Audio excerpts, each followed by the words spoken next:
Morning. All right. Morning, everybody. We're just letting everybody into the room here. So we'll give everybody a minute or two to get in and get settled, and we'll kick things off. So.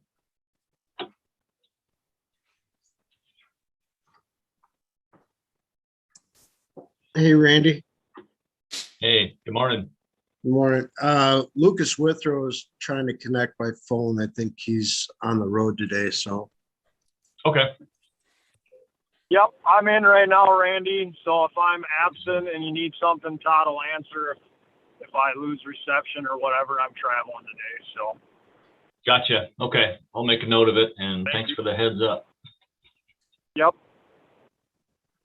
Let's see.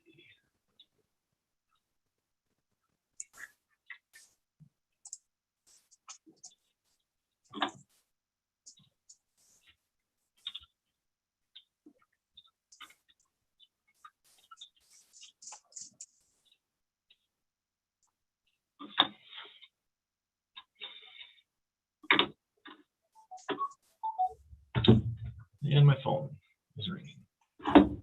You off. Okay, I see 42 people in. Looks like the waiting room is empty. 9:02. Looks like everybody's in. Everybody's muted. I think we could kick this thing off. Grab this. All right. Well, again, good morning, everybody. Thank you for being here once again. Much appreciated. This is the third meeting of the DNR Wolf Management Plan Committee. My name's Randy Johnson. I'm the large carnivore biologist for the Wisconsin DNR, and I also serve as chair of this committee. Just a few notes to run through before we begin. As a reminder, this is a public meeting. It's available to all for viewing. Please note we are recording this. Committee members and other DNR staff support are participating on a Zoom call, and this Zoom call is being live streamed out to the public via the DNR YouTube channel, as well as through the Wisconsin Network. The meeting's been posted to the DNR public calendar for a few weeks now, and we sent an email reminder out to DNR email subscribers earlier this week.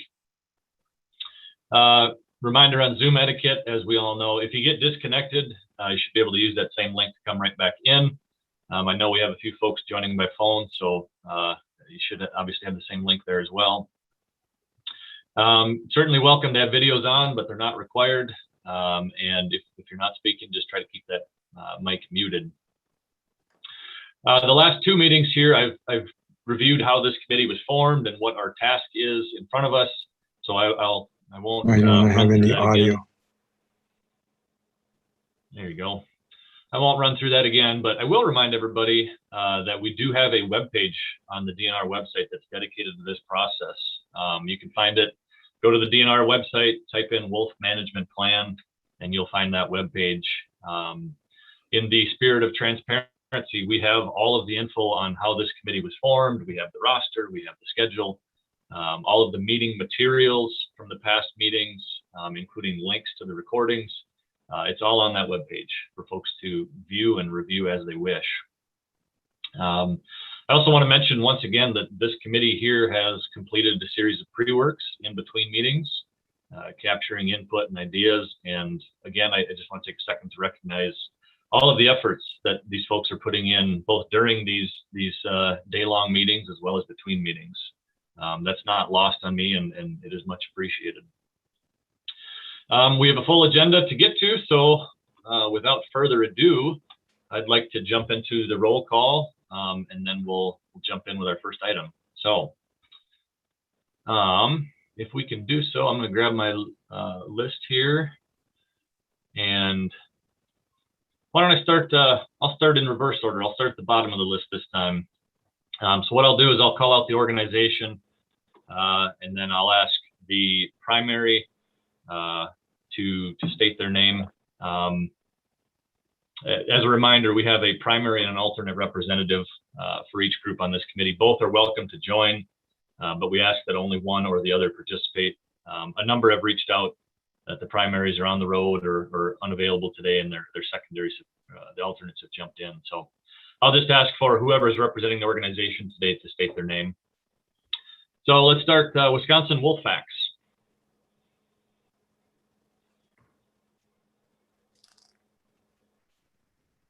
Wolfpack, Steve and Pat. I see Pat on there. You guys.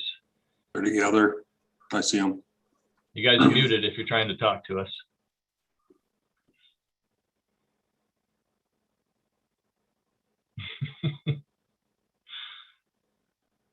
Well, we see him. So. Okay, we're here. We're here. There he is. There we are. Okay, perfect. Steve, I've got you. Steve, I've got you on as primary, so we'll plan to have you. Perfect. Okay. Next, Wisconsin Farmers Union. What'd you say? Farmers Union. Come on, Lori. And Grace There's Lori. McLaughlin. Grace McLaughlin's here too, alternate. Excellent. Thank you. Farm Bureau Federation.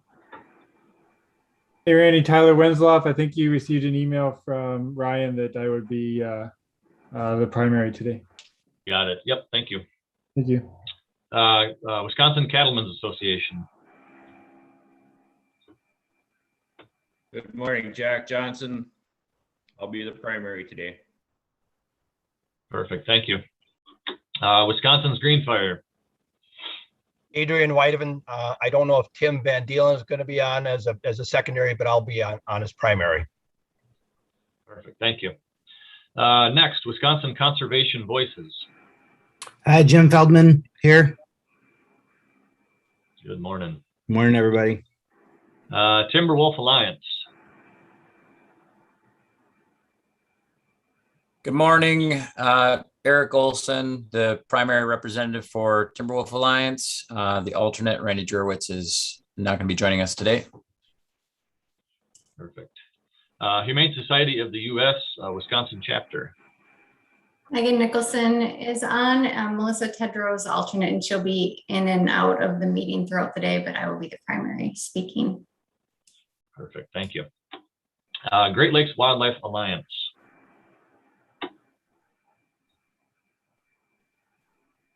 And I got a note on this one. Sarah, are you on?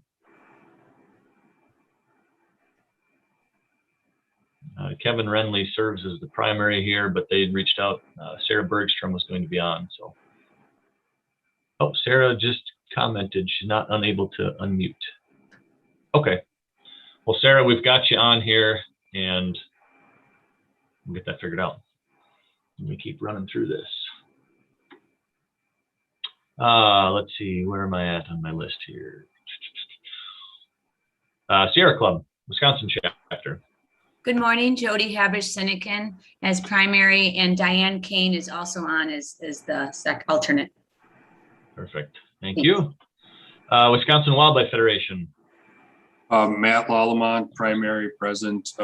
Kevin Kwame, alternate, will be on and off throughout the day. And as a reminder, I need to cut out 11 to noon, but. Perfect. Yep. And you reached out this morning. We're going to accommodate that at our at 10:40. We'll kick that part off with you so you can get that part in. Wisconsin Trappers Association. Mike Wilhite. I'm present, alternate or for the WTA primary. Perfect. Hey, Thank Randy. you. Yes. Sorry, Dan Cherwicki Safari Club here. I was having some trouble getting into the meeting. I think you probably went past me already. Sorry. No, you're okay. I started reverse order, so you're about 2 ahead, but we'll mark you down. Safari Club, Dan Cherwicki. Perfect. Yep. Sorry about that. Hey, no worries. No worries. So Trappers, we got Safari, Wisconsin chapter of Backcountry Hunters and Anglers.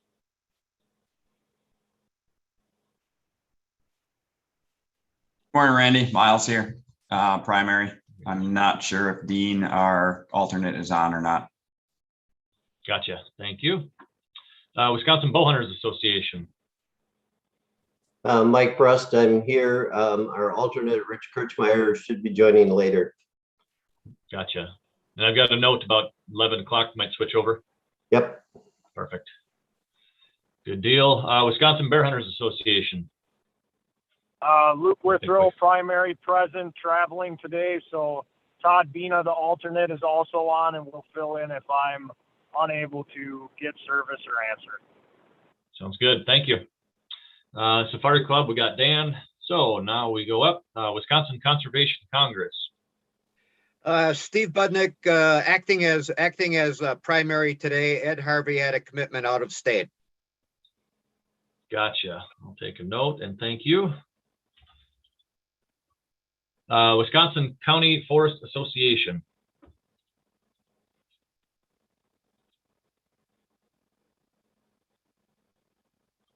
County Forest. Jake, are you out there? No Jake this morning, and I know Rebecca was out as well. Okay, USD Wildlife Services. Good morning, Randy. This is Dan Herchert. I'm the alternate, but I'll be acting today as the primary. Gotcha. Thank you for joining us. U.S. Forest Service. Morning, Brian Ringa is here. Dan Eklund will not be attending. Gotcha. Thank you, Brian. Yep.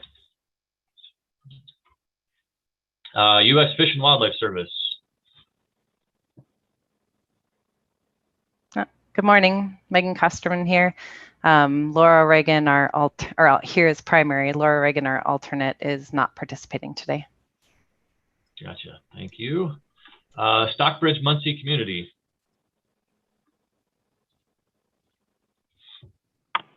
Randall Wallenhop, I'm the primary. I'm here. Gotcha. Good morning. Red Cliff Band, Lake Superior, Ojibwe. Good morning, Chase Morado here. Andy Edwards is also on the call as well. Perfect. Thank you. Menominee Tribe.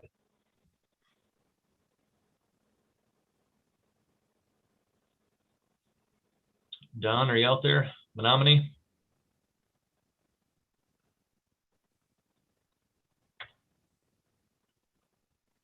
Well, hearing none, we'll go on. Lacoudere Band of Lake Superior, Ojibwe.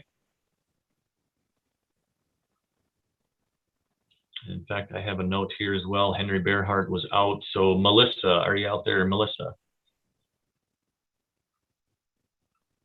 Melissa Lewis was going to step in.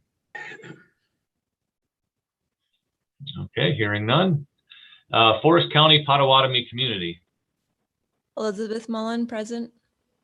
Good morning. Ho-Chunk Nation. Brandon Bluer, primary. Gotcha. Thank you. Great Lakes Indian Fish and Wildlife Commission. Morning, everyone. Peter David is on as the primary, and Tanya Aldred, our secondary, is also attending. Perfect. Thank you. And last but not least, Bad River Band of Lake Superior, Ojibwe. Hi, this is Abby Fergus. Oh, this is Abby Fergus on as primary. And I'm calling in through the phone because I'm also traveling today. Gotcha. Thanks, and then, Abby. As a side note, I know that Don Reeder with Menominee, we're both at this NAPWIS conference in Michigan, so he may hop on later in the day if he can find time. Okay, perfect. Well, I will make a note of that then.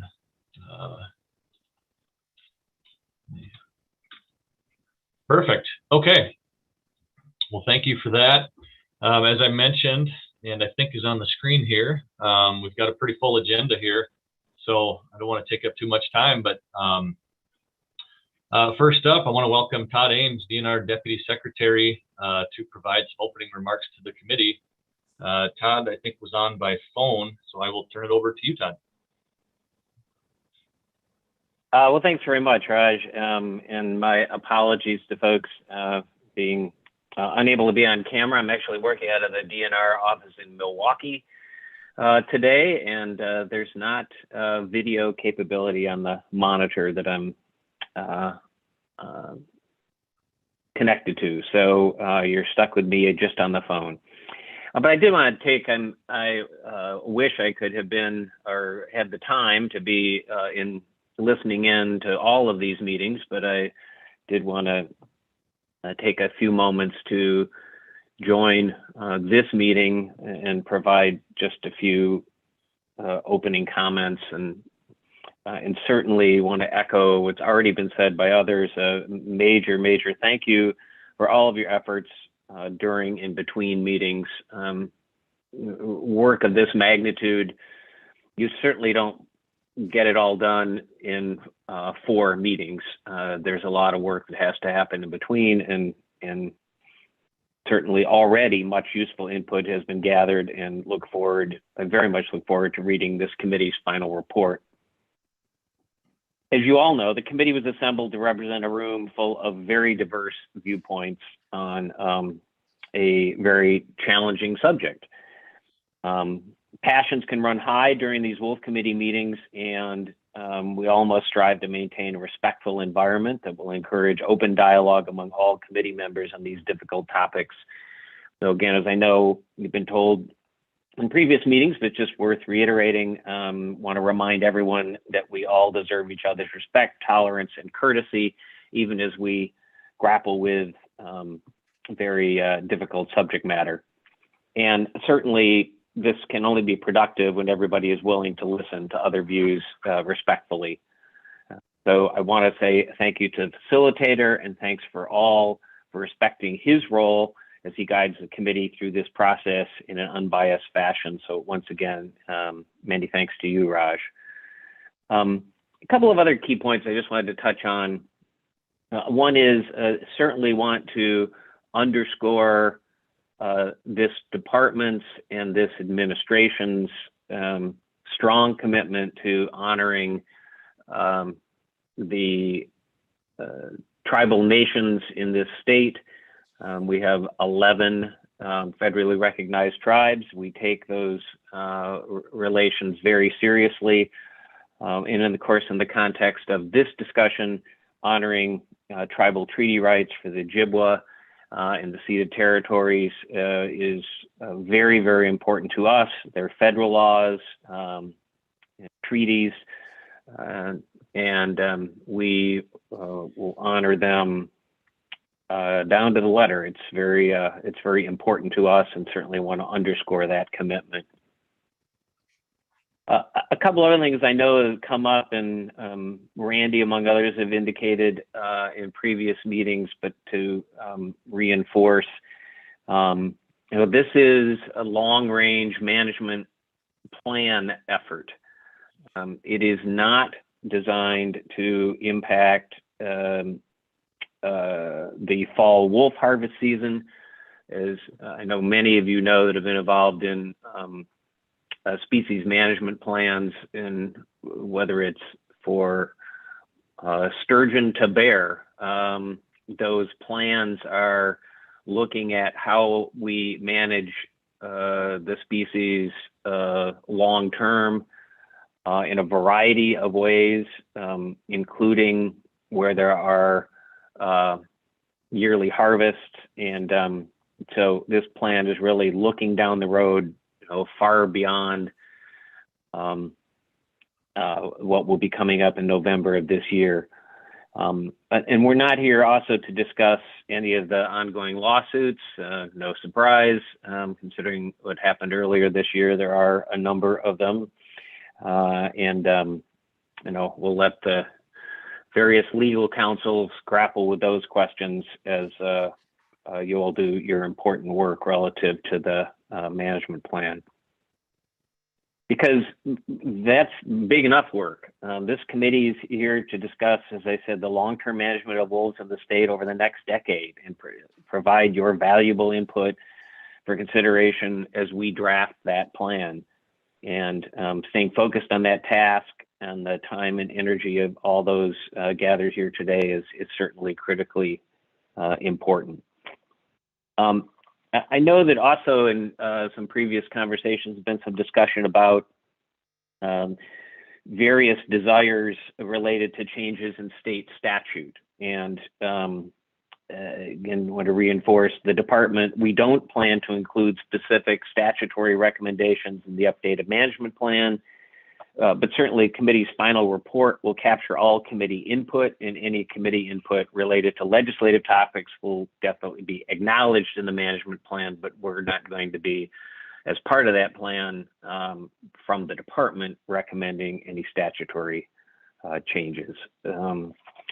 So I think those were really some of the key points that I wanted to make as you begin your discussions, very important discussions today. Again, my apologies, I'm not going to be able to stay for the bulk of the conversation, but I did want to join you at the beginning, wish you well in your work. And again, this will be one of the more important reports that will be presented to the department in any part of the department this year. So thanks again for all of your work and your time. All right, thank you, Todd. Much appreciated. Before we jump into the next thing here, I forgot to acknowledge our DNR support staff on the call this morning. So I'll just run through the list of staff we have on. I know they're all busy, as we all are, and some are going to come and go throughout the day, but they're here to assist and answer questions as best as possible, provide their expertise, so we can always lean on them. Brad Cooley with our Wildlife Conflicts Program. We have Jennifer Price-Tack, Research Scientist, Office of Applied Science. Dr. Lindsay Long, DNR Wildlife Veterinarian. Brian Dewey with the Wildlife Management Program. Linda Oliver, Customer and Outreach Services with DNR. Dustin Gabrielson, DNR Conservation Warden. Scott Carroll, Regulation Policy Specialist with Wildlife Management. And then Bob Mack, Big Game Section Chief and Committee Sponsor, as well as a handful of DNR staff behind the scenes making this live stream happen. So once again, thank you to all their efforts. And of course, welcome to Raj and Daryl as well, our facilitators for this process. Raj will lead us through another meeting here, and Daryl is in the background capturing all the meeting notes. So thank you both for that. And with that, I will turn it over to you, Raj. Thank you, Randy. Good morning, everyone. It's a pleasure to be back here. And again, I'm very excited about the amount of work that the committee has already done. We'll walk through that in a moment. So before we get into the details, I would like to walk you through the plan for the day. So in terms of the plan, we will first quickly review the pre-work that we have done. You all have copies of that. Randy had sent that out earlier. I'm not going to walk you through page by page and describe every page, but just give you a flavor for how much work you have done. After that, from about 10 to 10:30, Randy is going to make a presentation on population frameworks. We'll then take a break. And as Randy mentioned in his email earlier this week, there will be a round robin focused on population frameworks. And that will go on from about 10:40 to about 1:10, including a lunch break in the middle. And I'm hoping that all of us are ready to present your side. I will walk you through the process. Every organization will have about 3 minutes in the round robin. And after the round robin is completed, based on the requests of the committee, we have scheduled a considerable amount of time for open discussion. So as you can see on the agenda, from about 1:10 to about 2:45, with a short break in the middle, we will have open discussion. We have identified a few potential topics that the committee might want to discuss, and I'll walk you through other topics that you want to discuss at that time also, and we'll have a chance to get input from you on that. And then towards the end, in the last 15 minutes of the day, I will walk you through the next steps. We have been talking about ranking, and I'll walk you through how that will work. So that is our plan for the day. And before we get to Randy's part, what I'd like to show you is where we have been and where we are going.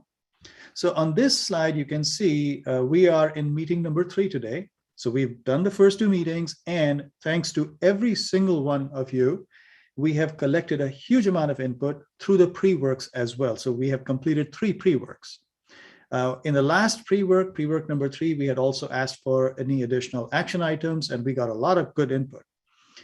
And I just want to walk you through the next steps. Then in the 4th meeting, we will be talking about where we are, what input we have collected, and what the next steps will be. There will be a pre-work number 4 after today, and I'll walk you through that more later. But we will do preliminary ranking of all the inputs we have received from every organization, and we'll do that via survey. And I just want to make sure we all are clear. This is going to be a preliminary ranking. After the fourth meeting, we will do the final ranking. So you will have more than ample opportunity to be able to look at what collectively the committee is thinking about, talk to your constituents, and be able to do that. And then after that, we are going to create a draft report. We'll send it out via email. We'll seek your feedback. And then, as the Deputy Secretary talked about, we will issue the final report from the committee as the input to the management plan that DNR will create. So this is basically our path. Going forward, very quickly looking at the results we have so far. You will remember that in pre-work number 3, we asked you 3 questions. And based on the input we got, we had sent out.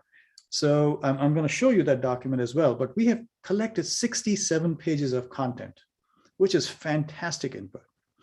And I'm just going to go to that document to show you. Now, this is how that document we had sent out is organized. So these are the ones which add up to 67. I'm going to show you in a very small format, so I don't expect you to read it, but just want to walk you through what that document looks like in case you haven't had a chance to see it. So again, I recognize that it's going to be small, so I don't expect you to read this. But you can see from this page onwards, we have the feedback we got from the committee. Tremendous amount of input coming through. Right. I think we're looking at the wrong screen yet here. Something's not right. Give me 1 second. Yeah, no worries. Yeah. There we go. Okay, let me just see if this is working. Can you see? Yep, that's coming through. Yep, the Word document. Okay, now. yeah. Yep. Sorry about that. Yeah, sometimes no problem. I have Carry many. on. I'll mute again. Yeah. So this is the page which basically summarizes what we had sent out. And you can see in the first part, we had asked for your input on the potential 7 new nutshells that the committee had identified. So in this shaded part, you have a nutshell. Here is your combined feedback on that. Here is the second one, and there is more combined feedback. So this goes on for about 14 pages, as you can see, for those 7 new potential nutshells. And we have everybody's feedback laid out. Then in this document, we had asked you to identify action items related to all the nutshells that have already been identified. And we really appreciate the extensive input we got. So you can see this also goes on for about 5 more pages, in addition to what people already wrote in the Excel table, which I'm going to show you. In the next part, we had asked the committee the opinion about research needs, and we had shared the list of research needs from the 2015 plan as a starting point, and we got an excellent amount of input going forward. So we have another 6 pages. And then you will remember in the first 2 meetings, we had asked for your input, and you provided us a lot of verbatims of some documents, either through the discussion or through the pre-work. So we included that as reference. So you have all the detail that we have actually collected so far. And you can see this went on for a while as well, about 14 pages. And then at the back end, the massive Excel table that we have all been working towards, which includes all the nutshells, the input from pre-work number 1, number 2, number 3, and also clearly showing who has said what so far in the spirit of transparency. We have this document. Now, again, this is too small. I certainly don't expect you to read it right now, but my purpose in showing this is that we have an amazing amount of input. And this document itself, the table, goes on for about 20-some pages. So with a combined list of 67 pages, you can see we have collected a huge amount of input. And that allows us to look at the agenda today and create the opportunity for open discussion, just like the committee has requested.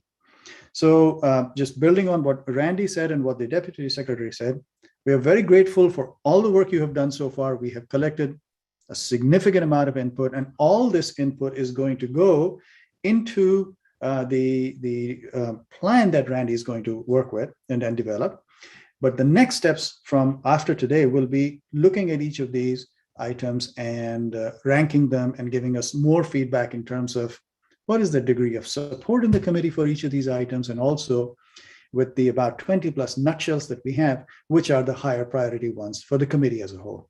But again, I'll walk you through that more later on today.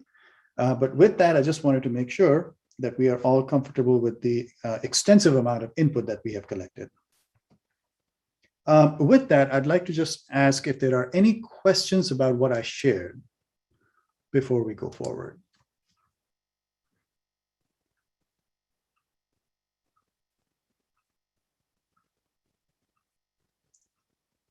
Does anybody have any questions on what we had sent out?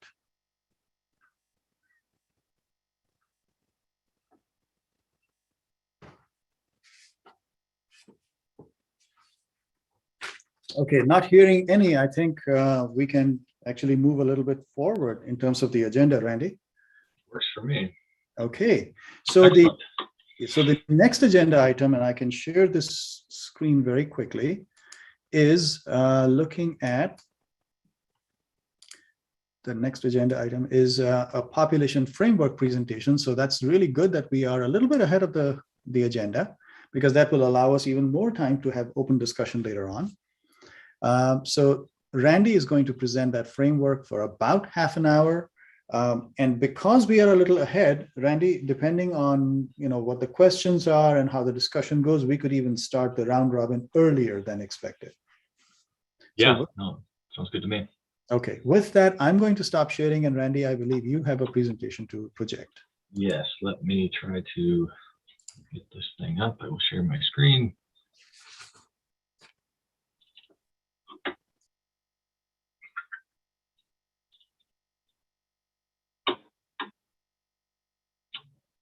Get this out of the way.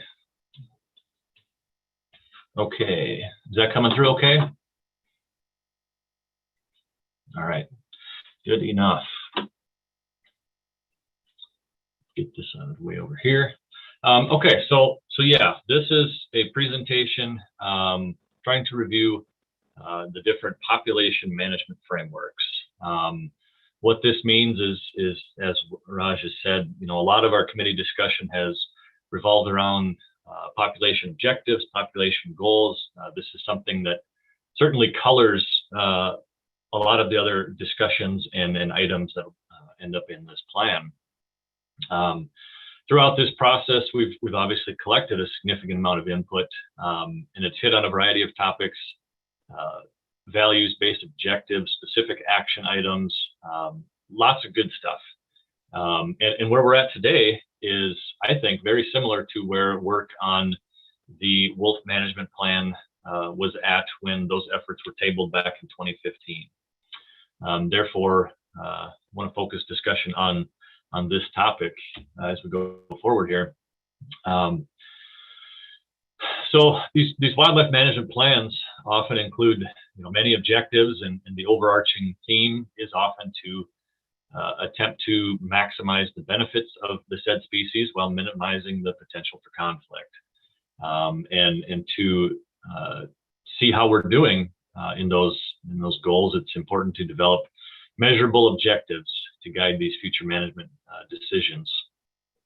So, as I mentioned, in 2015, a lot of good work was put into developing an updated plan, and one of the big topics remaining was this exact question: what is the most appropriate framework to looking at population success moving forward? In that draft plan, there was 3 population frameworks identified to define these measurable objectives, and these are described on pages 5 to 7 of that draft plan. And I've shared that with the committee earlier this week, and asked folks to review that prior to this meeting, just for some additional background. And so the goal of my presentation here is basically to run through these different frameworks, review some pros and cons of each, give an example of what their implementation might look like. We want to focus on the framework. We don't want to focus on what specifics might be, what specific numbers might be. This is a discussion on the framework.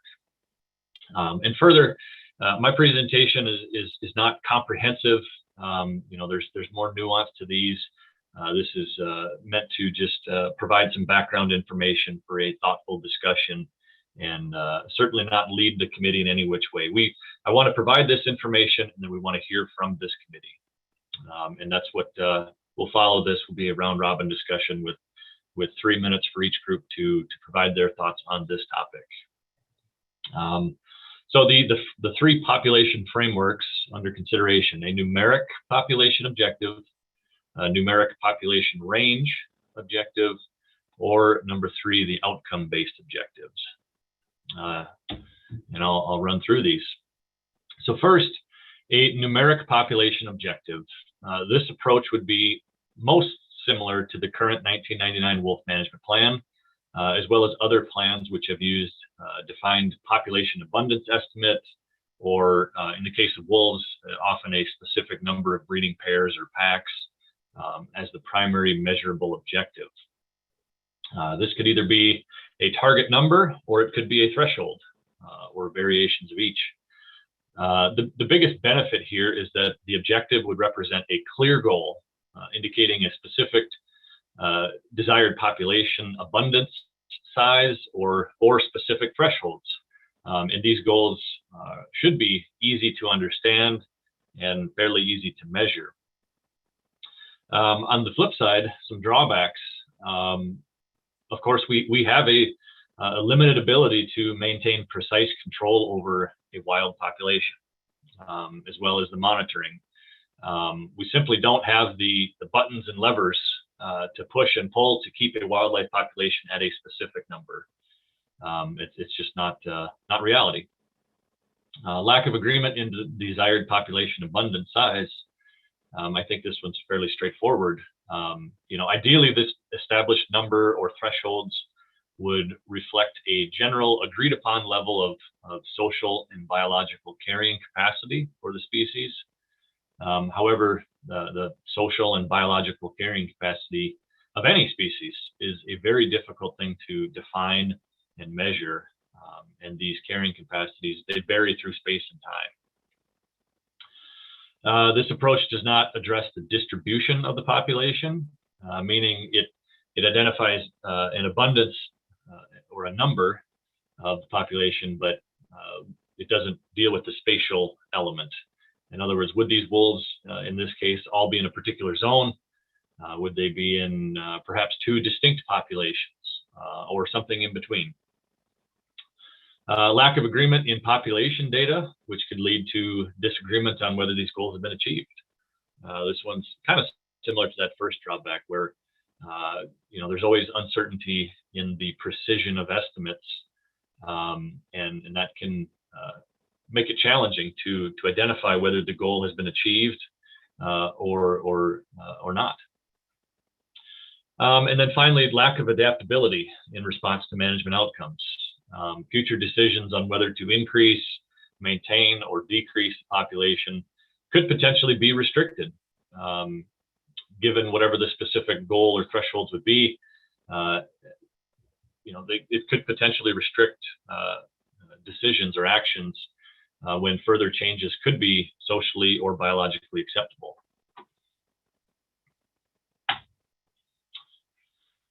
Moving on to number 2, this is an alternative to a numeric population goal, but not terribly different. This would be a numeric population range objective. Here, the specific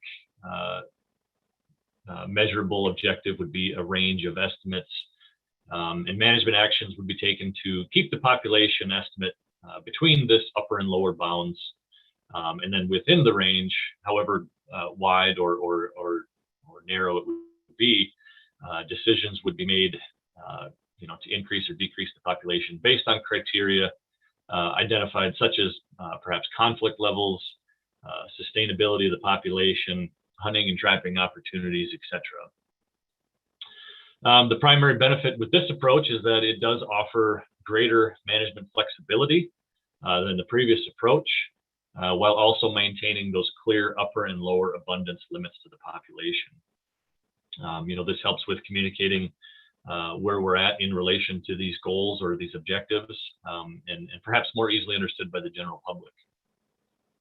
However, many of the drawbacks are similar to the numeric approach. The lack of agreement in the population data and disagreement over whether these goals have been achieved.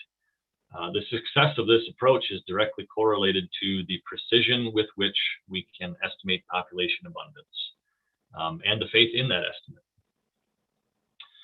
Disagreement on the priority of metrics used to guide decision-making. This would refer to perhaps when the population is within this upper and lower abundance limit. As I mentioned, we would reflect on criteria identified to guide decisions of increase or decrease. And those metrics, could be potentially disagreement on what those metrics should be, the priority of them, how to measure them, etc. And again, this approach really does not address the spatial distribution of the population. Again, would it be in one zone, statewide, or something in between? And then the third option is what's referred to as the outcome-based objective. And this is an approach that's currently used in Wisconsin for other game species, as well as by some other states with wolf populations. And the focus here, this is the one that's really different than the first two. The focus here would be on the management outcomes rather than a specific numeric population goal or numeric range. This approach would still include some minimum population threshold below which the population would not be allowed to drop. Above that, we would identify some key metrics, such as conflict levels, wolf distribution, harvest opportunities, human interactions. This list would have to be developed, but it would reflect outcomes that are important to the committee and to the population. These measurable metrics would be evaluated regularly, and the review of these outcomes would be used to determine if the population should be stabilized, decreased, or increased in a given year. So the benefits, obviously there'd be a focus more on management outcomes rather than a specific population number or population range. Often I think those numbers are meant to represent these desired outcomes. And in this case, the focus is straight on those outcomes and less so on those numbers. There's more ability to adapt to future management decisions based on the observed conditions and outcomes. And obviously that flexibility through time is important, both with changing biological and also changing social conditions on the landscape. The third benefit, the focus is on using the most effective tool to achieve these outcomes. This means that, for example, if the management actions we were putting in place were not having the desired effect on specific criteria, we can identify that, review that, and then consider alternative approaches to improving or achieving those outcomes. The primary drawback is, a big one here, that there's less defined target population levels. It's more difficult to communicate to the general public, and perhaps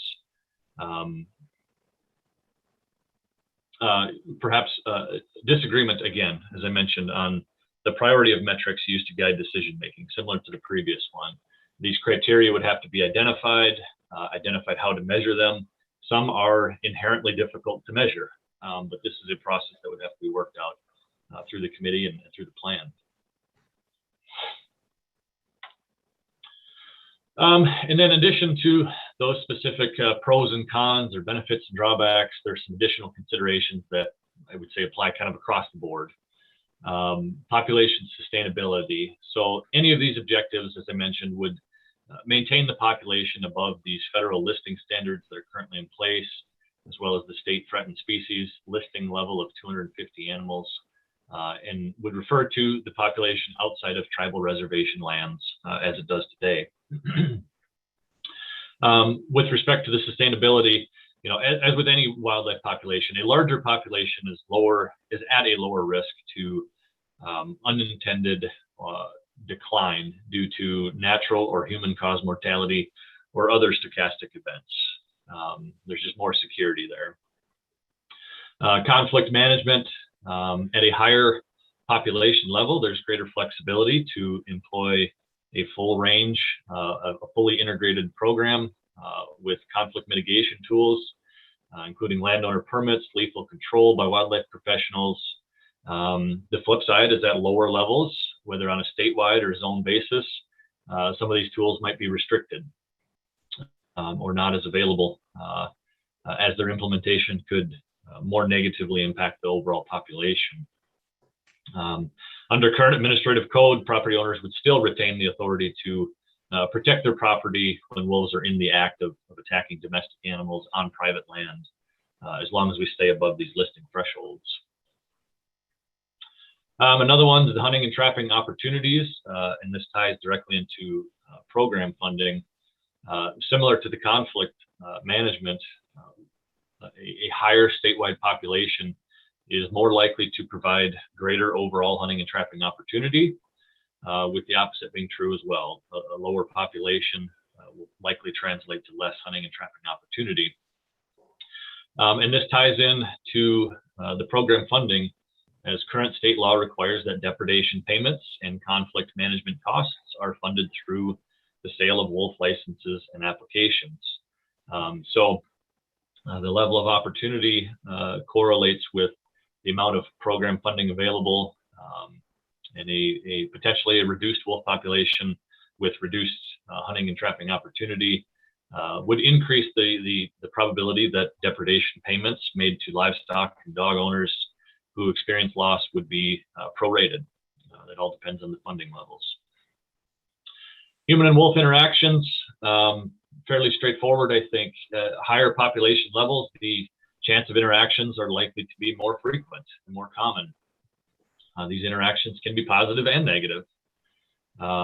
Further, wolf range across the state is dependent on population size, and accordingly, a larger population is likely to cover more of the state, while a smaller population would likely be reduced across the state. So this would, a higher population would potentially increase the chance for both negative as well as positive interactions, trade-offs to both. And then finally, the population monitoring. Monitoring a larger population further from established listing and delisting thresholds is generally going to be less costly than monitoring smaller populations. Managing to a specific population goal or number generally is going to require higher intensity and potentially more costly monitoring to evaluate the population. Again, if we're farther above any of these thresholds, the amount of monitoring can be less intense. And then perhaps a new development, and certainly new since the 2015 draft, since we've shifted to going forward measuring population abundance using the scaled occupancy model, we no longer have a single minimum count. Instead, we have a population abundance estimate, which includes measures of statistical uncertainty. And so this is going to have to be a consideration with any of these objectives. But keep that in mind. If we have a specific number, we'd have to identify whether that would refer to the lower end of a confidence interval, the upper end of a confidence interval, or the mean value in between. Okay. So next I've got basically a couple real straightforward implementation examples. What might these look like on the landscape? This one covers both the numeric and numeric range objectives. They're relatively similar. In these cases, various management actions would be taken to increase, decrease, or maintain the population with respect to these specific numerical objectives. In the case of the range, as I mentioned, once in that range, decisions within the range would be made based on identified criteria, but always keeping it within the range. So a list of them here, possible examples. Maintain a winter wolf population estimate at a specific number of wolves. Alternatively, we could have a specific number of wolves, but give a little bit of a cushion, plus or minus, say, 10% of that number. The range would be, something between X number of wolves and X number of wolves. or potentially even incorporating the percentage there as well. Another approach here could be to have a lower threshold, a minimum threshold, at which to keep the population above, but have no upper limit. The opposite of this would be allowing wolves to fluctuate naturally, but working to keep the population below a certain number. And then it's important to remember that these objectives could be applied statewide and have a single number or single range or single threshold, or they could be done on a zone by zone basis. Under our current zone structure, we have 6 zones. So we could potentially have 6 thresholds or 6 goals, 1 for each zone, or really any combination in between. Okay, and then the outcome-based objective. An example of this, actually we have a really good example with our bear management plan. As many of you probably are aware, we recently updated the state black bear management plan, and one of the significant changes was moving away from what had traditionally been similar to a numeric population goal, and instead implementing a system basing management decisions on data which attempt to reflect zone-specific cultural carrying capacity. In other words, this is an outcomes-based objective framework. So decisions with our bear population are based, decisions to increase or decrease or maintain are based on annual evaluation of a series of criteria and those related outcomes. So in this case, the DNR Bear Advisory Committee worked to identify these 6 criteria in the plan. And these represent the items that are most important to various levels on the committee. They're on the screen here, and in no particular order. I want to make that clear. 1 through 6 is not a particular order, but these include hunter success rate, hunter satisfaction, hunter crowding and conflict, agricultural damage, nuisance complaints, and bear health.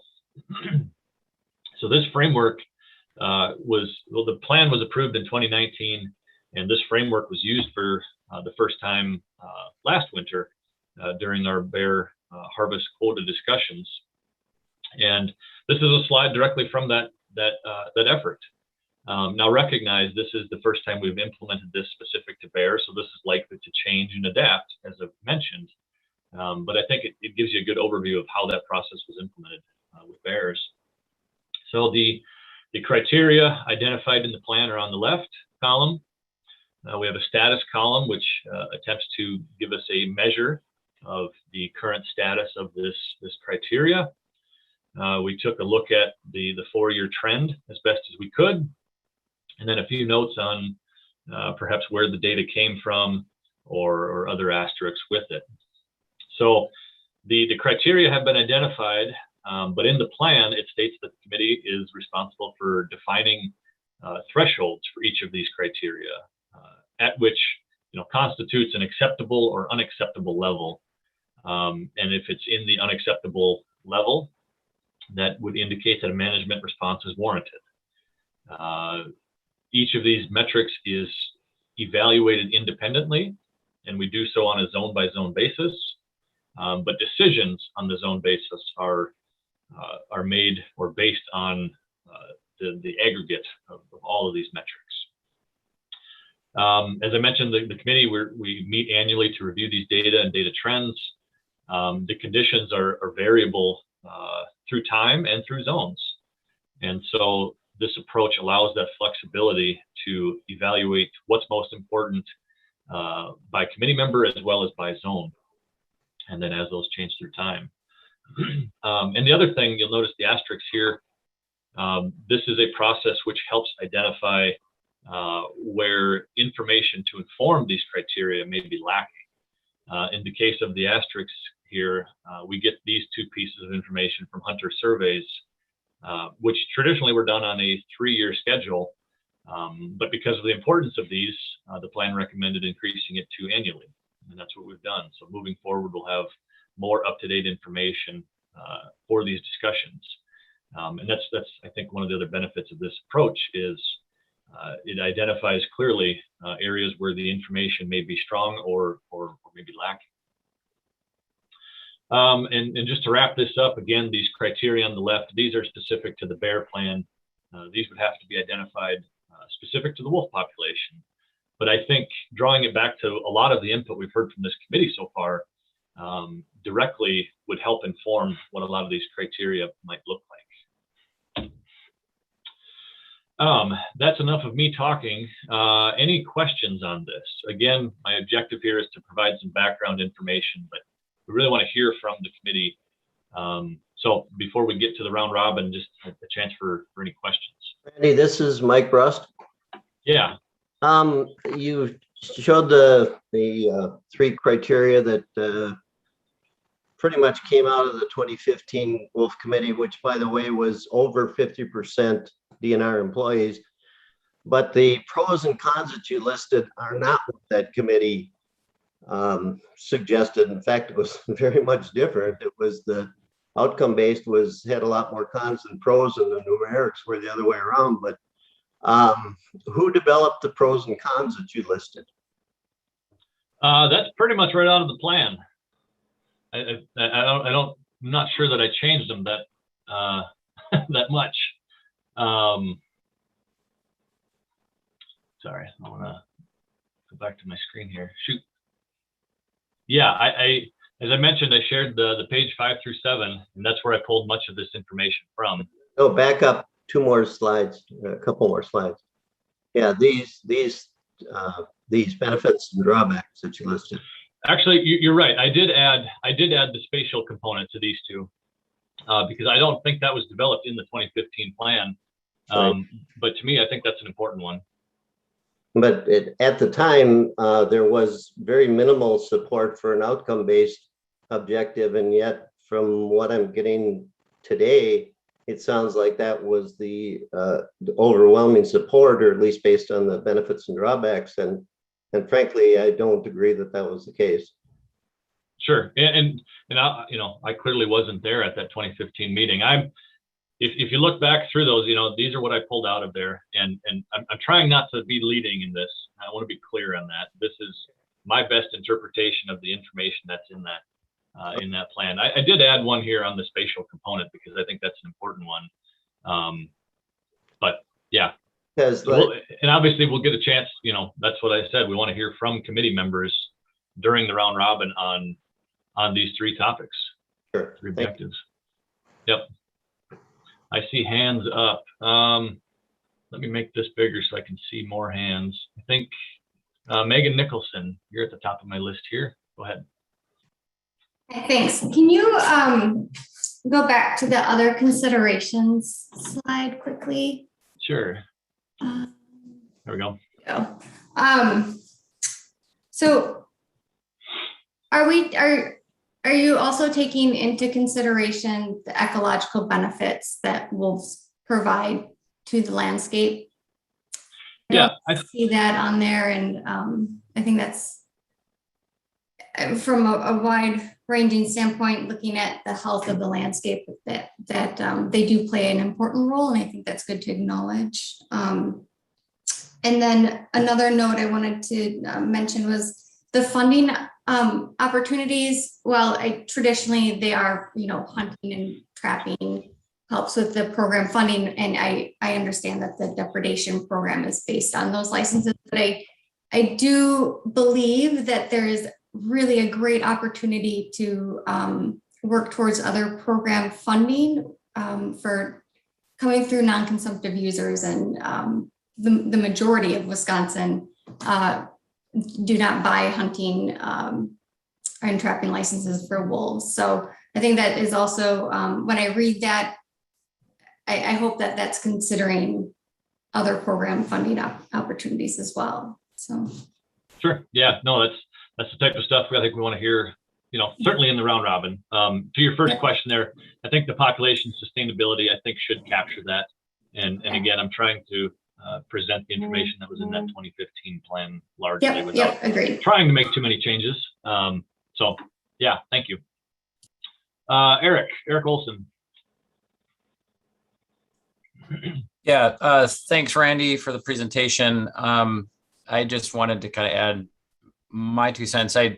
read the 3 pages that you shared with us, and I feel like you captured the benefits and drawbacks as far as I read them out of that the pages that you shared. So, I mean, I didn't see too much deviation from what was in that draft plan and what you presented there. The one thing I wanted to ask about, though, or provide, I guess. You mentioned that as the number of wolves increases, we're likely going to see increases in different interactions, both positive and negative. And I think that's true in some cases, but not true in many others. And I think there are other management approaches aside from managing a population to manipulate those interactions and their relative abundance. And there's evidence to support that. So I just wanted to kind of provide a little bit of a critique of that statement, I guess. Sure. No, I appreciate that. Randy, may I just offer a suggestion? Sure. We do have time scheduled for the round robin. So, and we would really love to hear from every organization. So maybe that's the time we could use for comments and some feedback. Yeah. I mean, I'm focused on questions here. If there are questions, right. Yeah, if there are questions about clarification questions, I think this is a great time to use for that. But if it's about feedback or comments, I think it might be easier to do it in the round robin session so that everybody has a fair chance. Yeah, I think that's fair. So I see 3 hands up. Why don't I ask Jim? Do you have a question or a comment? I got a question. Thanks, Randy. Okay, perfect. The example of the bear management plan is really helpful. And I wondered if you could give me a sense or give us a sense of how common in DNR management plans for specific species are numeric goals versus outcome-based goals, and also sort of what's best practice, what's considered to be best practice in sort of species of high concern across the country, not just in Wisconsin, but is management moving towards outcome-based approaches and away from numeric approaches, or are we on the cutting edge, or where do we stand in that regard? Thanks. Yeah, thank you. That's a good question. Obviously, the bear plan recently moved in that direction. I'm going to see, Brian Dewey, are you on out there? Brian's got way more history with the different species. I want to say our turkey plan is much more reflective of the outcome-based. I would say our deer is as well. Brian, are you out there? Yeah, I am on.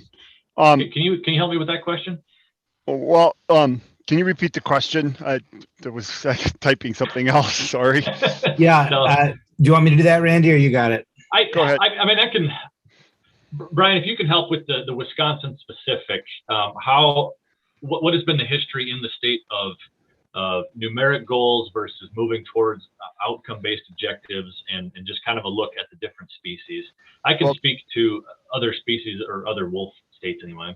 Well, turkey was the first one we started that with, primarily because of the difficulty of coming up with a population estimate for turkeys, and not necessarily the difficulty, but the expense associated with it, and then not necessarily the need for it because of we're primarily killing males, and that doesn't have a big effect on the population.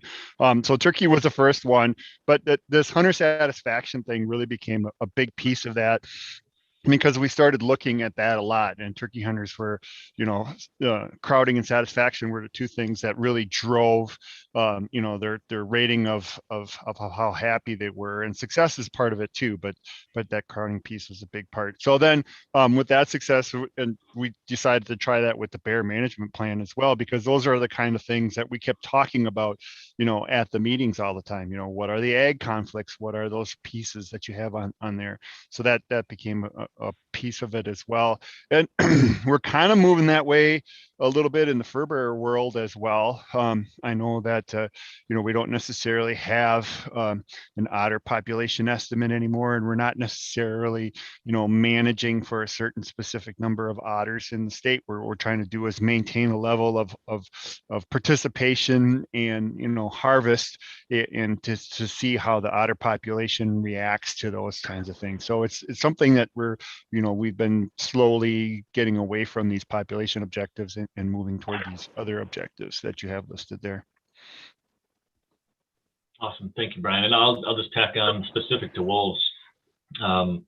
With wolf recovery, many states have identified specific numbers as thresholds. I think Oregon right now still has, some of the states currently that are still in the early stages of recovery still do rely on the number of breeding pairs or things like that.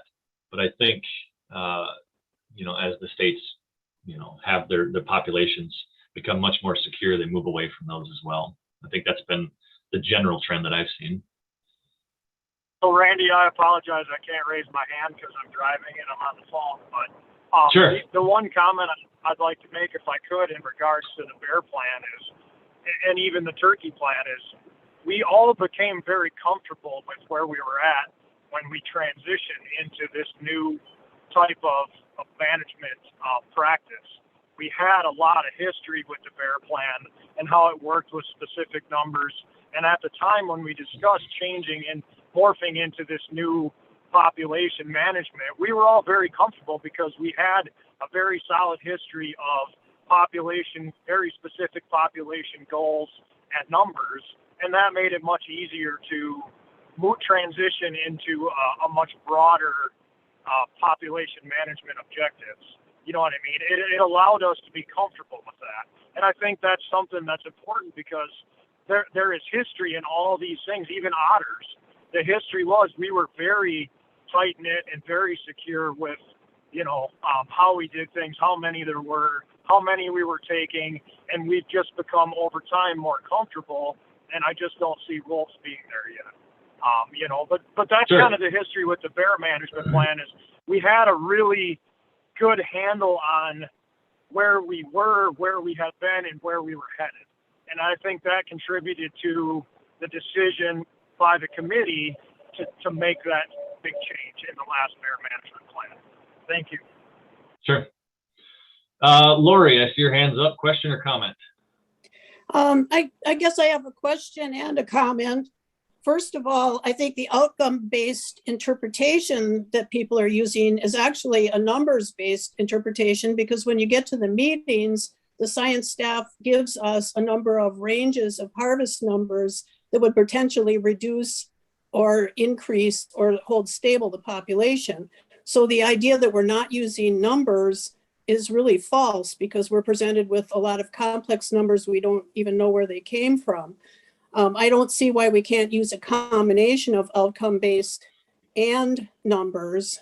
And the Western states still do refer to their minimum requirement in citing the fact that they can do certain things management-wise. This would be Idaho, Wyoming, and Montana. So it's not true that states where there's a recovered population have abandoned those numbers. And I'd just like to see a combination. The tools that we're using to determine the outcome-based are not scientific tools. There's nothing scientific Lori, about them. I don't want to be rude, Lori, but can we get to the question? I want to be fair to everybody here. I want to know why you're not using those considerations. I'd also like to see conflict reduction as a management priority, not just conflict management. Sure. Yeah. I mean, that would be, well, in both the numeric range, that would be a criteria within that range, or obviously within the outcome-based. I think conflict levels would be a key criteria. We're not to that point yet, but we've heard that through this committee process, and this discussion is focused on these frameworks. Okay, Peter, I saw your hand up and down. I'm not sure it's down right now, but just wanted to check if you have a question before we jump on. Well, I guess I would question why we don't have really the ecological impacts listed as another consideration. I know you made the comment that you saw that being sort of included in population sustainability, but I think the question of ecological benefits goes well beyond just the sustainability of the wolf populations. And so somewhere between a question and a comment in there, but I think that needs to be something really added to the evaluation of different options. Sure. Okay. Well, I don't see any more hands, and we're raring to talk. So what do you think, Raj? Are we ready to start the round robin? Well, I think we are on the verge, and we have maybe dipped our toe already. So that's let me Yeah, and I appreciate everybody working with us through on. I know this is obviously a highly important topic here, so don't mean to be rude to anybody by cutting off comments, but that's where we're at. So I will let you take it away, Raj. Okay, thank you. I'm going to share my screen, and then I'm going to walk everybody through the process we have developed to talk about the comments. Okay, so can you see my screen clearly? It says round robin discussion. Okay. Good here. So we had originally, developed a schedule, and based on the schedule, we thought that each organization would have up to 3 minutes to share their perspective. And I'm going to give you a chime when about 30 seconds are left. And it's going to sound something like this, which you will hear in just a moment or so. Excuse me. And it's going to sound like an old phone ringing, so that you will know that you have 30 seconds left. 30 seconds go by very quickly when we are speaking. So you can imagine, there we go. This is what it's going to sound like. So when we are at about 2 minutes and 30 seconds. So you'll have 30 seconds to complete your thought. We have created a randomized order in which organizations will be asked to share their perspective, and I'm going to speak out. So I will invite each organization in a random order. If you don't have a comment or you don't need to use your time, that's fine. It's okay to pass. You're not required to share your perspective, but we welcome it. And at this time, we would really request that we not engage in an open discussion, because we have time after the round robin for open discussion with the committee. So again, keeping in mind the Deputy Secretary's request to respect everybody's opinion, we're going to start. I'm going to call each organization. You will have 3 minutes. At about 30-second mark, when 30 seconds are left, you will hear the chime that you just heard. And when the 3 minutes are up, I will politely ask you to end your discussion so that the next organization can go on. Does anybody have any questions about this process? Okay, with that, and Randy, I'm going to go back to something you had pointed out earlier today.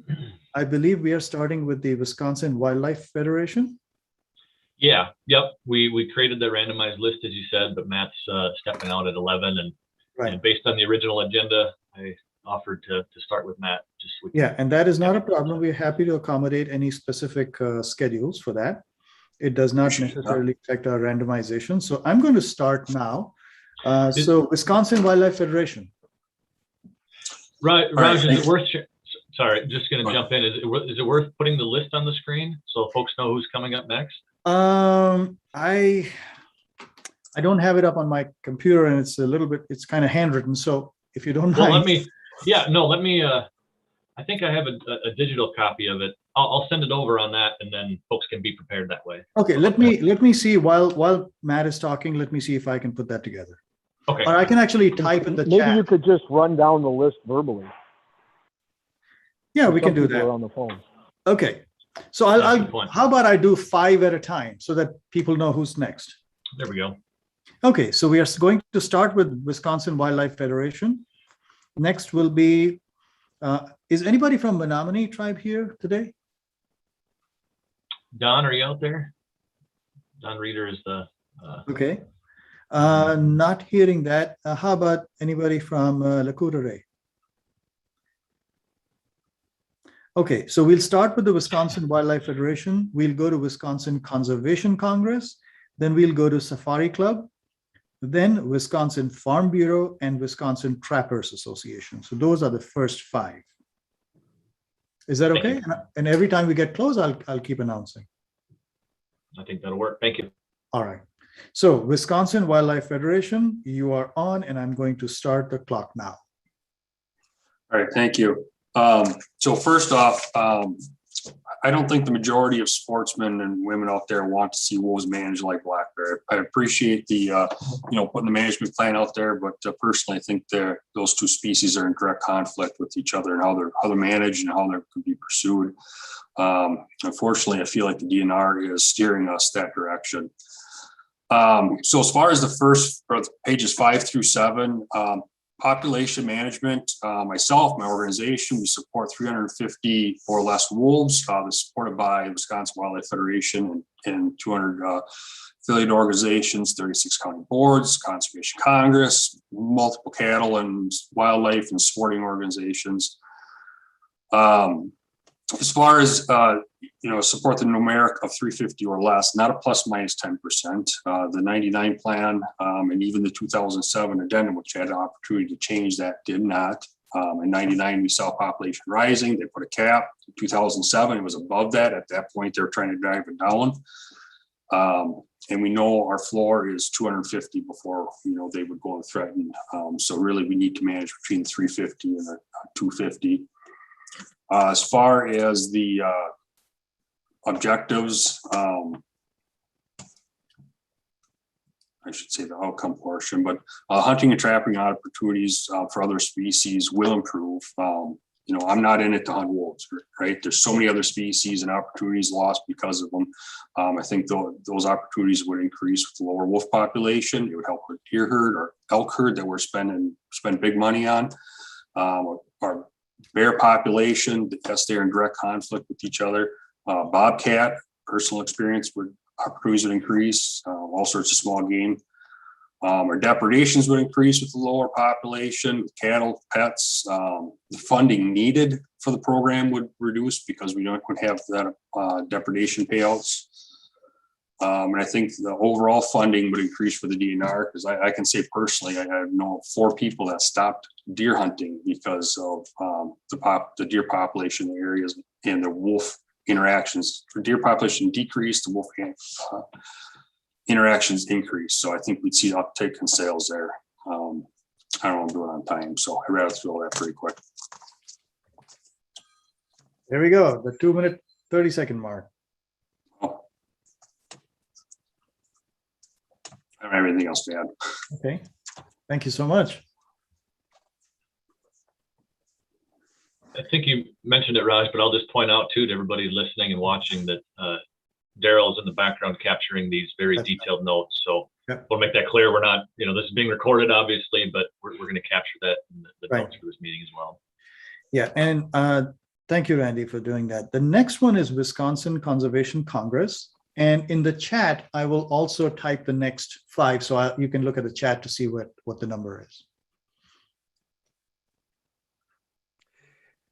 Okay, yeah, Steve Budnick here, Conservation Congress. The Congress has long advocated a numeric objective, specifically the 350 or less animals contained in the 1999 Wolf Management Plan.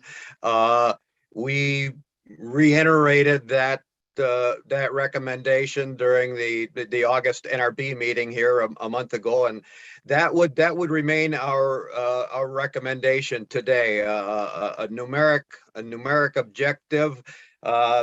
Looking at those 3 pages, I say the objective B, the numeric winter count objective of 350 plus or minus 10% looks like of those choices would be the closest to what our recommendation would be, which again would be a numeric objective and preferably 350 or less animals. That's pretty much all I have, Raj. Thank you very much. And I just posted in chat.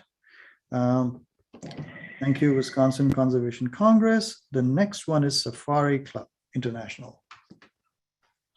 Hi, Dan Sherwicki from Safari Club. We also would recommend the numeric model, but a couple of different things. Obviously, we agree with the 350 count, but that's one of the things that going into this meeting, I was most, I think, disappointed with is, and in talking with Randy and the other DNR people, there seems to be some ambiguity with the DNR about that 350 number to begin with. As far as my organization is concerned, and I think many others, 350 is a number which was established as a minimum number of wolves. The DNR's position seems to be that's sort of a recommendation. It was based on some legal issues. It was based on the legislature, and quite frankly, they don't agree with it. That's the Safari Club's opinion. And so, first and foremost, I would like to have some buy-in from the DNR that is the number that we want in the state. So then, having said that, I've said early on that one of the main objectives that I would like to see out of this is how many wolves do we have in this state? And I understand, and Randy did a very good job of explaining the different model outcomes. But what I also didn't understand is when the gal gave the presentation about this latest model, that two things. One, that lone wolves were not counted, and it was explained to me that that's a policy decision. Secondly, I believe that the pack size has been established at four as the average size of pack, which I believe, and Randy, I could be wrong about this, so please correct me, but that also is a policy decision. The question that I have is, who sets that policy, and is that subject to, I'll use the word negotiation, which may not be a good word, but interpretation, I guess. So that's the thing. I think for everybody, hunters, non-hunters that are part of this, the main thing that I wanted to see out of this is how many wolves do we have in this state? The second, or I guess lastly, what I would like to mention is the participation by the tribes. I have the utmost respect for tribal authority, and I have the utmost respect for treaty rights.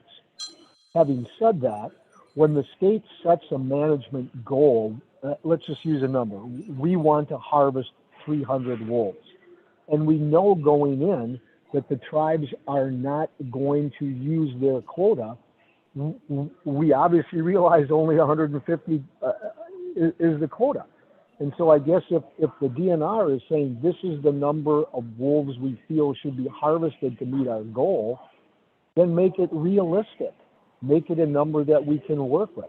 And I also know in talking with Randy, how come I didn't hear my little buzzing sound? It did play actually. Oh, okay, never heard. I think it's a little quiet, Raj. I wonder. Okay, I'll make it louder. I'll make it very loud. Louder the better. No big deal. No big deal. So okay, thank you. I guess that's my 3 minutes. Thank you very much. Okay, the next one we have is the Farm Bureau Federation. Thank you, Raj, and thank you, Randy. Wisconsin Farm Bureau is a grassroots organization with its policy set by its 42,000 members set across the state. Our current policy book contains a wolf population goal of 350 animals, and we continue to believe that the state management plan should be very detailed and leave very little room for DNR or staff interpretation. Throughout this process, there have been discussions and debate over whether the previous state management plan has a population goal of an upper limit, or if that was just simply a goal for active state management. And I don't really want to debate that anymore. WFBF has interpreted the 350 as a upper limit goal, and we continue to believe the state should be working towards that number. Moving forward, we believe the new state management plan should remove all doubt about what the language is, and that it be crystal clear stating that the committee's desire to reach a numeric population goal while requiring the DNR to actively manage wolves to that numeric population goal. Wisconsin farmers in northern Wisconsin are under constant distress from a wolf population as high as it currently is. With COVID on the rise, local governments again contemplating restaurant capacity limitations, depredation on a farm could push them over the limits when, over whether they could withstand that or not. Limiting predator and livestock interactions should be our goal, and the lowest ecological population number would accomplish that goal. Just to finish up, I think your presentation was great, Randy, about the positives and negatives of the different management styles that the committee could approve. And I think your bear example was probably the most crystallizing, at least for me, while we understand the bear management approach is in its first year, the black bear population, in our opinion, is currently beyond acceptable levels. And if wolves were to take that same approach, would probably lead to greater wolf livestock interaction with devastating results. Again, WFBF would advocate for a numeric population goal at 350 animals. Thank you. Okay, thank you, Tyler. You were just in time, so perfect. Okay, perfect. Thank you. So the next one we have is the Trappers Association. Arnold Grayler here. I think I can speak. The Wisconsin Trappers Association has taken position that we prefer the numeric population objective with the 350 winter count number. And even though the outcome-based objective sounds great and has worked well for many of the fur bearer species, we don't feel comfortable right now transitioning from the number-based system. And a lot of that skepticism is based on no confidence with the DNR's ability to come up with an accurate number of wolves in the state, especially when we're not counting wolves in many parts of the state, southern sectors, not counting individual wolves, internal DNR policies that minimize the actual number. So right now we feel more comfortable and prefer the numeric population objective.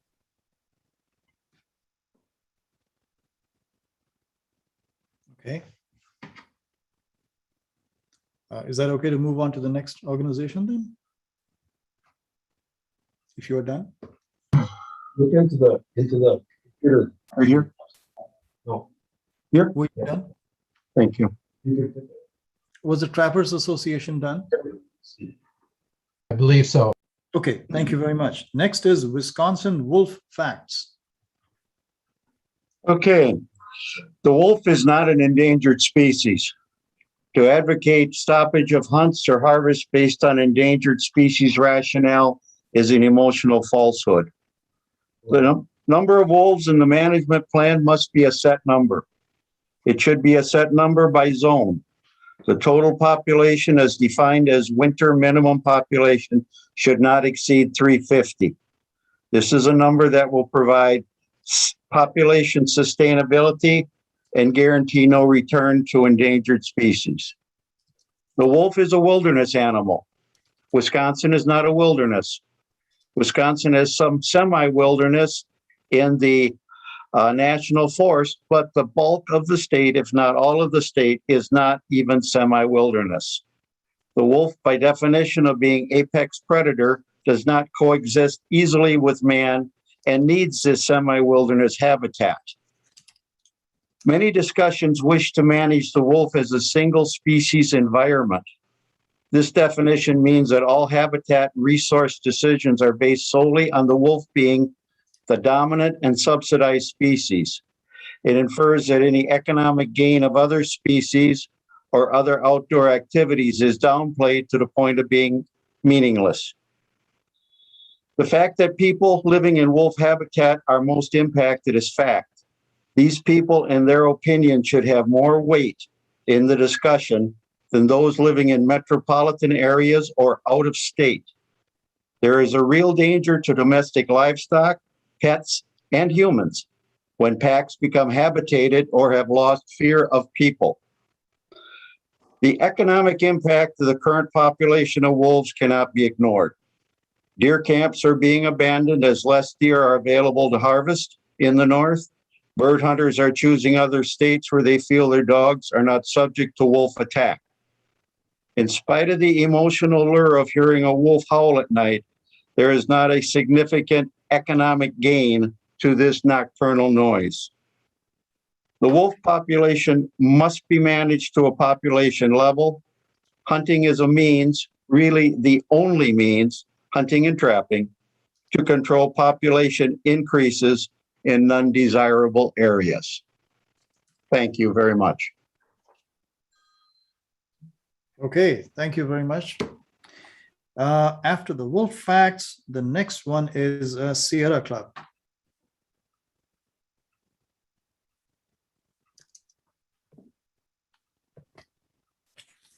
Well, thank you.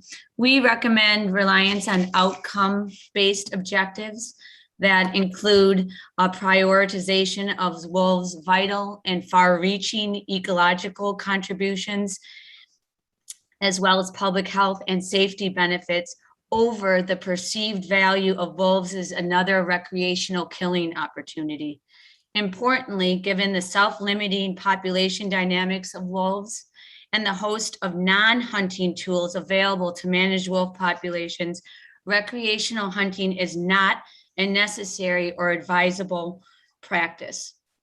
2, we recommend outcome-based approaches to include establishment of a minimum population level reliant on a science-based analysis of carrying capacity that optimizes wolf population stability and reflects adaptive management and precautionary principles, especially vital in these increasingly uncertain times of climate change and mass extinctions. 3rd, we recommend outcome-based approach designed to minimize the potential for conflicts, best accomplished by proactive, non-lethal measures, which have been shown to deliver longer-term efficacy and economic savings. We also recommend objectives that include consideration of other funding avenues for the DNR to support the wolf conservation that is widely supported by the tribes and by Wisconsin's public at large. Thank you. All right, thank you very much.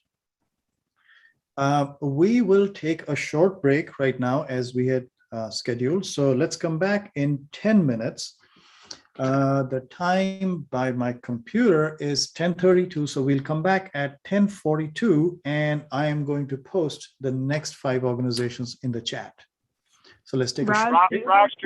Will you be able to email the whole list out so we can better plan instead of getting 5 at a time? Yeah, it's very hard to know what's coming up with. Yeah, if you look at the chat, you can see that, but I will email the list out in just a few minutes during the break. Happy to do that. Those that are on the phone don't have the advantage of seeing the chat. They should know where they're at in line. Yeah, just can post. you read the next 5 too, please? I'm sorry, what's that? Could you say it again? Could you read the next 5 for me? I don't really want to, I'm driving down the interstate, check my email. Okay. Could you just read the next 5, Raj, for me? Yeah, I will do that. Not a problem. Just give me 1 second. The next 5 are Humane Society, Bad River Band, Bear Hunters Association, Stockbridge Muncie, Great Lakes Wildlife Alliance. Thank you. And I will post this. I'll send an email to everybody, to Randy, and then Randy, you can send it out to everybody. And I will also keep posting in chat, and we'll keep announcing. Thank you.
Raj, this is Daryl. Any help you need from me during the break? No, I think we're okay. I just emailed the list to Randy and to you, so you have it. Great. And I have it here, and I'll be posting it in the chat and announcing it. So hopefully that will work. And I am just trying to find my emails here to forward it along. So stand by. Yeah. And for some reason, the autocorrect changed Robin to robing. Round robing. Round robing. We are not conferring any robes today. But yeah, thank you, Daryl. I think we are okay. Okay, and the next organizations after the break, 7 have already, so first up is Humane Society, and Raj has broken them into 5 groups apiece. Okay, and that is going out to the committee right now. Okay. Yeah, and we have already announced, and the next 5 are also in the chat. So that should work. And I think we should all be coming back together very soon.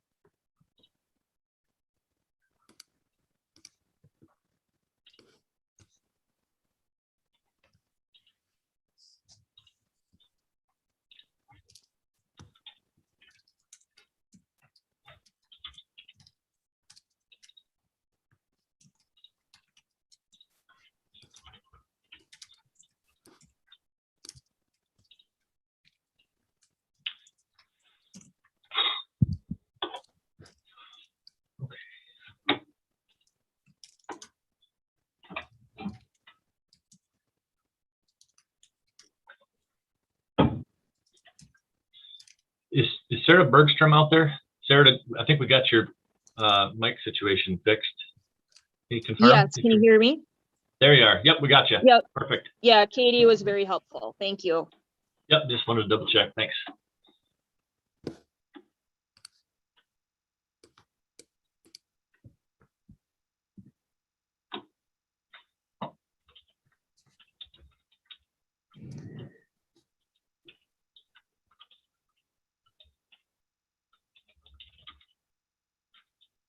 Daryl, are you able to see the next 10 in 2 groups of 5 in the chat?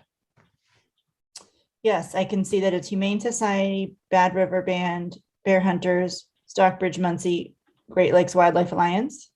Thank you. Yes. Then U.S. Fish and Wildlife. Yep. Forest County Potawatomi, Backcountry Hunters and Anglers, Conservation Voices, and Ho-Chunk Nation. Okay.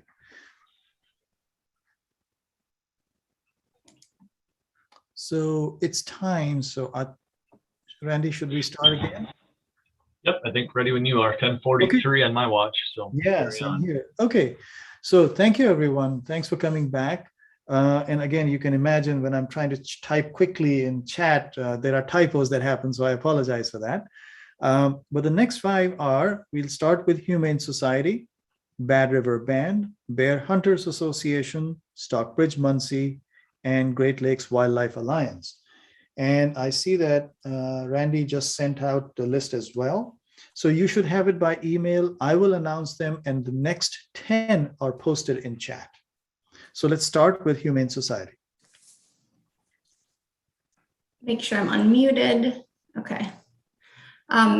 So taking a look at these objectives, as we've discussed many times now, Wisconsin's updated wolf management plan must be rooted in the best available science and traditional ecological knowledge, ethics, and Wisconsin values. The core pillars of a biologically and socially responsible wolf plan point to a framework that allows wolves to fulfill their ecological niche and regulate their own populations without humans trying to artificially control them. And the best available science demonstrates that wolf populations are generally limited by prey availability and density dependent factors, including disease, human densities, terrain, pack stability. And there's just no scientifically justifiable reason to attempt to manage wolves to an arbitrary goal. We're sure that the agency is aware of countless studies that show the ecological benefits of wolves that they provide. They help keep deer populations in check. They reduce overbrowse, helping forests thrive. They help mitigate the spread of disease. And our belief is that our framework should reflect the science and focus on helping to facilitate the role of wolves as drivers of biodiversity. This could include actions such as protecting key wolf habitat and migration corridors. And while in theory it may seem practical to establish a minimum threshold that wolf population should not be allowed to fall below, we have often seen such thresholds construed and misrepresented as population targets or goals that justify aggressive trophy hunting and trapping season. So of the three options, the preferred approach I'm describing is similar to the description of outcomes-based objective on page 5 of the 2015 draft, but it would need to include some important differences. Metrics included in the 2015 draft description, such as conflict levels and hunting and trapping opportunities, should not be used to determine if the population should be stabilized, decreased, or increased in a given year. Again, not only do wolves manage their own populations, but there is quite simply no scientifically, ethically, or ecological justifiable reason to hunt or trap wolves. Unfortunately, trapping and hunting seem to be a leading driver in these three options. The science continues to be quite clear that killing wolves, especially through hunting and trapping, does not reduce already rare conflicts. To prevent conflicts, we should focus our attention on the education and correct implementation of proactive, non-lethal preventative measures. Population management frameworks based on numerical population objectives simply have no place in today's world. Too often they're used to justify the increased killing of wolves and are based on outdated science that doesn't reflect our current understanding of wolf biology, population dynamics, or social values. So in closing, we want to make sure that we strongly oppose the use of a numerical objective in the framework. Thank you. Thank you, Megan. Were you able to hear the sound this time? The chime? I did hear it. It was 30 seconds after, correct? Yeah, so you heard the chime, right? I just wanted Yep, to I did. Yep. Earlier, some people were not able to hear, so I just wanted to make sure. I did, thank you. Thank you very much. Okay, so the next organization we have is Bad River Band. Hi, Abby's on.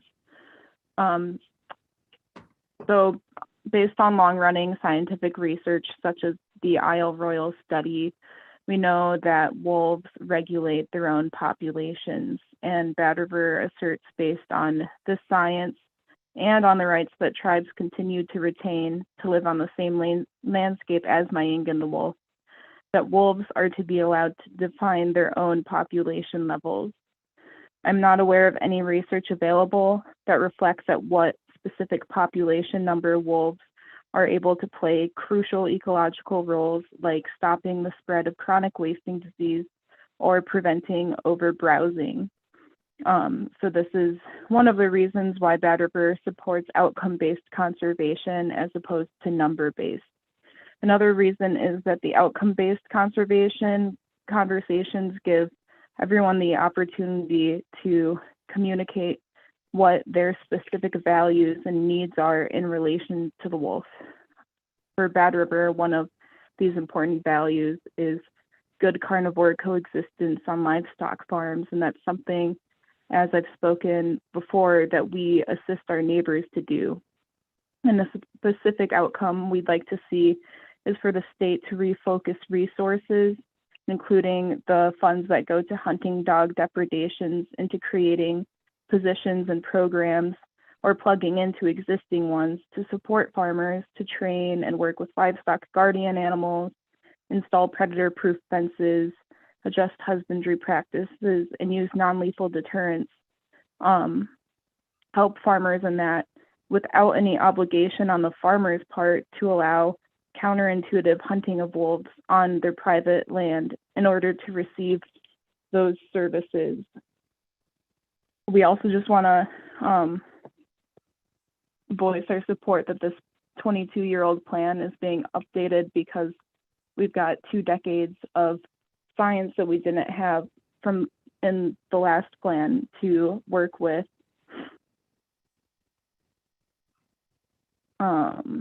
Just thinking if I want to add anything in right now as opposed to conversation later. So yeah, it's just to re-articulate, we're in support of objective-based conservation, because we really don't know at what specific numbers wolves are able to play those ecological roles. And the scientific literature does show that coexistence with wolves and other carnivores on livestock farms is possible if we put the right resources into it. Miigwech.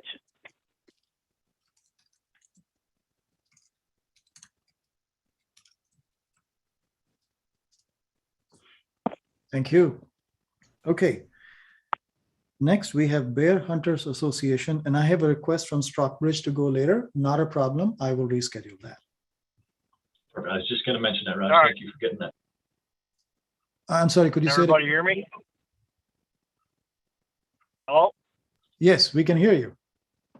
All right, this is Luke Withrow, Wisconsin Bear Hunters Association. So the first thing I'd like to clear up is that the Wisconsin Bear Hunters does acknowledge that wolves do play an ecological role in the state of Wisconsin. So I just want to be clear about that. Secondly, we would always advocate for numerical goals. And the reason we would advocate for numerical goals is because everyone has the right to know how many wolves we have and be able to sit down at the table and dictate how many we should have. Numeric population goals are the best scenario given all the difference of opinions and how many is enough or how many is too few. A numerical goal gives accurate and precise intent and clear goals of what, how, and why. This is the best and least influential of the probable options for wolf management. Numerical goals ensure everyone has a fair understanding of a starting population, a clear picture of potential harvest, and a very clear outcome of a population from year to year. Now, we heard Randy earlier say that, yes, it is a more expensive and a more hands-on approach to counting wolves, making sure we know how many. But if we do all of those things, we will all have a very clear understanding about what wolves as a population we should be protecting and what wolves as a population we should be removing from the landscape. Now, there are all kinds of different things, and we can sit down and figure out to determine those things. Zone-specific goals. What is that number? At this current time, the Wisconsin Bear Hunters Association does support the 350, but we know that we can sit down and have a discussion about that for the future. I think we also incorporate some of these other outcome-based things into that discussion, as Lori alluded to earlier. That already happens with confidence intervals in the bear management practices. We still use numbers in those practices to set goals and thresholds, but we must have clear population goals and numeric values to what we have and where we want to be. If we can't sit down and have those discussions for the future, then we're all wasting our time right now. That's all I got.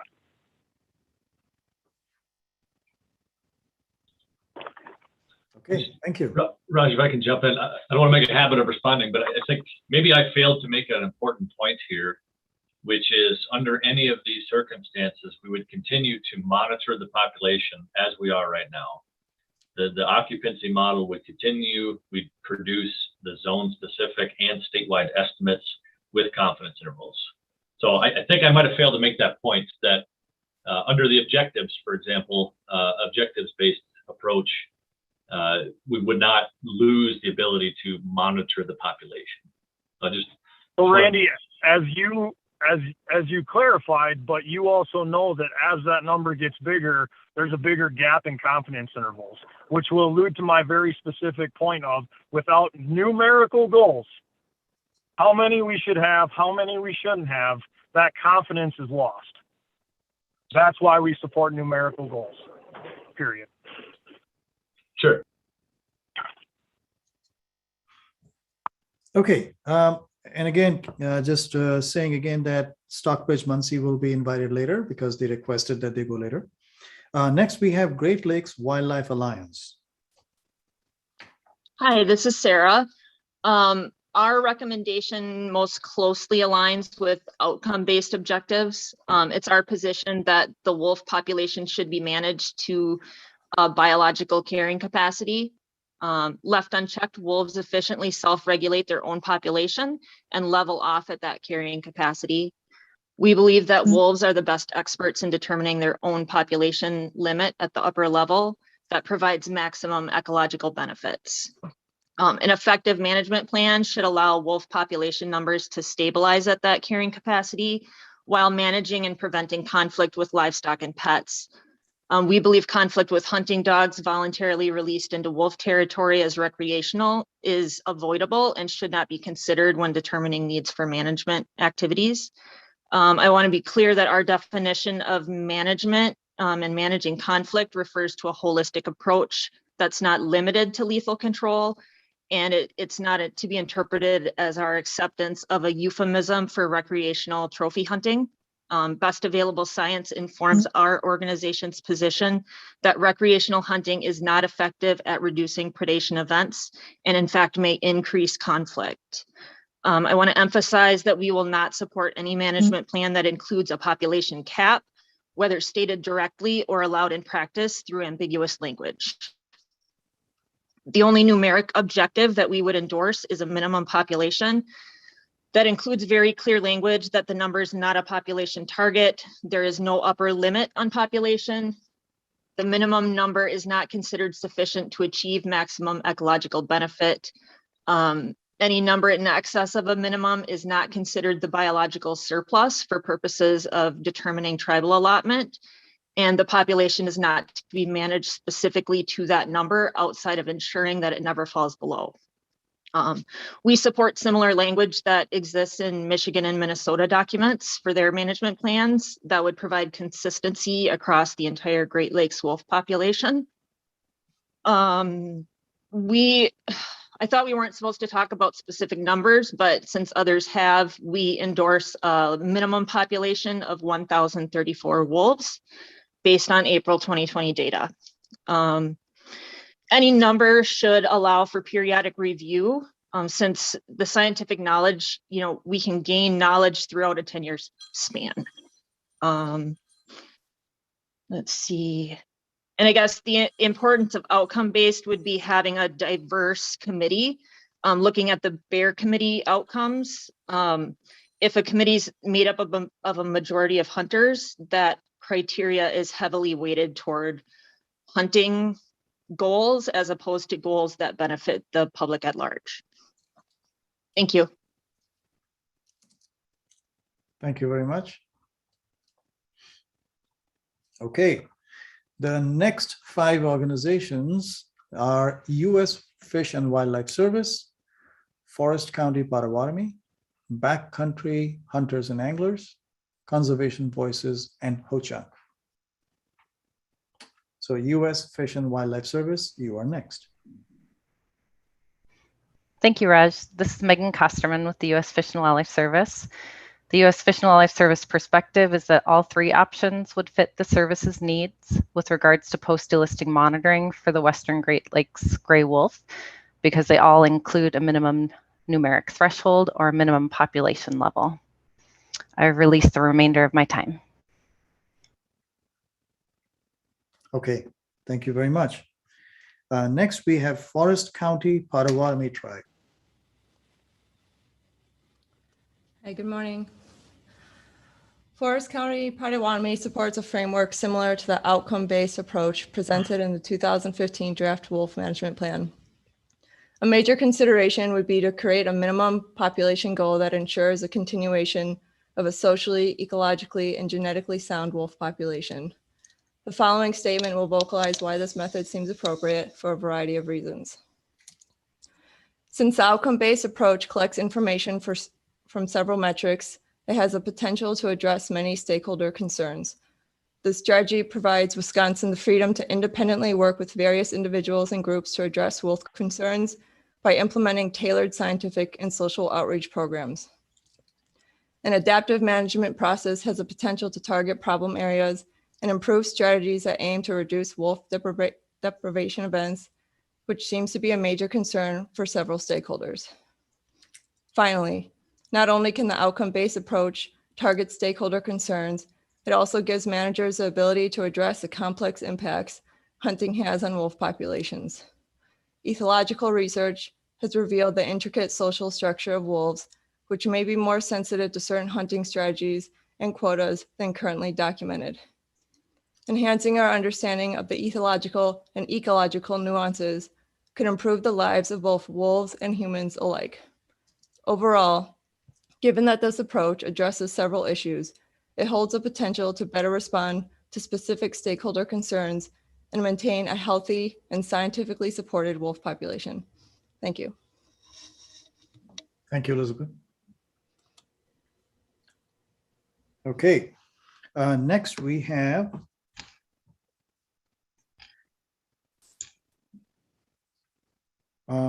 conservation voices. Okay. Oh, What about backcountry hunters? Oh yeah, sorry, I missed that. Yeah, I was going to come to you after that. Thanks. I was going to come to backcountry hunters. So who's going then, Raj? Let's go with backcountry hunters and anglers. Thank you. Okay. Thanks, Raj. I'm trying to balance about three things, so sometimes that happens. So I appreciate that. Yeah, no worries. So our organization supports more of an outcome-based objective framework, and within that, sort of tying in a lot of these population sort of minimums or maximums, or however we want to figure that out, but using the scaled occupancy models and other science-based models on habitat and social sciences that look at the tolerances or local conflicts, and sort of applying these to zone-specific population goals.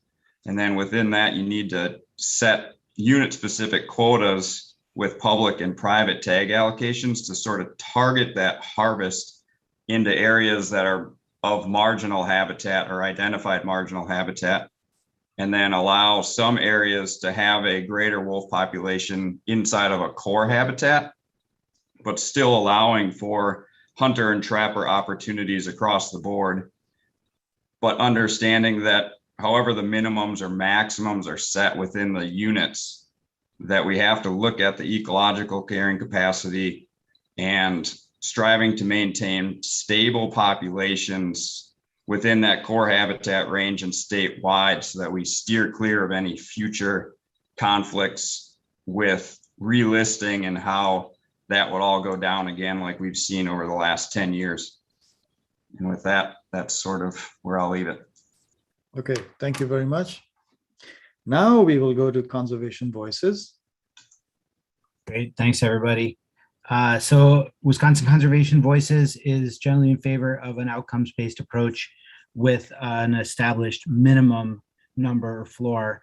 We think that the population minimum should recognize the ecological importance of wolves as an apex predator, and also in particular, the sort of relatively small number of individuals in the wolf population, so that the minimum number should pretty conservative to make sure that we are protected against unexpected drops in population. We believe that this conversation and that the outcomes that we move towards should recognize new considerations in development since 1999. That we have new science, that we have a new distribution of wolves in the landscape, we have new sets of values at play in Wisconsin, new zones of human-wolf conflict. And so that the conversation that we have really should be, the starting point should be 2021, not 1999. I'm actually a historian by training, so saying we shouldn't pay as much attention to history is a difficult thing for me to say.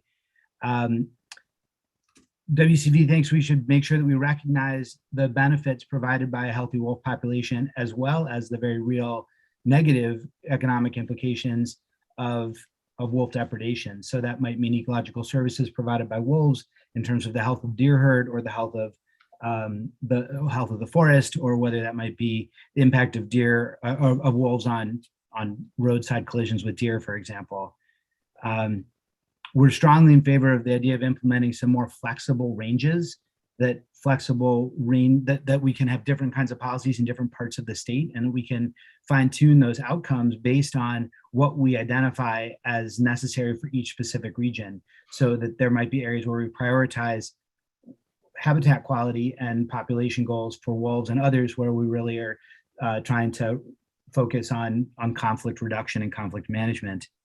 And then finally, WCV believes that recreational hunting should be really targeted to help achieve the goals of a healthy wolf population, healthy habitats for wolves and other species, and also conflict management and reduction. Thanks. Thank you, Jim. Okay. Thank you. Next, we have Ho Chunk. And before we start with Ho Chunk, I just want to make sure everybody knows the next 5. They are posted in the chat also. The next 5 after Ho Chunk are Bow Hunters Association, Great Lakes Indian Fish and Wildlife Commission, Cattlemen's Association, USDA Forest Service, and Timber Wolf Alliance. So Ho Chunk, you have the floor. Okay, so the Ho Chunk Nation DNR would be relatively in support of the outcome-based objective structure. But I think a key point in that support would be that it be on a zone basis. So that way all the stakeholders in that zone have more equal input instead of it being at a statewide level. And it would be very important that only the stakeholders in those zones kind of have the input on that zone structure, because right now the way things are being managed at a statewide level, we're not taking into account different stakeholder ideas, or also the varying habitat types that would change from those zones. And there's just so many differences that aren't really being quite captured right now. So I think that would be a big push that the nation would be in support of. And also, I think whether it be as a part of the management plan or a different document, have an analysis of all those different stakeholder objectives as a part of whether it be the plan or a separate document, so that that is clearly defined. And then also emphasis should be put on the ecological impacts of wolves. And I think that's all I have. Thank you very much. Okay, next we have Bow Hunters Association. Yeah, Wisconsin Bow Hunters Association supports a numeric framework with a population goal of overwinter 350 wolves. And I guess we should kind of talk about what we're really talking about here, because anything else besides a numeric goal is essentially a blank check for an unlimited number of wolves in the state of Wisconsin. Or as a previous speaker suggested, no upper limit. This is because an outcome-based framework can be easily manipulated. It really depends on who you ask if they're satisfied. If you ask the people having to deal with wolves every day or their county boards, the framework would suggest a population of 350 or less. However, if you ask people in the southern part of the state, you can get a completely different opinion. So when it's all said and done, the DNR can manipulate this to produce whatever results it wants. One of the main considerations for the future of wolf management is where there should be wolves, good wolf habitat, and where they create more problems than for themselves and the people around that. To do that, we still need to use numbers and the zone framework, which has been mentioned a couple times before. I guess what it all comes down to, as Tyler from the Farm Bureau mentioned earlier, based on what we're experiencing now, we need a crystal clear goal. Wisconsin Bow Hunters Association agrees with that. An outcome-based framework does not provide that. Thank you. Thank you. The next we have Great Lakes Indian Fish and Wildlife Commission. Good afternoon. Our member tribes have always had the same population goal for Mayangan, and that is to allow wolves to determine their own level on the landscape, or reach what biologists would call biological carrying capacity. We know that wolves are very good at limiting their own numbers, and we'll never have very many of them in the state. And in fact, we don't need to cap them when the biological carrying capacity itself is very small and not likely to be, and even on sort of the scale we think of other species like bald eagles, for example. Our tribes depend very strongly upon the ecological benefits that mining provides to protect the plants, both medicinal and food plants, and the white-tailed deer population that the tribes take a look at in the long term for the health of that species. Back in 1999, we didn't even have the documentation of chronic wasting disease in Wisconsin. And while it would be wonderful to have more research to support this, right now, we have very strong reason to think that wolves may be the very best tool that we have to control the spread of this disease into the ceded territories. And they'll do it for free if we give them an opportunity to do that. But the effectiveness of doing that is going to be directly related to the number of wolves that we have on the landscape and the area that they cover. And this is one of the reasons why we need to see ecological considerations addressed in better detail in the next draft of the plan. I'll also say that there's a great need to, I'll preface by saying, of course, the tribes are not supportive of recreational harvest of wolves, but as long as it is taking place, there's a number of problems associated with that that need to be addressed, and a big one being where that harvest is coming from. In the February season, 80% of the wolves killed in the ceded territory were taken from public lands, the very lands that the tribes depend upon to meet their needs. And this needs to be fixed. And one way to do that would be to develop these separate private and public permits for harvesting. I'd say that for both cultural and ecological reasons, we should not think that we're smarter than wolves determining what is suitable wolf habitat. In those individual areas where wolves cause problems for livestock, there are both lethal and non-lethal ways to address that are much more effective than broad land-scale population reduction, which we know is minimally effective and counterproductive, at least at times. I will just wrap up by saying I do support having metric for certain things like livestock depredations, but our responses, if those metrics are ever exceeded, need to be based on science. And finally, I'll just mention there is a glaring need to discuss treaty rights. I didn't intend to do that as part of these 3 minutes, but I hope that I'll have an opportunity in the open discussion to do that. Thank you. Thank you, Peter. Okay, next we have Cattlemen's Association.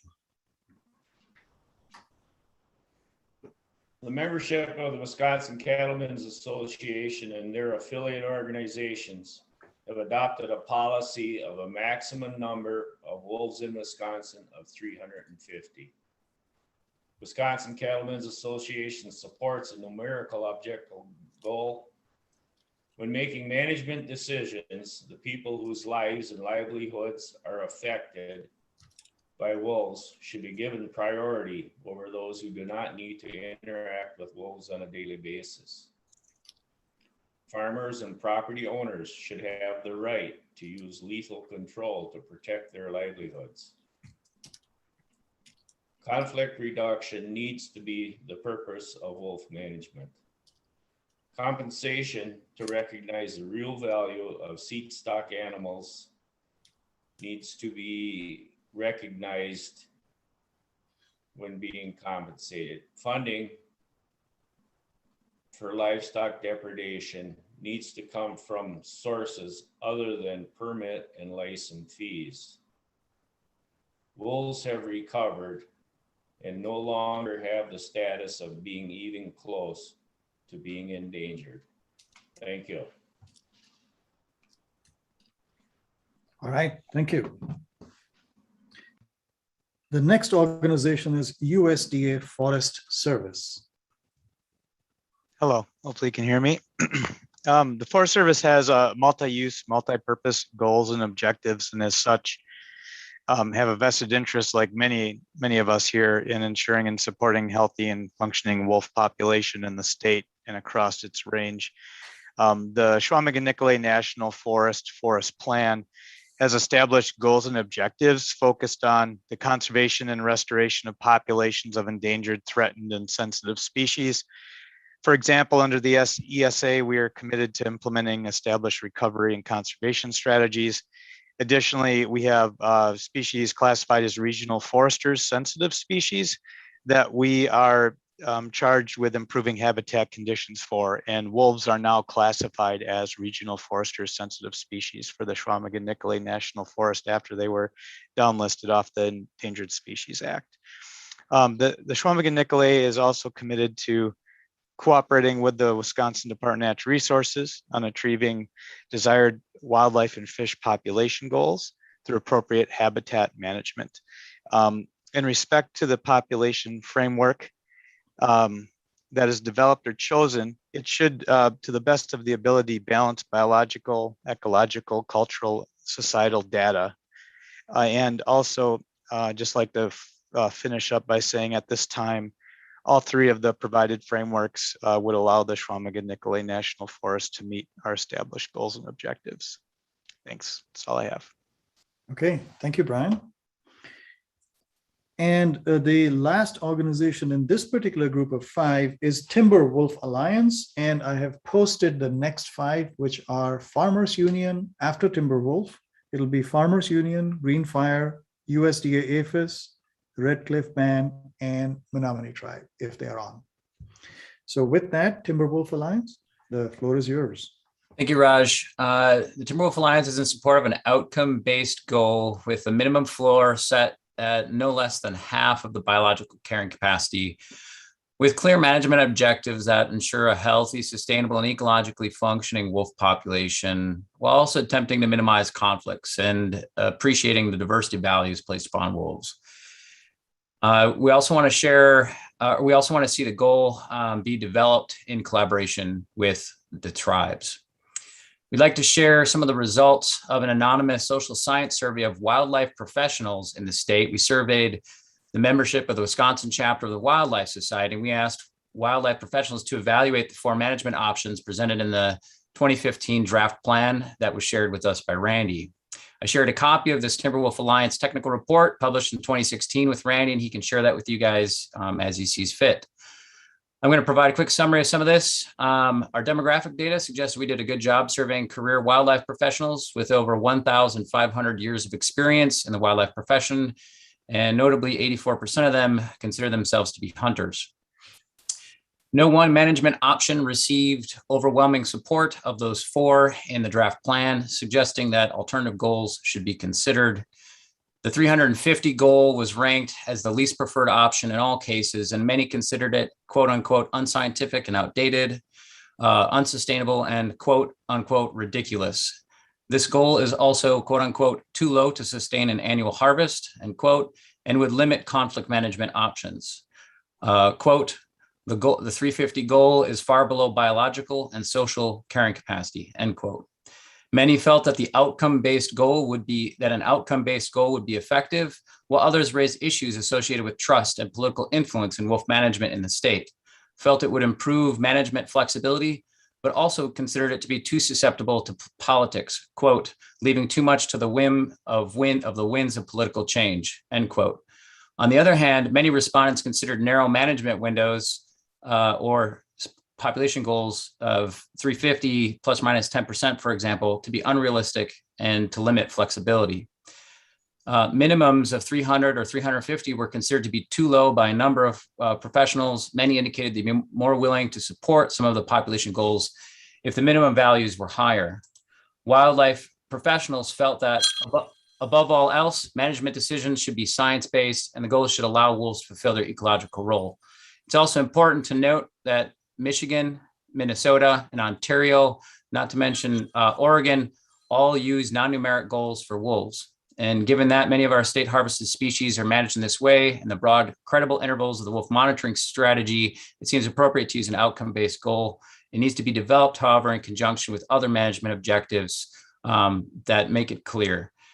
So I'll reiterate, the Timberwolf Alliance is in support of an outcome-based goal with a minimum floor set to no less than half of biological carrying capacity, with clear management objectives to ensure healthy, sustainable, and ecologically functioning wolf population, while also attempting to minimize conflicts and appreciating the diversity of values placed upon wolves. We also want to see it developed in collaboration with the tribes. Thank you for the time. Thank you very much. Okay, as I mentioned earlier, the next 5 organizations are Farmers Union, Green Fire, USDA APHIS, Red Cliff, and Menominee. So we'll start with Farmers Union.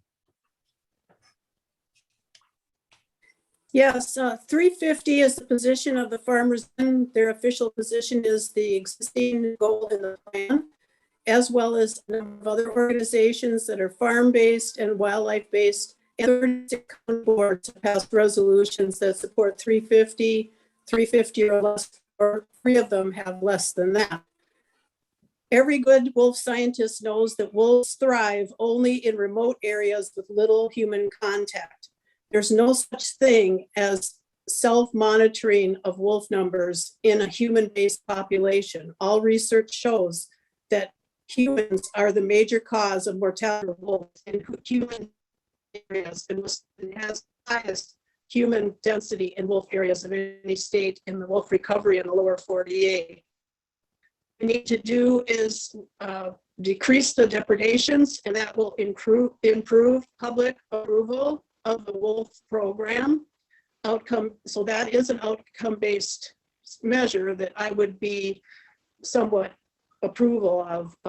Public approval needs to be measured annually in wolf areas, and depredations are an indicator. We could do a better job of that scientifically. So wolves are adding another burden to the farm sector. They're under a lot of pressure. We had the most bankruptcies in Wisconsin last year of any state in the union. The farmers unions support small farmers and small animal agriculture, focusing on pasture-fed. Wolves limit pasture-fed animals, and a lot of pressure on pastures. Sometimes animals have to be removed from pastures because of wolf activity. So this is just one more brick falling out of the wall in an uncertain small farm sector, particularly that we really want to support. So research is high. Wolf mortality is mostly caused by humans. That's it for me. Okay, thank you, Lori. Next, we have Wisconsin's Green Fire. Hello, good morning, everyone. You hear me okay? Yes. Okay, so the position of Wisconsin Green Fire are some of the other groups that we support, outcome-based. In Wisconsin, we've seen the wolf population mostly stabilize since about 2017, between about 900 to about 1,030 animals at minimum count, or a population or occupancy modeling estimate of 1,030 to about 1,200. The most recent estimates of carrying capacity for Wisconsin suggest a biological carrying capacity of about 1,242 wolves plus or minus 34 animals, done by Jen Stenglin in 2015. In wildlife management, we typically try to manage wildlife populations at about 75% of their carrying capacity. And we especially try to avoid dropping populations below 50% of their carrying capacity, which in this case would be about 600, 650 wolves. So this is a level we really want to avoid the population falling below. We feel in areas such as zones 1, 2, and 5, our wolf core areas, we probably should maintain populations near current levels to provide their ecological benefits, to be able to exist on Indian reservations, to protect packs within reservation areas. Within this area, we've got our core wolf areas where we want to provide the highest level of protection. Not a real need to drastically reduce that population. In other zones, such as zones 3 and 4, and perhaps 6, we can allow more drastic reductions if in cases where there is higher levels of depredations. We do recommend some modifications of the zones that more effectively allow us to control problem wolves, including perhaps a subzone in zone 1 in the Lake Superior lowland areas where we have a high clustering of depredation problems. We want to focus more controls in those areas, but don't need to reduce populations across all of zone 1. I've heard a lot of comments about different impacts of wolves and economics and deer impacts and hunting practices. The best science we have, the published reports we have, shows for most part, wolves have positive ecological benefits, that they are reducing impact of overbrowsing by deer, that they are reducing the spread of chronic wasting disease. We have more costs due to a high deer population. When the population is allowed to get too high, there are more costs associated with those. our bear populations at times have caused a lot more depredation problems in areas. So I think we need to manage our wolf populations at levels that are reasonable ecologically and sustainable, but at the same time that prevents population from drastic reductions, drastic declines. Okay. Thank you, Adrian. Okay, and now we have USDA APHIS Wildlife Services. Good morning. Wildlife Services will continue to assist with livestock owners and the Wisconsin DNR address conflicts in Wisconsin regardless of the model used.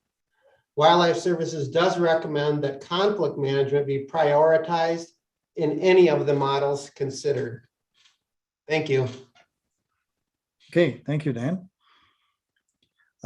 Next, we have a Red Cliff Band. Bonjour. Red Cliff supports a framework that is most closely related to outcome-based objectives. The outcome-based objectives need to be supported by the best available science. We believe that the Myangan population should be allowed to fully reoccupy all suitable habitat. We would also like to note that Red Cliff retains the right to live on the landscape with Myangan. We would like to also make it noted that any management objectives must include recognition of treaty rights for all tribes. Management should include a threshold at which complete protections should be reinstated. Both objectives and thresholds should take into account what science and managers have learned about Myangan and their ability to recover across the Great Lakes region since developing the original 1992 Federal Recovery Plan. We recognize that conflicts can and will occur and will need to be addressed when they occur. And finally, I just want to reiterate the importance of the treaty rights as well as using the best available science in developing the framework for this plan. Which. Thank you, Chase. Do we have representatives from Menominee tribe?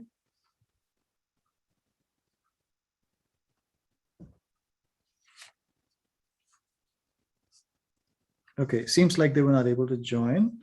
So next, Stockbridge Muncie, is this a good time for you to share your perspective?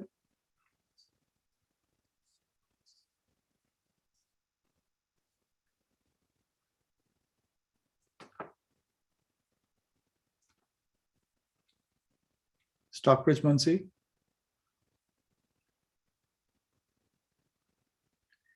Okay, not hearing from them. Is there any representative from Lac-Courte? Bonjour. Thank you for putting me in the last time. Sorry, I missed my first call. Okay.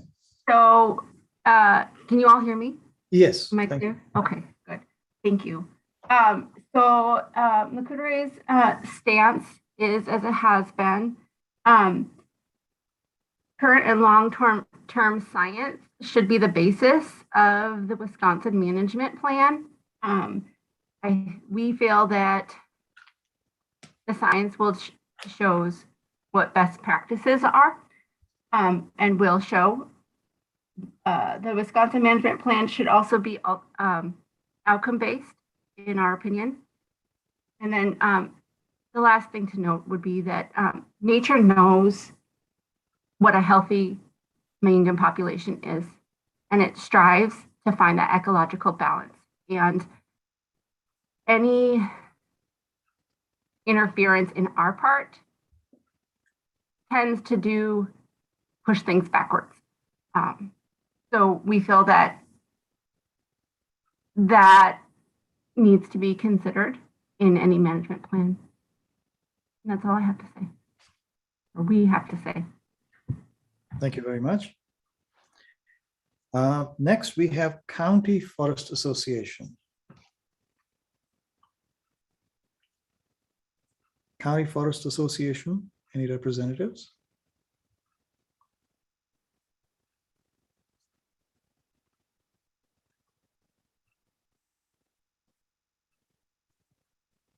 Okay, not hearing. Seems like last call for 3 organizations, then Menominee, Stockbridge, Muncie, and County Forest Association. We may not be able to hear from them because I don't think they're present. So we are actually quite ahead of schedule, which is good, which gives us a little more time later on for open discussion. So Randy, as chair, how would you like to proceed? Should we start the open discussion sooner, or should we take a break for lunch sooner? Well, my initial thought is let's break for lunch. It is 11:30. We can come back at noon, and we have between noon and 3. Well, just shy of 3. We've got some wrap up to take care of, but that's my vote. What do you think, Raj? Or I can sort out to the committee if there's strong feelings one way or the other. Right. Is there any objection to taking a break earlier at 11:30 and coming back at noon in 30 minutes, and then we have more time for open discussion after lunch? Go for it. Let's eat lunch. Okay. All right, then. That sounds like a good idea. It's 11:30 by my computer, sharp. So how about we reassemble, reconvene at noon, and we will start the open discussion at that time. Sounds good. Thank you. See you at noon. Enjoy lunch. Ready? This is Mike Rust. I have to leave now. Hopefully Rich is on for the rest of the meeting. Gotcha. Thank you. Thank you. Bye. And Randy, I'm going to call you separately. I just have a quick question, so I'll call you on your phone. Sure. I will find my phone.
Okay, welcome back. Can someone confirm they can hear me? Loud and clear, Raj. Okay. There you Thank you very much. Should we give everybody just maybe about 30 seconds to come back from lunch? Yep, probably some out there late like me. So I've got 12 o'clock. We can give it 30 Yeah, seconds. I know. I was just thinking we can give everybody 30 seconds. Yep. And because then I'm going to walk through some of the kind of guidelines for the discussion. So that's the benefit of being ahead of schedule on the agenda. Very well done, everybody. I must say, yeah, much appreciate the preparation and the sticking to the time limits. It's fair and respectful. So much appreciated. Yeah, that is fantastic. Okay, so welcome back, everyone. I see some people are waiting, so I'll admit them. So what we thought we would do in this open discussion round is we have a lot of time. We have between now and about 2:45, including a break. So we have a good, at least 2.5 hours of good conversation time. And I know the committee has wanted to have open discussion. So this is our opportunity. I'm going to share my screen to just talk a little bit about some logistics and some guidelines. And then we would like to hear from the committee about what topics the committee wants to cover. So I'm going to just share that. Okay, can you see my screen which says open discussion topics? Yep. Okay, fantastic. Thank you. So as I mentioned, we have plenty of time today for open discussion. And we've also had really good input so far. And as Randy mentioned, we are very grateful that everybody was very well prepared and you had prepared your talking points in advance for the round robin section. Went really well. So here on the right-hand side of the screen, you will see some guidelines that we would like to recommend, because it'll be easier for Daryl, our note taker, to really capture all of that. You know, she's my associate and really helps with put all the fancy notes that you see together. So it would help her. Every time you are making a comment or having an open discussion, just if you could let us know what your name is so that she has it.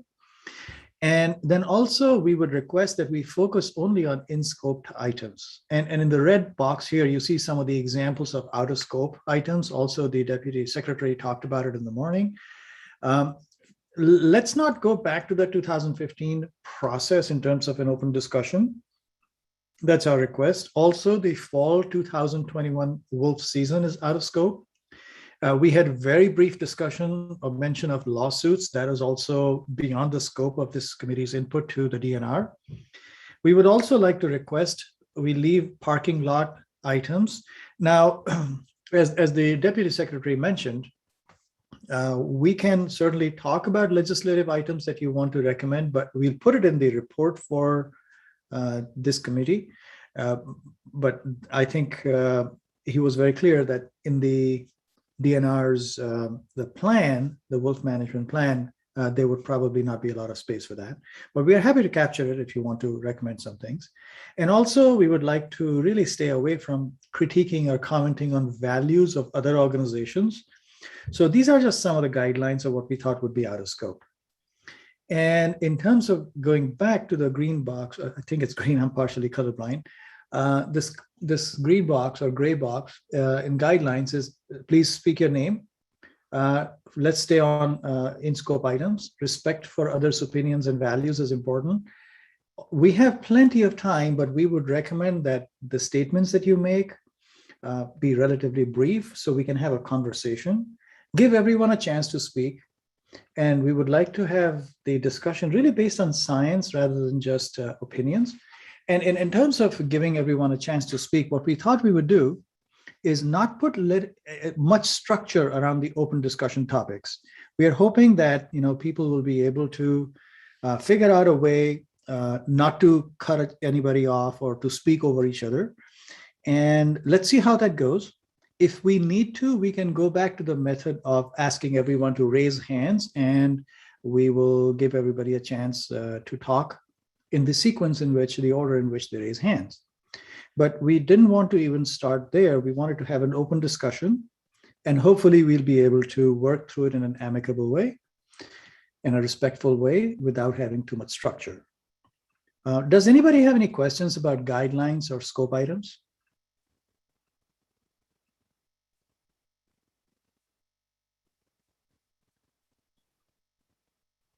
Maybe one quick comment I'll just add, and this just popped into my mind, but we have a mixture of alternates and primaries on the call, so I think we'll still request that it's just the primaries participating in this, if at all possible. Okay. And in terms of potential discussion topics, as Randy and I were thinking about it, we thought there may be some interest in talking about the nutshells. So on the next page, and I'll be happy to switch to this if you would like to refer to it, we have put a table of all the nutshells that came out of the Excel document right here on the left side. And on the right-hand side, you remember in the second meeting, we identified some additional potential nutshells. So we listed that as well, in case you want to go back to the reference document. So we have the nutshells if you want to discuss. What are the committee's thoughts about other topics you might want to discuss today? I'm happy to type it as you say right now, so we have a list. Raj, this is Jim Feldman. I just have a question. I know you've told us this before, but I wonder if you might remind us what the outcome of the 4-meeting process is going to be, what it's going to look like. I know we're not trying to come up with a numeric population goal, for example, but if you could describe for us what the DNR, what you are going to be producing as a result of this conversation, I think that would be helpful in terms of, at least for me, thinking about the kinds of conversation that we might have. Great question, Jim. Happy to do that. So I'm going to go back to an earlier slide that we had today, and hopefully this will help guide our discussion on that. So we are here in the 3rd meeting today.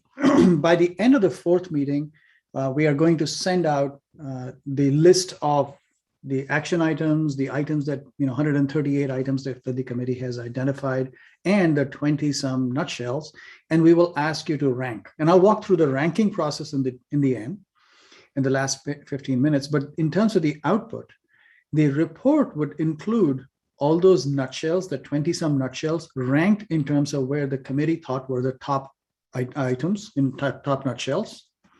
It will include all the input that you have created so far. It will include a ranking of the committee of each of those 138 items. And I'll walk through the steps later on. It'll include the meeting notes and verbatims. So all the documentation that we have prepared so far and that we will continue to prepare today and the next meeting, it'll all be there in the appendices. But essentially, the main output of this committee is going to be the degree to which the committee as a whole agrees, disagrees, or if there is a split in how the committee supports each of those 138 items, and also input on what are the top priorities among those nutshells. Knowing that all nutshells are important, but which are the first, let's say, top 5 or so that each committee member thinks are the most important. Does that help, Jim, a little bit? Yes. Yeah. I guess I'm still a little confused about then what the DNR does with, or maybe I should say, so you want to find out to what extent does the committee, which we know has great differentiation across many of these things, are there nutshells that we agree that are important, or is it that are there nutshells that we agree that there are specific items that should be goals? Right. It's going to be a combination because, as you can imagine, agreement, disagreement is different than importance. We may all agree on something, but we might think it's very low importance. So that's why for the nutshells, we are going to ask the top priorities of those 20-some nutshells. And for the other 138 items, which are components of the nutshells, we are going to ask about agree, disagree, support, do not support. So it'll be a combination of that. And that will be the input that Randy will have as a starting point among other inputs. So if you remember in the first 2 meetings that we had, and again, the circles did not show the relative importance, but there were 3 basic circles, different types of inputs coming in as part of input for the DNR to create the plan. So this is one of the 3 inputs. Does that address your question, Jim? That does. Thank you. Okay. Randy, would you like to add anything else to how you will use the output of this committee? No, I don't have much to add. I think you hit it very well. This is the collective input as well as the ranking and importance from this committee, and we have obviously the scientific literature and other inputs, and all of that will be used as we move forward with updating that plan. I think you covered it very well. Okay, thank you for that question, Jim. Always happy to revisit. What are we working towards? Are there any other questions connected to what we are doing and how that would be used before we dive into the open discussion today? So sorry, I came back just minutes ago, but can you flip to the previous slides? I just want to read the guidelines. Yeah, this one. For others, pre-statements. What was the talk about numerical? It almost seemed like when I got back on, we were told not to be discussing numerical, or. Oh, I don't think we've talked about that here in the Okay. guidelines. All right, I'm gonna just follow along, but just don't call me first. That's fine. That's perfectly fine. Again, this is open discussion, so we are not going to call on anyone. This really is the time for the committee to talk with each other. And we want to be as less intrusive as possible, giving committee full freedom. But if we need to structure it, we are happy to help with that. So are there any topics that you would like to cover today specifically in the next, let's say, 2 hours, 2.5 hours that we have for open discussion? This is Lori. I have some topics. Please. I'll be happy to take them. I think we need to try and find some common ground as far as thinking about what do the wolves want out of this plan. Nobody has ever talked about that.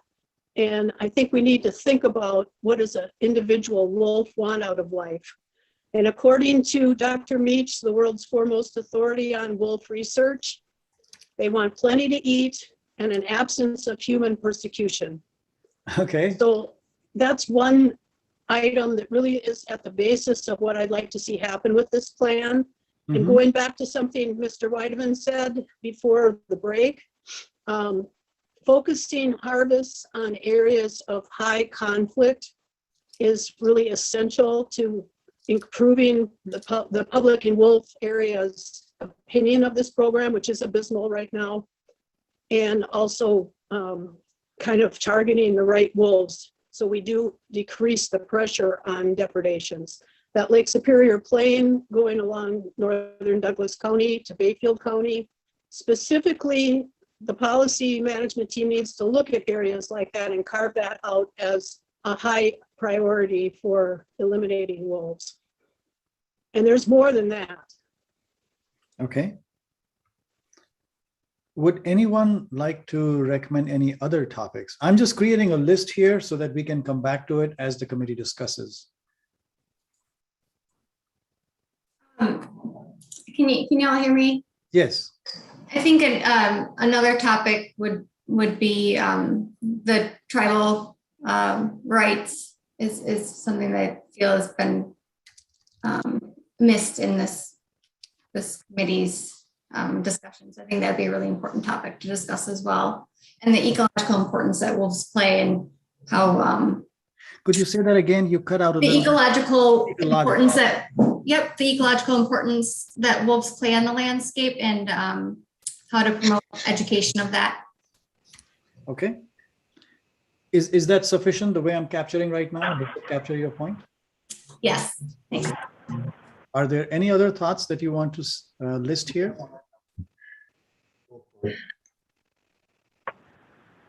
This is Jim Feldman. Hi, Jim. Possibly to talk about, I just want to applaud Lori for some of the points that she raised. One way to think about that also is a discussion point or a conversation point about how to increase public involvement and participation and trust in the process.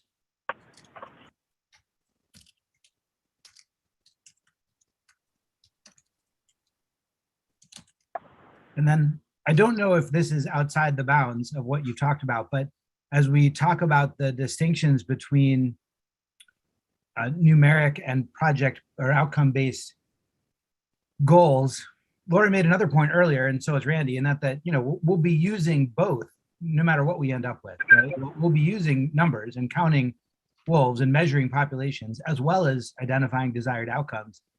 It's just so much easier to focus on a single number. I wonder if we should put some time thinking about what the outcomes that we would want to measure might be. So that I know we're not going to come to an agreement on a number. So yeah, I wouldn't say that it's numbers versus outcomes, although I'm sure that will come up. It's more, what are the outcomes that we would want to see? Yeah, no, thank you. I appreciate you clarifying that because I was trying to write what you were saying. Yeah, no, So, there we go. I hear you. Yeah, what outcomes do we want to measure? Okay. Hey, Raj, Dan Cherwicki, Safaricom. Hi, Dan. Sorry, I'm mobile here right now. Did I cut That's in on okay. anybody, or is it? Okay. So when you talk about things that we can agree upon, I could be wrong about this, but I think everybody, or most people on this committee, and certainly safari clubs, and I think every hunting organization believes wolves belong on our landscape. I mean, I've never heard a single person say we shouldn't have any wolves. So I think there's a general consensus that we believe that wolves should be here and belong here. The question that I've been posing from the very first meeting is, how many? You know, and so the two things that I really was most hoping to come out of this committee work with, and I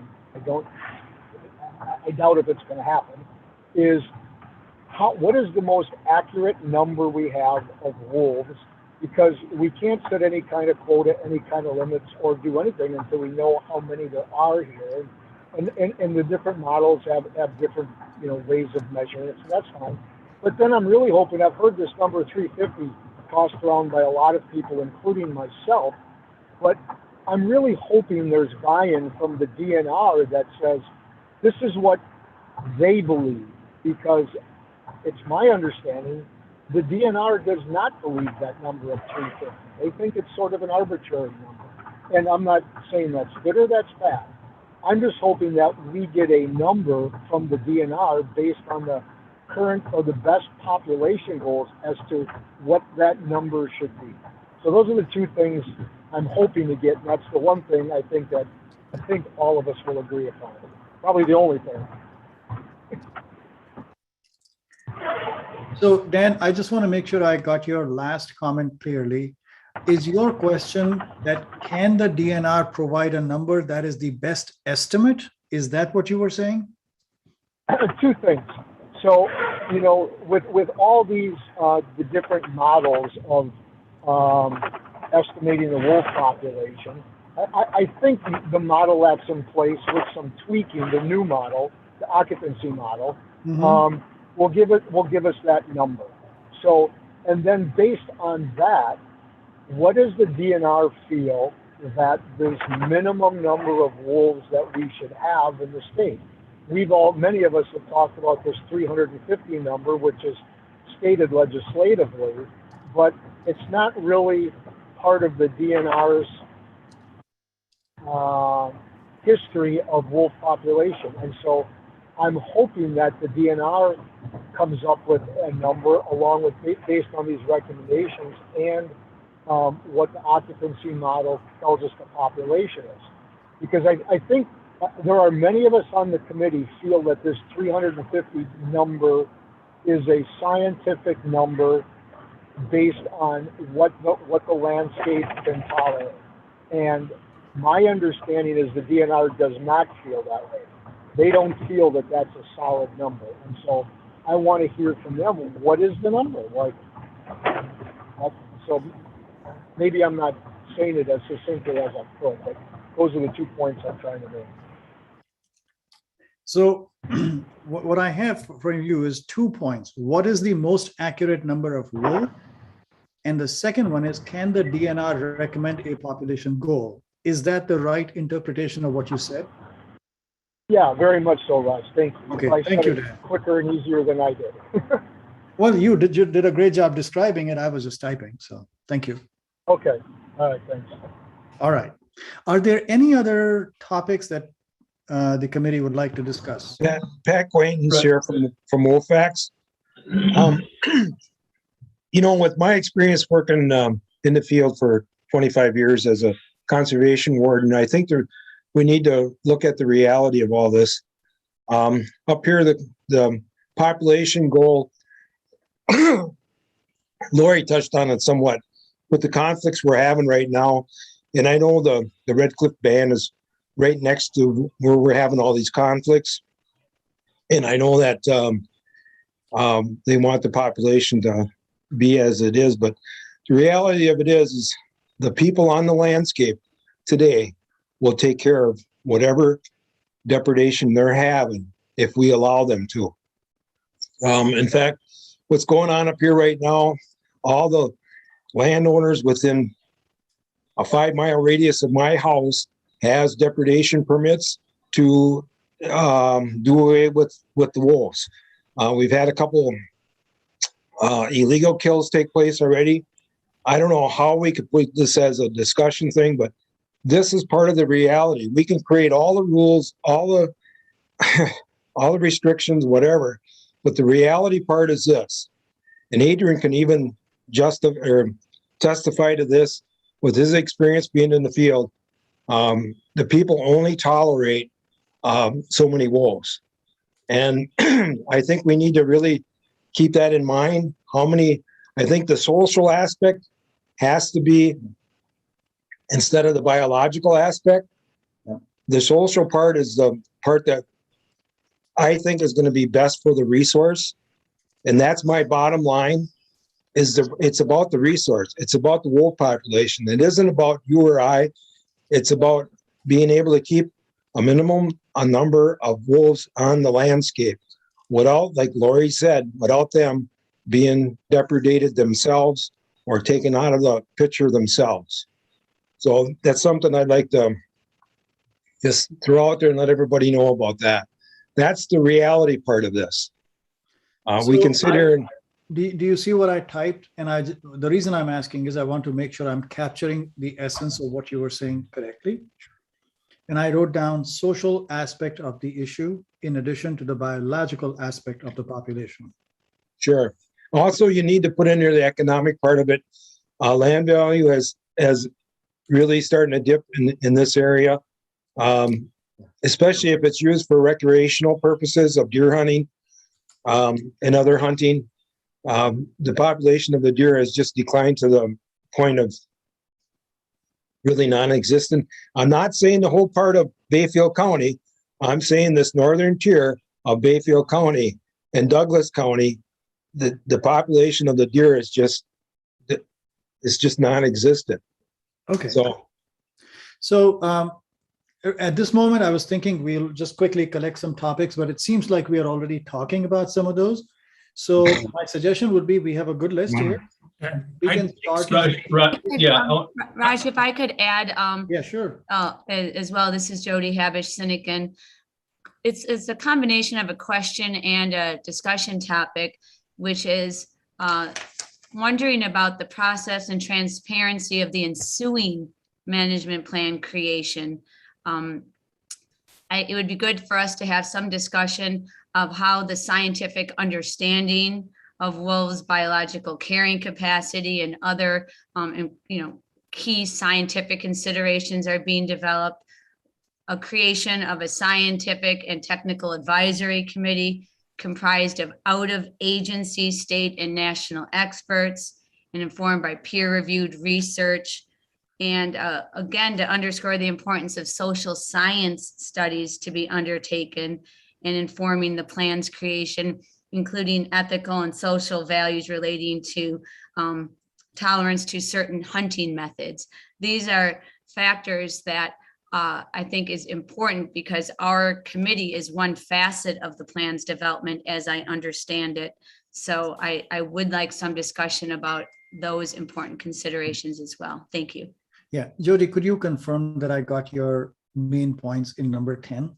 I wrote down, you want to talk about next steps, which is what is the process of creating the wolf management plan? What is the science-based input? And I know you talked about creating a committee next year and so on. I didn't have all of that, but I'm hoping social science input, science-based input, is that sufficient? Yeah, I'm just looking for the parameters of those and a sense of that we can rely upon, that the science will be coming from outside the agency as well, properly vetted by UW and other experts in the field. So that again answers some of the concerns others have raised about the public confidence in the planning process. So I just think that will be important for us to raise at some point this afternoon. Understood. I just want to make sure I've captured what you were saying appropriately. Is that sufficient to start the conversation when we get to it? Yes, it is. Thank you. Thank you. Raj, I'm gonna jump in here quick, Raj. There's a number of hands raised, and I know you've got too many screens, so I've been waiting for the right time to jump in. Jim's is up and Pat is up, but I think those are leftovers. But I know Peter's been waiting, so thank you, Peter. Yeah, thank you. Please jump in with a topic. Thank you. Oh, Matt as well. Yeah. I have sort of a two-part question that I'd like to direct to those groups that are supporting the 350 number. Many of those groups have often made the point that, you know, we need to listen more heavily to the people in the north. I'm not sure how you would do that, but I want to know why, when the last social survey that was conducted in Wisconsin suggested that even in wolf range, the majority of people wanted a much higher population goal than 350. At that time, there were about 800 wolves in the state, and the majority of people with an opinion in wolf range wanted that many or more. So why, in fact, should we not be apparently listening to those people? And then I wonder about the fact that, you know, Wisconsin is blessed with a significant amount of large blocks of suitable wolf habitat. Much of it's public land or industrial forest land. Zone 1 alone has a wolf population right now of over 350 animals, over 400.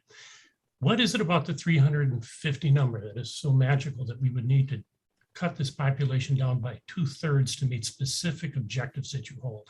Thank you. I wouldn't mind answering that. Peter, if you don't mind. Lori, we'll get to the discussion. Yeah, Thank Peter. you for that. I hope Raj, go so. ahead. I have a question for Peter.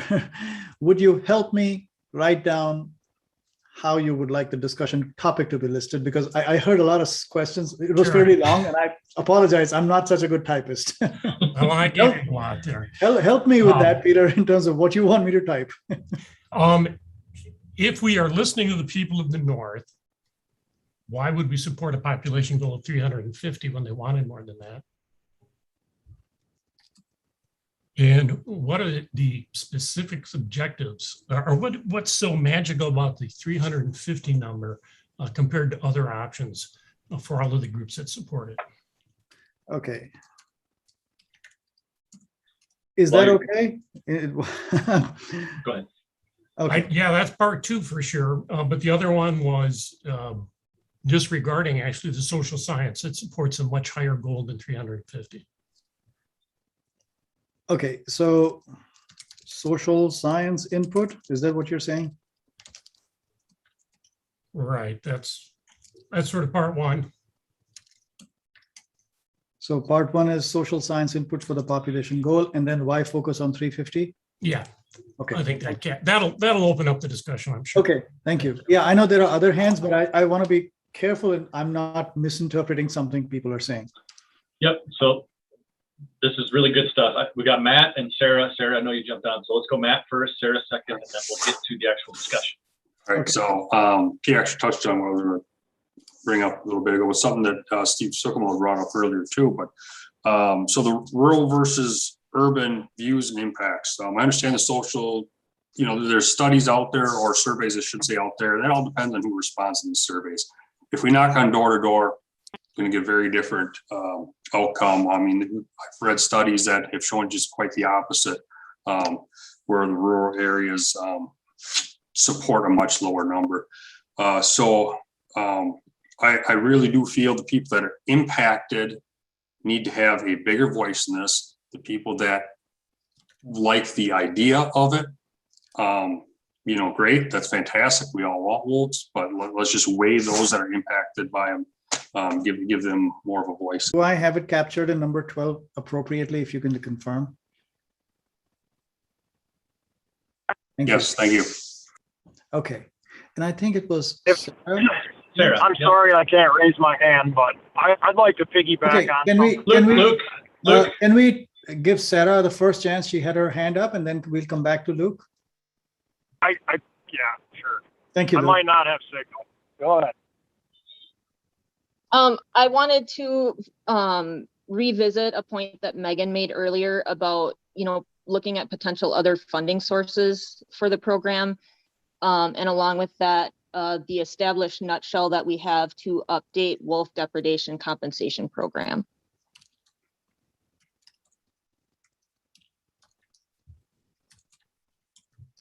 Okay, Sarah, does that capture your thought, number 13? Yes, close enough. Thank you. Thank you, Luke. Back to you. Yeah, so I just wanted to mention a couple times today,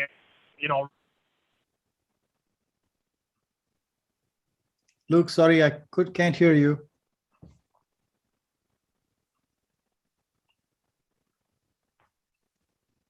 Luke, we can't hear you, sorry. Todd, maybe if you're still on as alternate, you can reach out to Luke and text back and forth or get something and we can throw it in at that point. Yeah. I know he's traveling. Okay. Thank you. Well, can I throw an idea? We have about, a list a dozen long. How about we get into the discussion, and then as we identify other topics, we'll be happy to put them here. Is that okay with everybody? Good here. I'm not seeing any hands up, so that's why I was asking that question, saying, let's use the time that we have. Yep, I see a thumbs up. I think proceed. All right. And Raj, I'll jump in if any hands are being raised. I'll try to watch. Thank you. But I carry on. appreciate that very much, Randy, because I can't track multiple screens at the same time. So thank you. I understand. Okay. Well, should we go from the top? Is that okay? Or is there any, because I think it's going to take a lot of time if we start talking about the order. So we can go back and forth and, any sequence. So one question was, what does an individual wolf want out of life? Lori, I think you raised the question.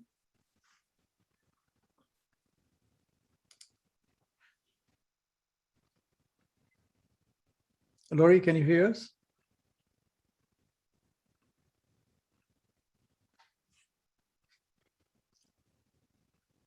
I'm not sure if she's here or if she can hear us. Lori, are you able to hear us?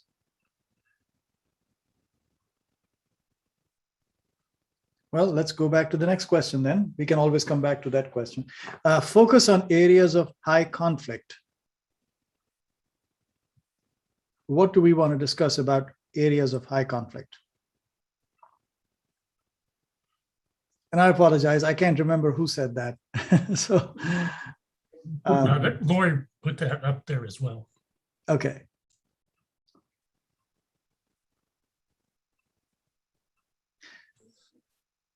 This is Peter. I might make a comment on that. We spent a lot of time actually in the last couple of weeks, myself and several others, looking at conflicts in Wisconsin. And there's only probably two areas that have any sort of relatively high livestock conflicts. And that is the area that was talked about in northern Douglas County and another area in sort of the central part of the state, just north of the east end of Zone 5. And those might be areas that could be looked at in a zoning reconfiguration to try to, that if harvest is going to take place, more of it perhaps should go into those areas than in other areas of more suitable habitat. This is Abby Fergus. I want to give input when it's a good time, and I just need to unmute and talk because I'm on a phone. So Abby, this is open discussion for the committee. We really appreciate people taking turns to list the topics, but now we don't want to be intrusive. So we are asking the committee members to talk, jump in when they want, as long as we can keep it in a amicable and respectful. Let them be called. Raj? just going off what Peter is saying, I just want to warn and bring up the fact that the literature doesn't support hunting as an effective way to address conflict with livestock. In fact, there can be detrimental impacts when, for example, an individual wolf or a pack is killed, because then another individual or pack will just fill that niche, and it's more likely for younger wolves and dispersing wolves to go after livestock. So, and based on my research in this, which I actively do with farmers and got my master's in, that's not actually a good solution for conflict.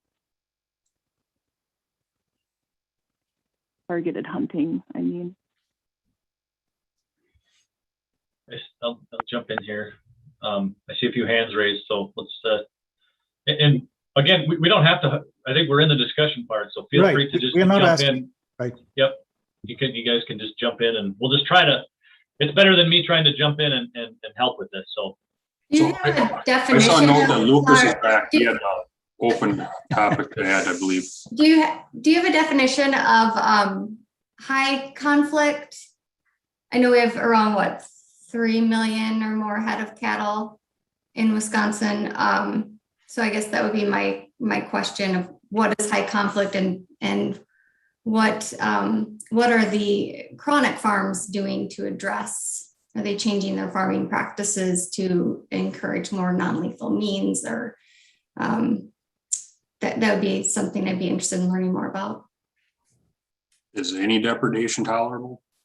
I don't feel it is. I mean, wolves have to eat, so the state cover does cover for livestock loss, and we will. I don't think it's possible to think we would ever get to any point where any predator didn't make 1 or 2 depredations within a whole pack. It's very, very minimal as a number. I'm not saying that it's not a minimal it's not a minimal loss to the farmer. Again, my grandfather was a farmer.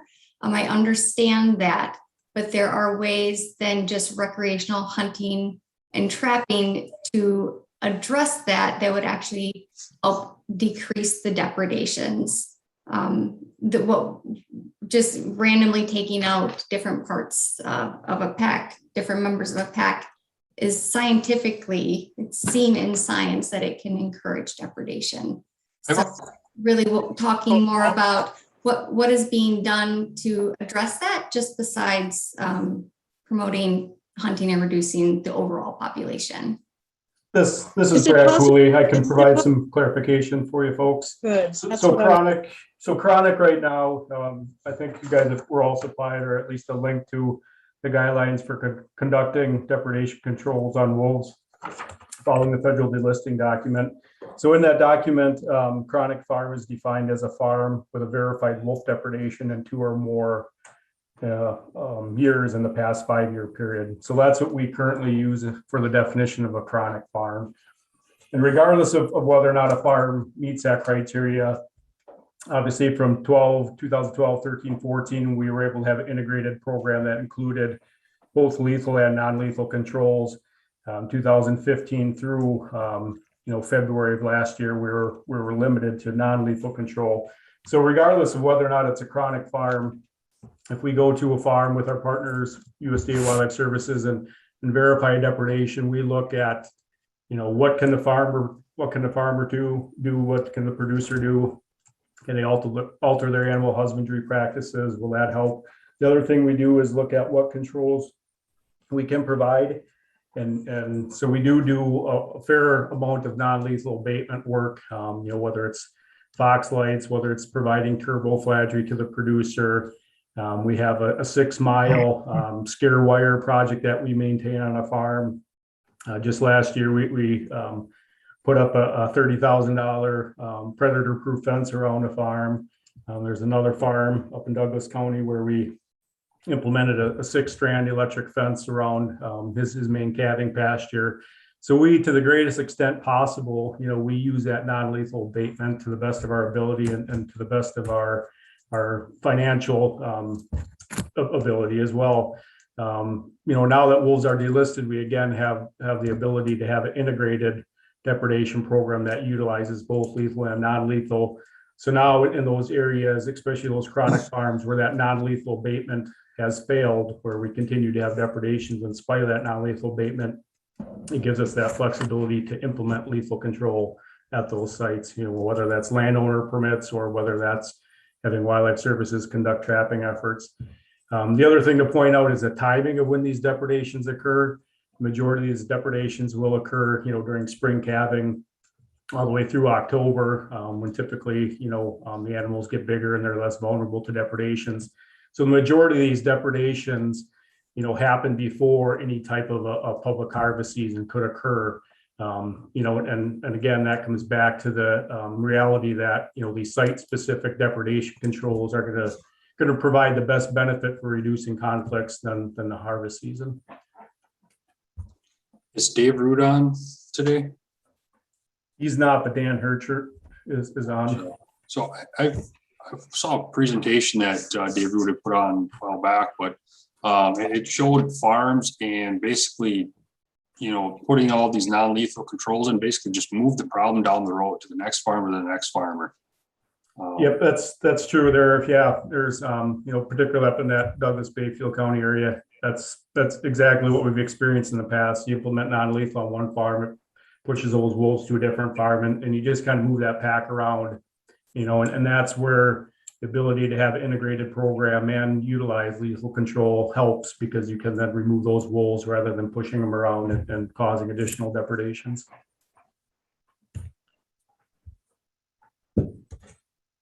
This is Jack Johnson. Kind of to answer one of the solutions that was recommended. Can you manage things differently to mitigate some depredation? What happens is, especially on my farm, we had a depredation back in 2014, and we moved the cattle out of an area into another area, and it was in the spring of the year. Pretty much devastated whatever area they were in because of the wet ground. Our farm, we do rotational managed grazing, and it's pretty much run that plan just away from us because we can't graze the way we would like to. And it's just driving our industry into confining our animals more. And I don't think anybody wants to see that either. That's just my comment. This is Steve Suckamel, and I'd like to tie right now number 3, which we're talking about, and number 9 somewhat together.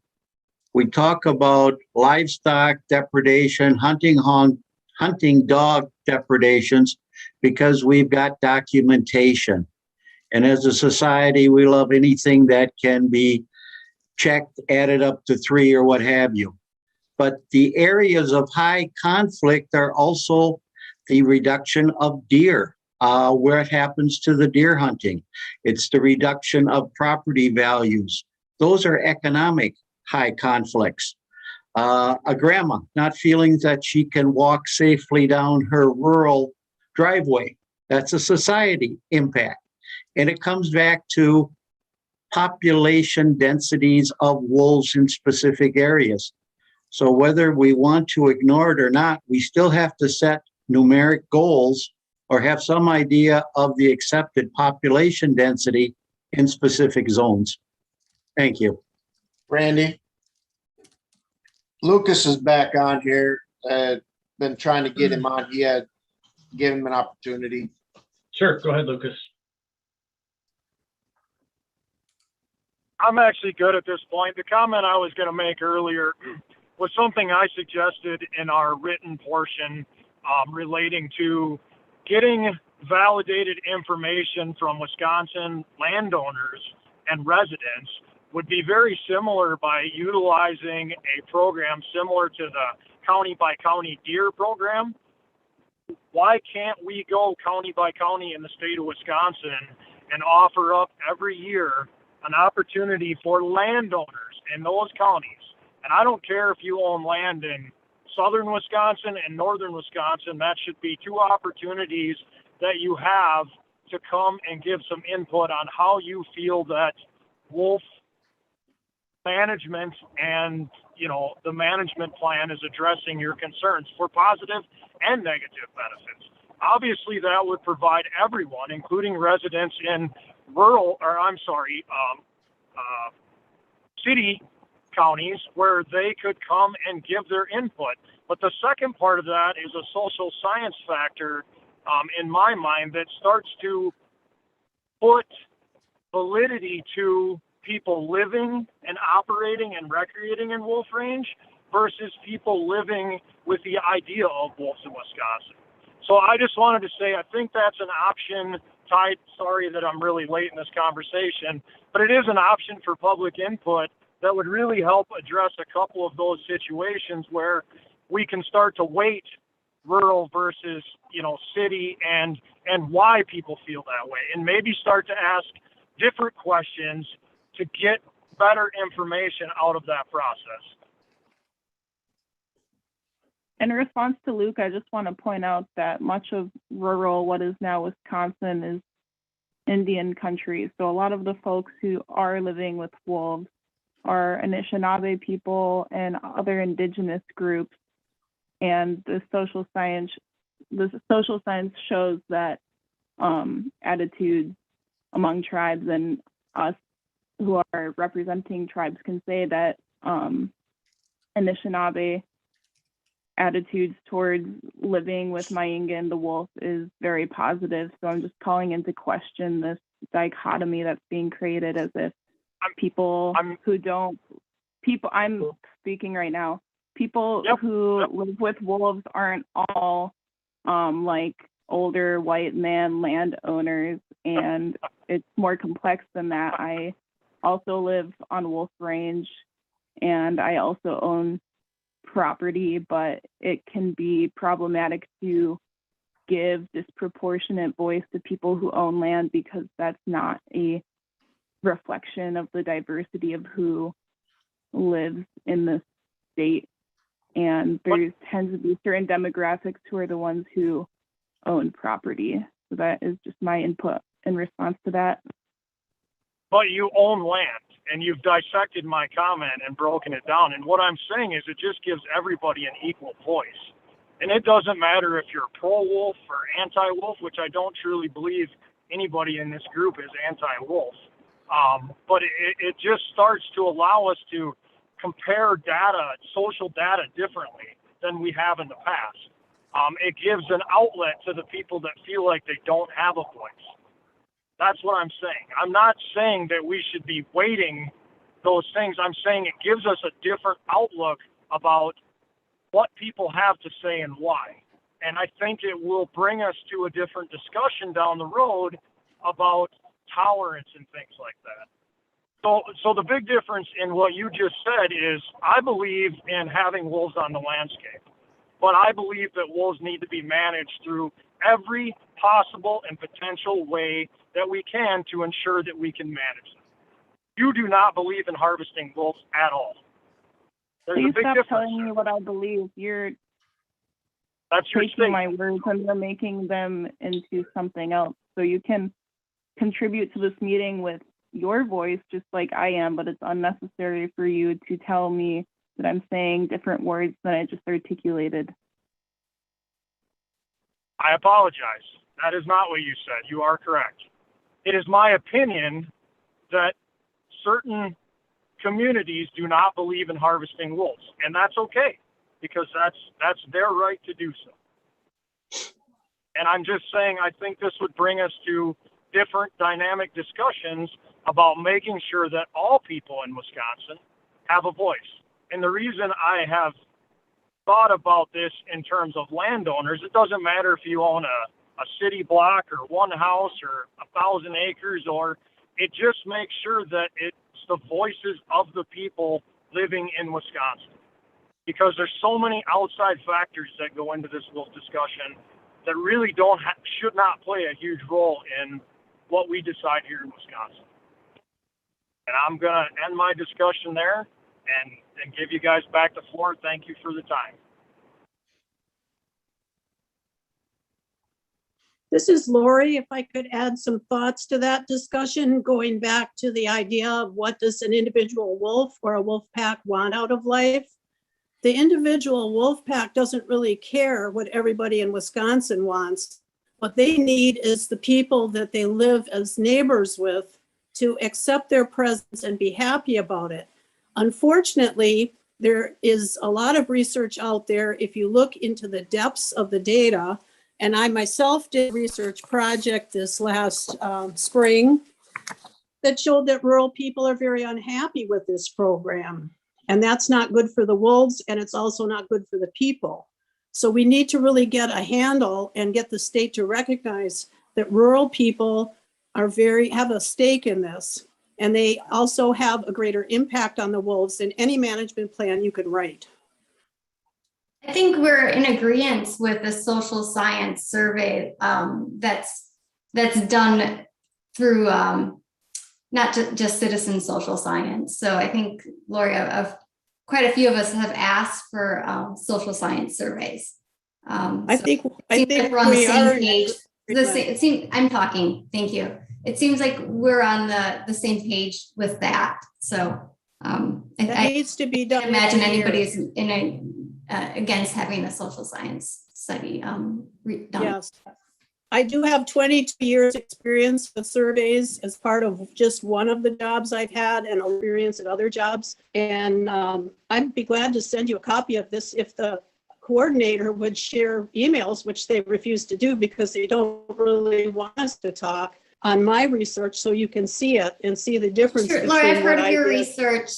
But I think what we did before, what the DNR did before in the past was a different level of social science. And while I respect and appreciate your experience and the time you've taken, you know, I would say there's a different level of expertise when it comes to those types of things. So definitely happy to view your research. I've heard you talk about it before, but I don't think that would change my mind on the fact that we've asked for it. And I do think the research agrees with what I've done. The DNR's research and the Minnesota research all agree that the people who are exposed to wolves also are not happy about these programs. They're all the same. Every research I've seen is the same. Even Adrian Weideman's research at that. I would suggest that putting everyone in a box either, because we've got there's a lot of northern people that actually do live with wolves and they aren't against them, and we've got the tribes that have wolves on their landscape as well. So while yes, there are definitely some people that do and some people that don't, and some are in between. So I think that's where a social science survey would be important. It's a good point, Megan. And there's some in the south that want them and some that don't too. I'm really thinking about what Lucas said there, you know, just to give everybody in their county where they own a hunk of land, let's make sure we're listening to them. Even if they live out of county, you know, let them have a voice in the county they live in and the county they own property in. This is Tyler from the Wisconsin Farm Bureau. You know, I don't know what, and maybe the bow hunters can speak to this a little bit. I'm not sure what the success has been of the county deer management meetings, because you know, from what I've heard, there's some people that just have not been happy with the results from them, and I don't know if people in Lincoln County, you know, Nida County, where Minocqua is, you have a lot of out of state, out of county landowners in that region. Some of them come from Madison, not to disparage Madison or anything like that, or Illinois, but I think they would probably hold a different opinion when they come up on the weekends, you know, 6 times a year, than those that actually live up there, and giving them the same voice of those that live up there full time. I'm not sure that all the residents would appreciate that. I would point that out with the dog hound hunters that come in from out of state, which we have quite a few of those too. So yeah, those portions of out of state. But if I own land in northern Wisconsin and I go up there, I have a voice in that area because I'm a landowner. So regardless if I reside mostly in Marshfield or Madison or Janesville or Hudson, Chippewa Falls, I'm still a part of Wisconsin. And, you know, I do believe that all of Wisconsin would appreciate us being seen as all of Wisconsin and not trying to exclude or include certain factors there. One question I have, this is Steve Suckamel, talking about the rural land people. Why wasn't the Towns Association invited to be a member of this advisory committee? I don't know where it fell through the cracks, but my understanding is certain parties were invited, did not apply. Why was the Towns Association not invited? And real quick, try to answer that. We had, as we all know, a mix of invitations to this group, as well as a mix of applications. And the invitations went out to groups that have traditionally participated, our tribal nations, et cetera. And there's a number of groups that obviously have stakes in this that didn't necessarily receive an invitation. So I guess that's the answer there. This is Jody Habish Sinekin. I think there's a couple of points that I'm hearing that people are raising, and some of them are a bit red herrings in terms of my viewpoint.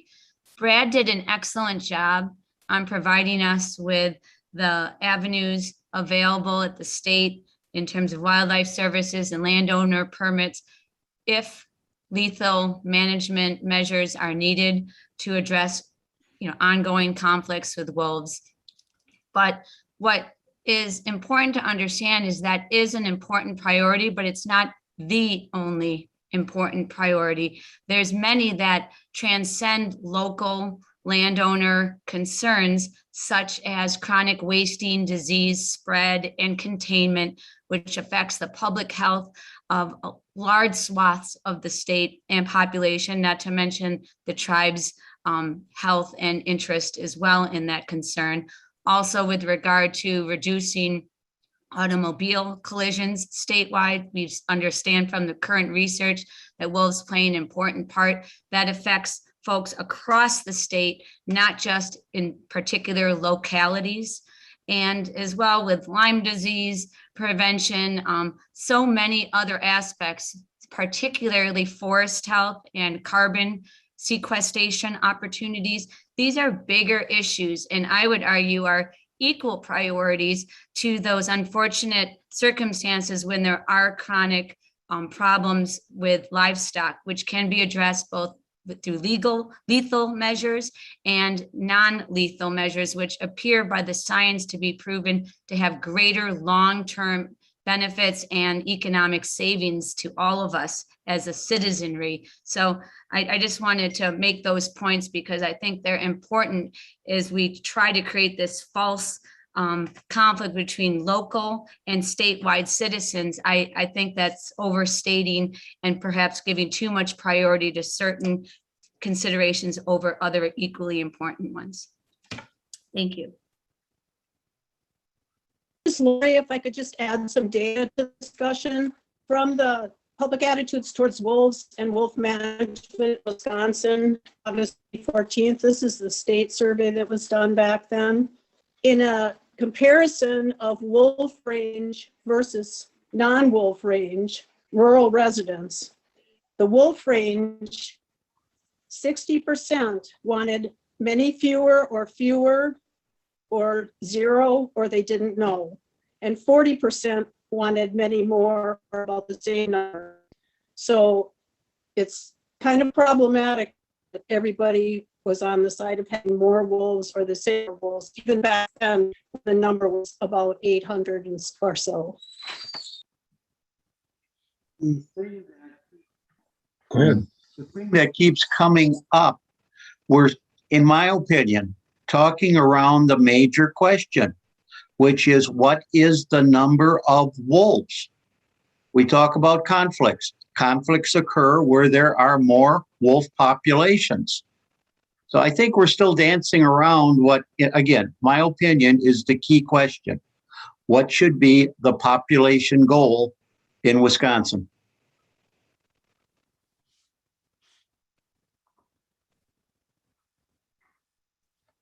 I'm going to jump in real quick here. Adrian and Peter, I see you guys patiently waiting with your hands up. So Adrian, why don't you go ahead? Sure. A lot of things have been said now, so it's trying to get caught up here. But initially, we started discussion on subzones for increased harvest for those areas. Discussion as to whether there's any scientific evidence that supports use of harvest, and there is some evidence. There's research done in Montana showing that there is some benefits from public harvest in reducing depredations, although it's relatively small. And then work done by Jen Stenglen indicated also that there's a small impact of harvest on reducing depredations if the zone, and she suggests that if zones could be subdivided to smaller levels, that those effects might even be greater. And so that's kind of some of the thoughts that we had on some of these subzones, such as the Lake Superior lowland area near Superior, that in these areas currently, or in the last 7 years, there's probably been more work done on non-lethal controls by USD Wildlife Services in Wisconsin than in any state in the US. So it's not like we haven't been doing non-lethal controls. We have a great deal of experience in this state on the effect and effectiveness of non-lethal controls. What we did see in that short period of time when we had more flexible management, Wildlife Services has been basically operating with their hands tied behind their backs in a sense, because they haven't had the option to use lethal controls. But what we did see between 2012 through 2014 is there was drastic reductions in numbers of depredations, and numbers of cattle being killed, and numbers of farms of depredations. That slowed down and somewhat came up after the state lost management authority. Now, how much of that was due to lethal controls by USDA Wildlife Services or landowner permits or hunting seasons alone, we can't really say. But we know that when there was a flexible management system, the depredations were reduced drastically without drastic reductions in the wolf population. We had only about 10% reduction in wolf population, while we had over 50% reduction in numbers of farms, over 50% reduction in number of cattle being killed.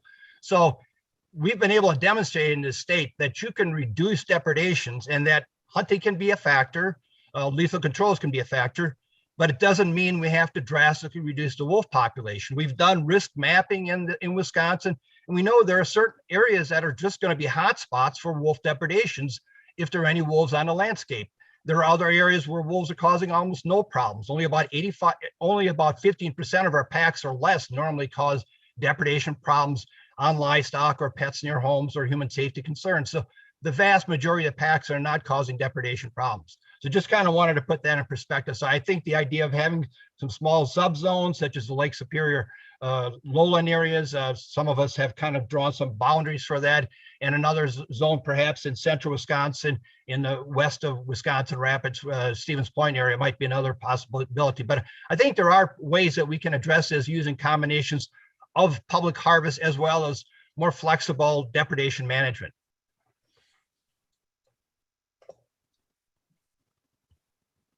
This is Lori. Great job, Adrian.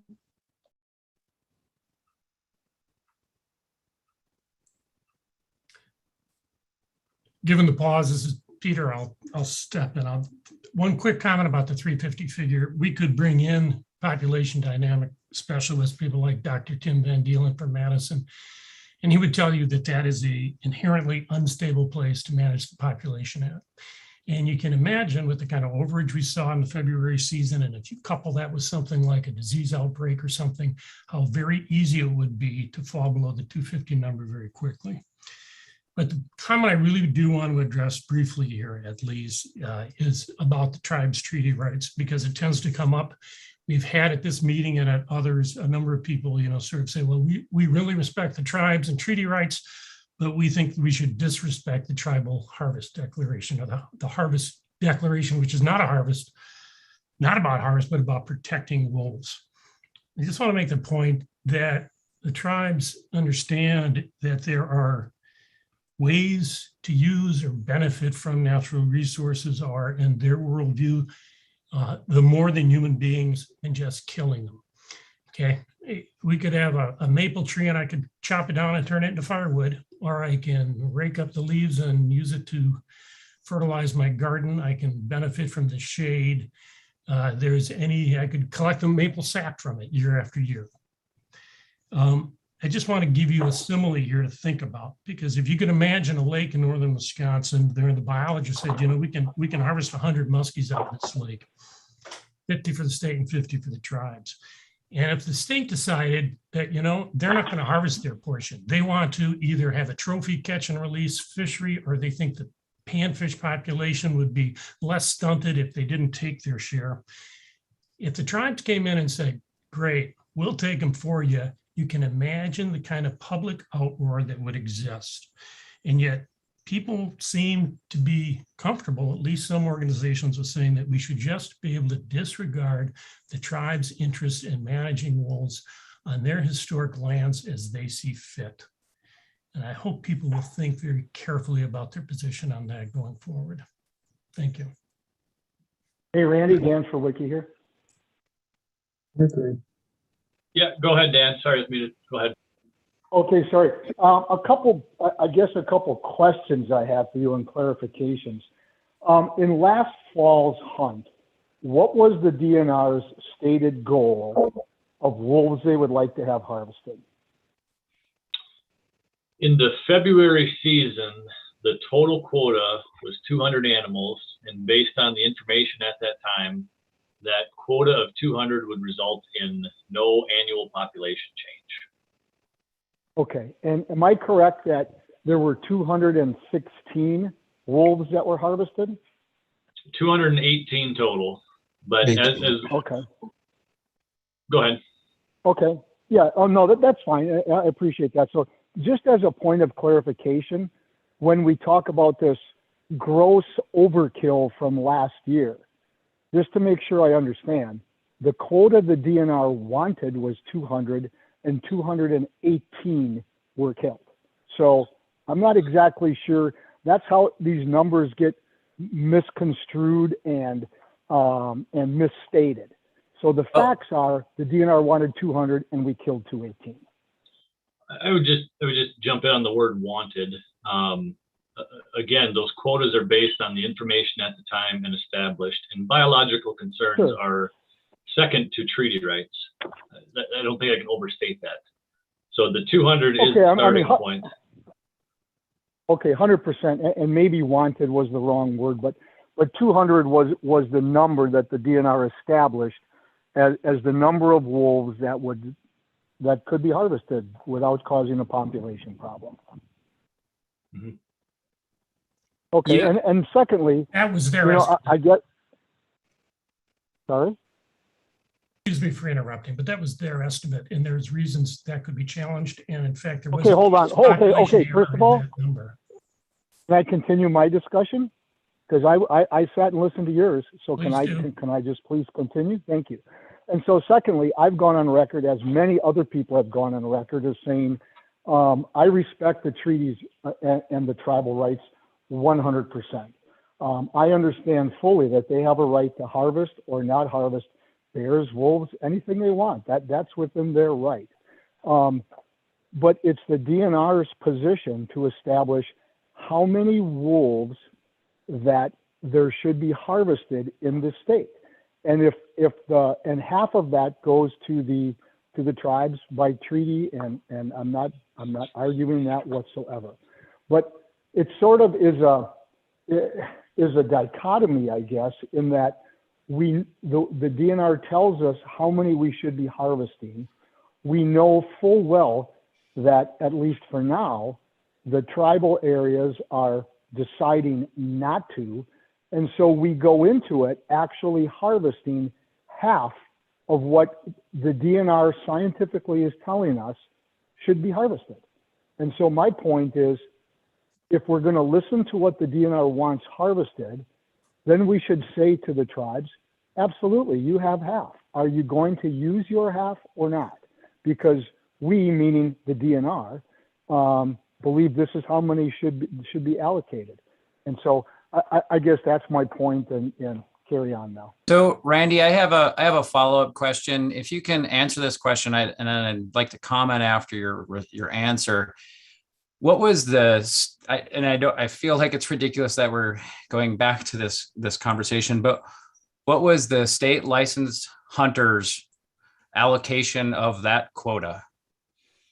Right. So the 200 is based on treaty rights, allocated based on the harvestable surplus in and out of the ceded territory. And after that declaration, it was 119 for the state and 81 for the Ojibwe.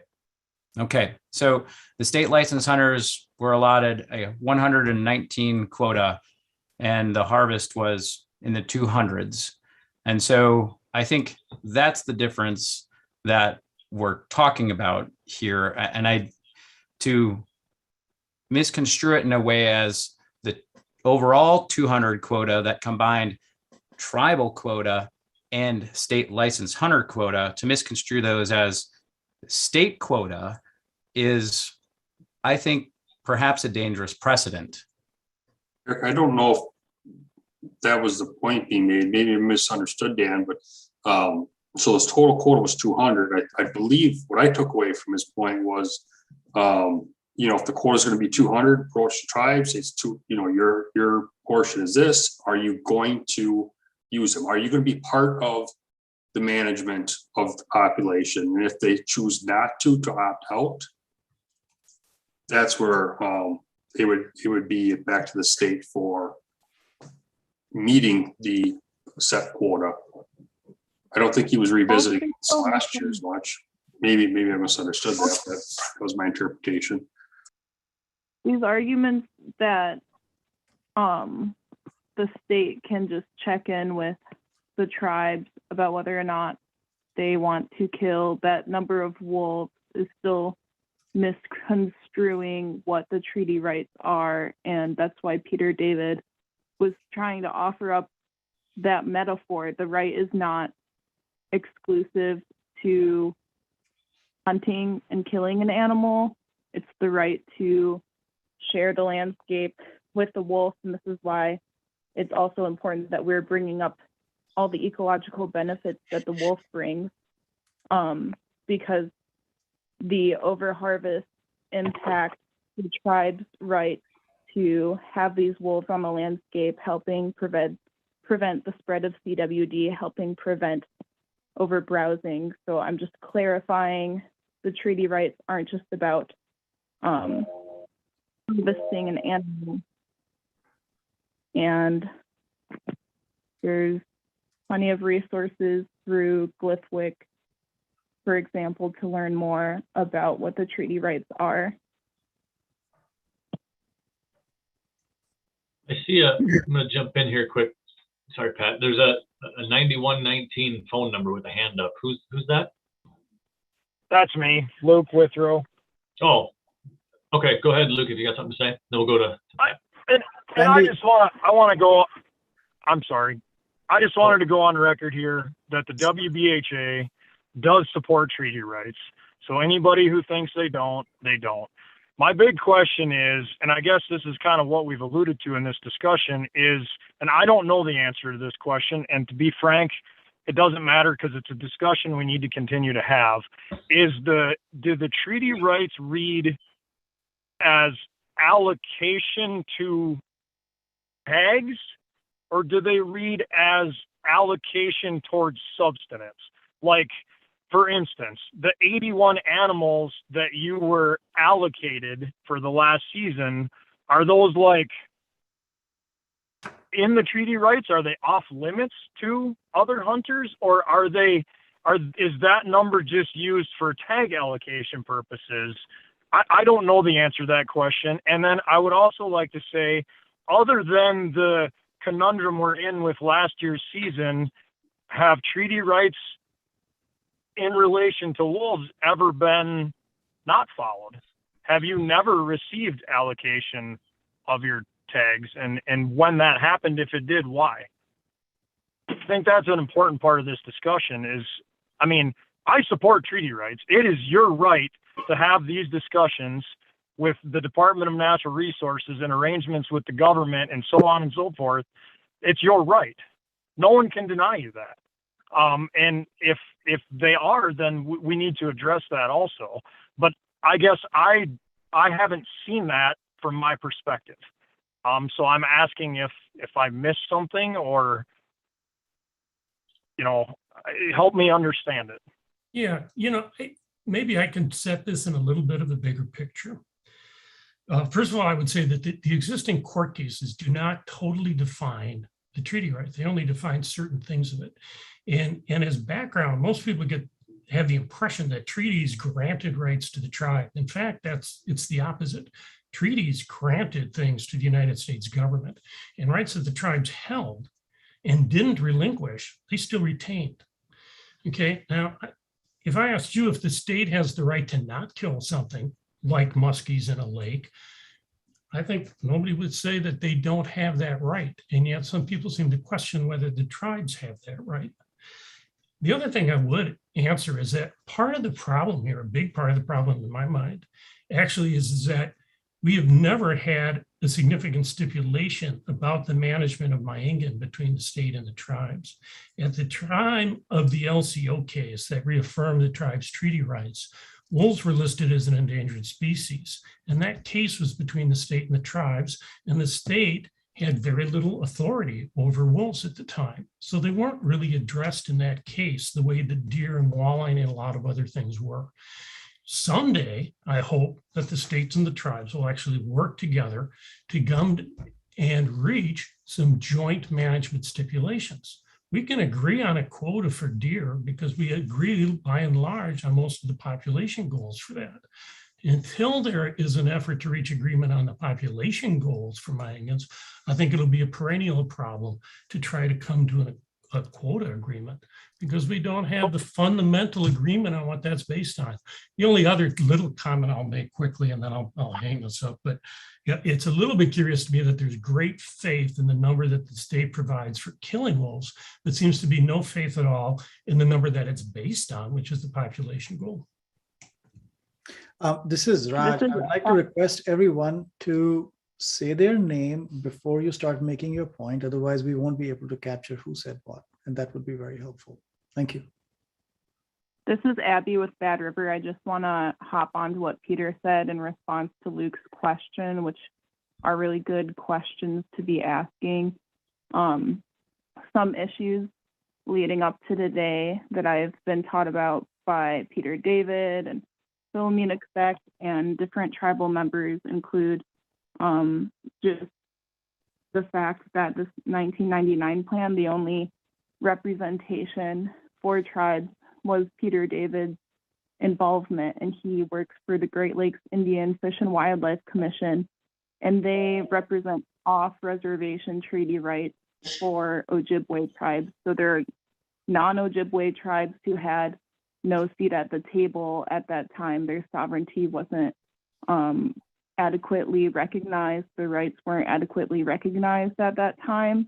And then, so that's kind of like a historic issue between the state and the tribes. And then there's also recent and historic issues between federal government and the tribes, because tribes, the way these treaties were set up long before we ever had things like hunting quotas, was a treaty between the federal government and these sovereign tribes, not, for example, the state and the tribes. So legally, the federal government is supposed to consult with tribes on different issues, including matters of delisting. And this past round of federal delisting of the wolf, the U.S. Fish and Wildlife Service and the presidential administration did not consult with the tribes. So yes, there are ongoing and historic issues of tribal rights not being honored. So that is a really important question to answer and to think of today, and how we can kind of make up for those issues. Thanks. I'd like to kind of step in here a little bit. And, I have a lot of friends that are tribal members. I got a farm just south of me that are tribal members, and they're having problems with depredation. And I have a lot of friends that deer hunt avidly. They depend on the venison for their families and so on. And they approached me many times and asked, they've tried to obtain wolf tags from the tribes, and they were denied through the tribal council or whatever. I sure would like to have a social science study on what other tribal members, other than the ones that come to the table or the tribal council has. I'd like to hear the silent majority of the tribal members. What's their opinion on the wolves? They're just like you or I or everybody that's here on this panel. They agree that we all want wolves, but they also agree that they also want deer for a subsidy for their families. So, and a lot of these families really depend on, especially on the Red Cliff, Bad River, the tribes that are up here for that. And they've seen such a decline in the deer population that they're really questioning why can't we kill some of these wolves and get the numbers down so we got a deer population that we can hunt. It sure would be nice to hear from that silent majority of the tribal members that want to harvest wolves. And I'll shut up As for a that. non-tribal member, maybe we should let the tribe speak instead of coming in as a non-tribal member and stating those things. I'm going to be straight up honest right now. I find that extremely offensive what you just said. We need to respect what the tribes and the representation are saying on this committee. I had to clarify that because gosh, I feel that really crossed. Who is speaking?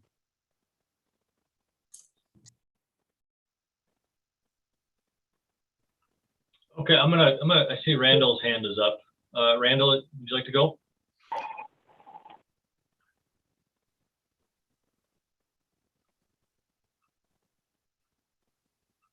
You're muted if you're speaking. Your hand went down.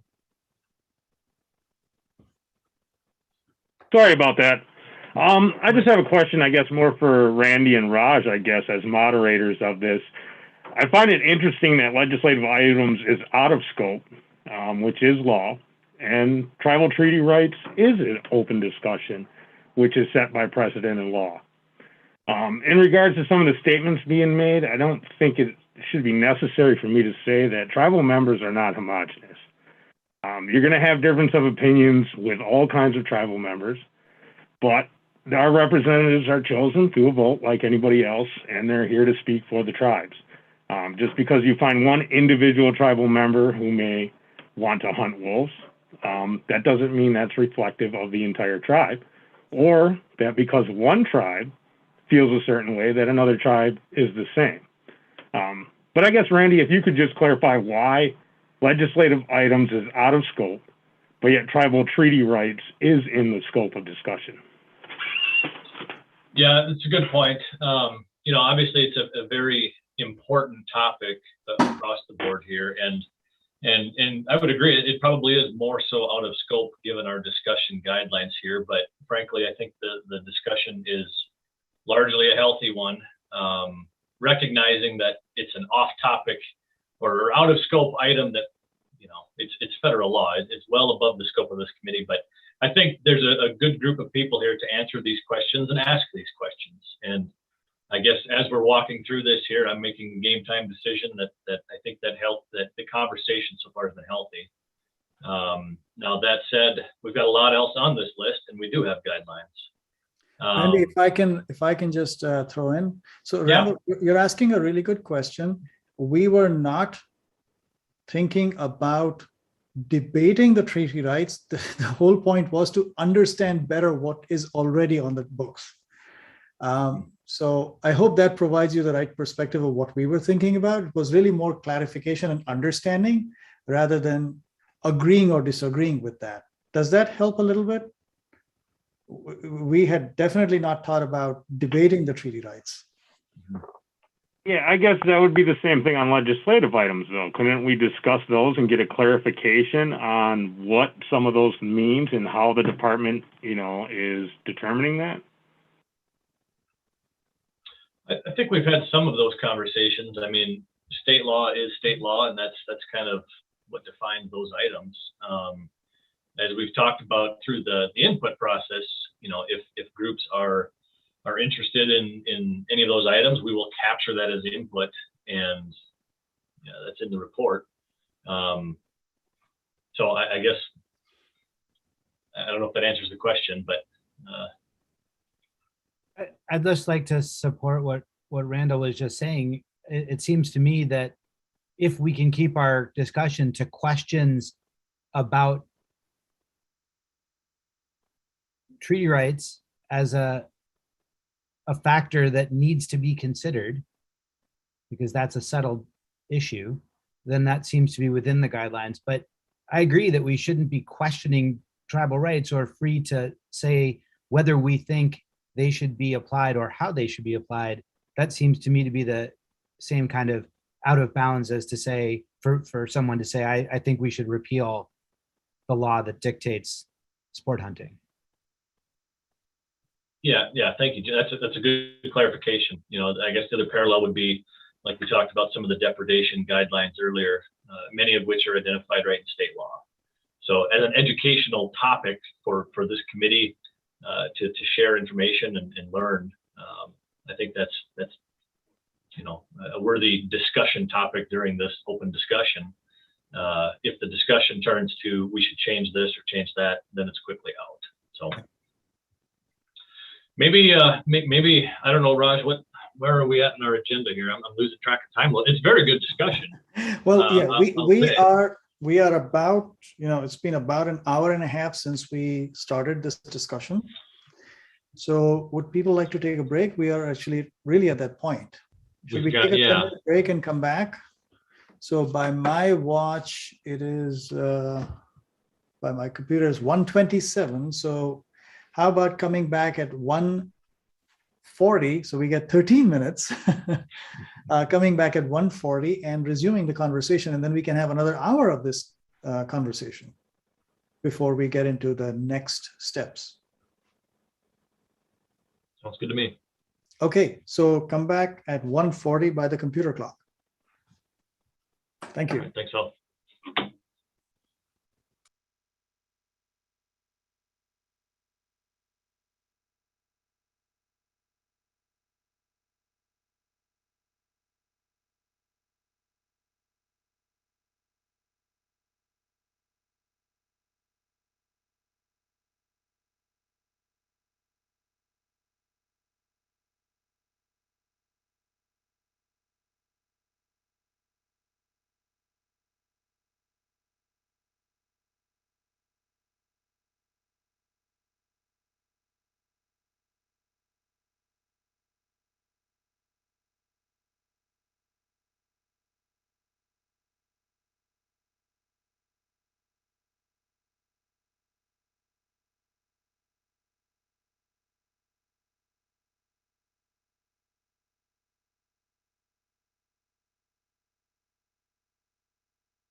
So Randy, just as a matter of curiosity, what do you see on your screen from me? Do you see two black boxes on the right side or just the whole screen?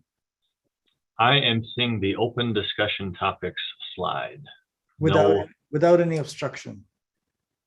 Correct. Oh, great. I just wanted to check that. So that's working well. Okay. Great. Okay. Well, Yeah. I have 140, so. Yep, so do I. Okay, wonderful. Welcome back. And again, thank you for such a good conversation. It seems like we have talked about many of the items on this list, but we really haven't talked a lot clearly or specifically about number 7. What outcomes do we want to measure? And Randy and I were wondering if that might be a good topic for us to focus on for the next section of our open discussion. And there is a request from some members of the audience who are watching this on YouTube saying they're not able to see who the speaker is. So if it's okay with you, if we are focusing on number 7, what outcomes do we want to measure? I would like to stop sharing my screen so that members who are watching on YouTube can see who is speaking. It will also help us write down who is speaking, because I appreciate in the excitement, many times people forget to say their name before they start making their point. So is there any objection to starting with number 7? What outcomes do we want to measure?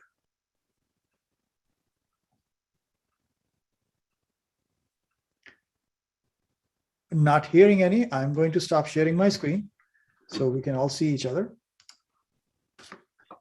And now the floor is open. This is Jim Feldman from Wisconsin Conservation Voices. I was just thinking on our break about this because I was one of the people that suggested that we identify some of these, and I just want to pick up on some of the points that Lori and Adrian and others have made, and that there are some places where I think there's a fair amount of agreement, and those might be starting points for thinking about what those outcomes might be. So for example, I think everybody would agree that, well, I don't mean to put words in anyone's mouth, but I suspect that everyone would like to minimize conflict and to minimize depredations, for example. And so an outcome that is based on that would be a good starting point. I think there are a couple of others that we probably agree on as well. One of them is to maximize the ecological health of both the wolf population and the wolf habitat. Another might be providing recreational opportunities based on a healthy wolf population. And that can certainly include hunting and trapping. And in fact, it has to, because it's in the law. By the same token, so is respecting and including treaty rights and tribal perspectives in management decisions. So those are 4 that occur to me, that there would not necessarily be agreement about the priority of those, but those are a place to start in thinking about some outcomes that we might be wanted to consider in an outcome-based management that is also informed by numbers. Thanks. Hey, Jim, I was thinking about this as well over the break, and you captured some that I didn't think about. And one of the ones that I wanted to put in there that I think is something else that's worth considering. So you mentioned ecologically functioning population, conflict mitigation, and maximizing kind of opportunities for both consumptive and non-consumptive uses of wolves, and then respecting tribal treaty rights.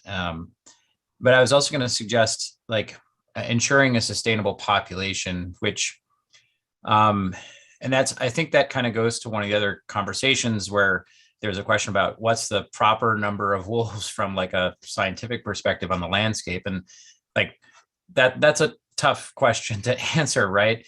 Because science can't answer certain questions, but the history of wildlife management, I think, and our understanding of how populations function can guide us through, telling us where a range of where we would need to manage the population in order for it to be sustainable. And so I think that process could put some bounds, like to help us understand, where we would want to probably keep it above that level. So I just wanted to throw that one on top of that. I think it's slightly different than an ecologically functioning population. And so I just wanted to add that as another possible outcome. I can share more on it, but I'll let other people go.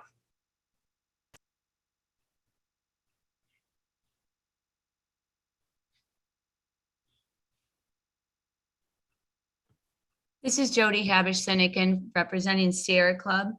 I think that a number of those points that Jim and Eric just raised make sense in terms of identifying particular outcome-based management priorities.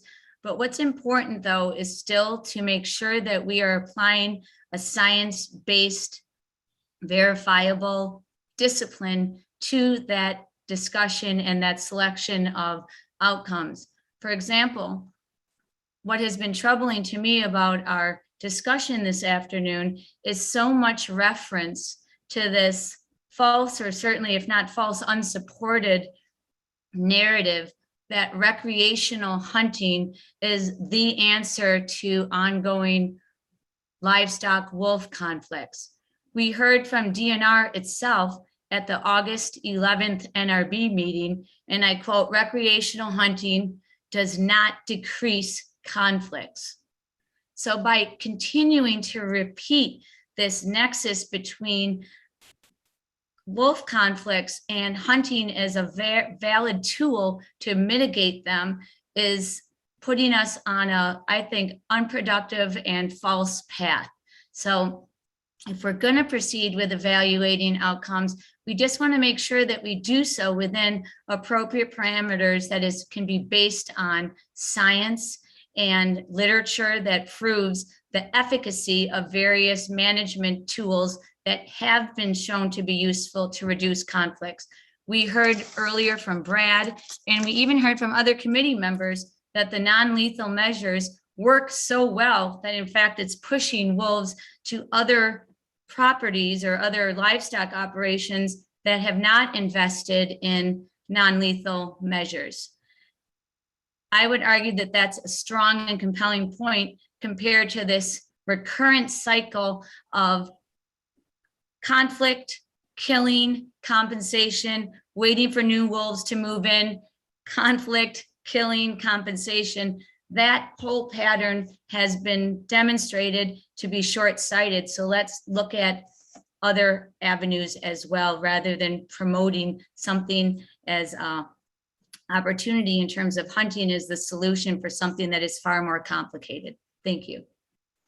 I'd like to make a point on that. So if our goal is population reduction to 350, that cycle doesn't really exist. I mean, maybe in limited quantity, but I don't know where your proof is for that. And the extent is, if a livestock operator is dropping and releasing carcasses, allowing them to pile up and to be fed on by wolves and bears and eagles, etc., it doesn't matter if there's 350 wolves on the landscape or 1,200 wolves on the landscape. Those husbandry practices are going to attract and draw livestock wolf conflicts. So again, those type of claims need to be substantiated with actual scientific evaluation. This is Brad Cool. I'd just like to provide a little clarification. We have had depredations occur inside or in spite of a lot of non-lethal abatement. It's not always a case of pushing it to a different farm. We have had depredations on farms where we've had terrible flageolet or scare radios or electric fencing. So the non-lethal is not 100% effective. The other clarification is that under our compensation eligibility requirements, the producer does have to be in compliance with carcass disposal requirements and state statute to be eligible for any type of compensation. So when Wildlife Services goes and conducts an investigation, they do look for any carcasses, animal carcasses being present on that property before we provide any compensation to them. Thank you, Brad.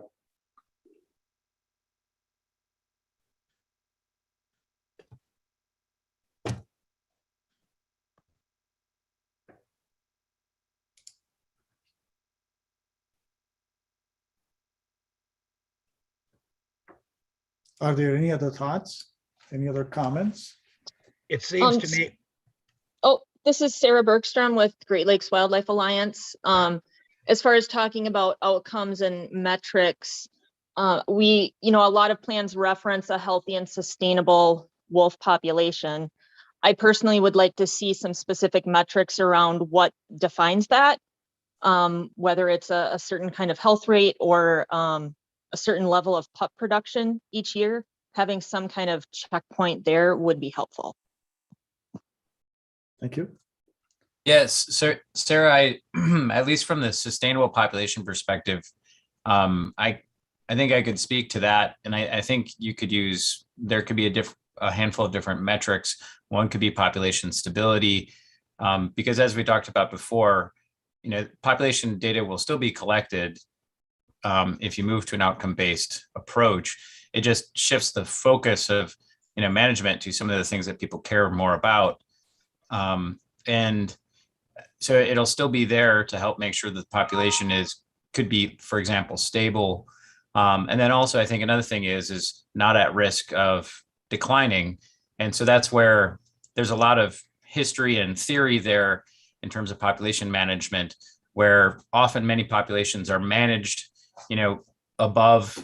at or above 75% of their biological carrying capacity.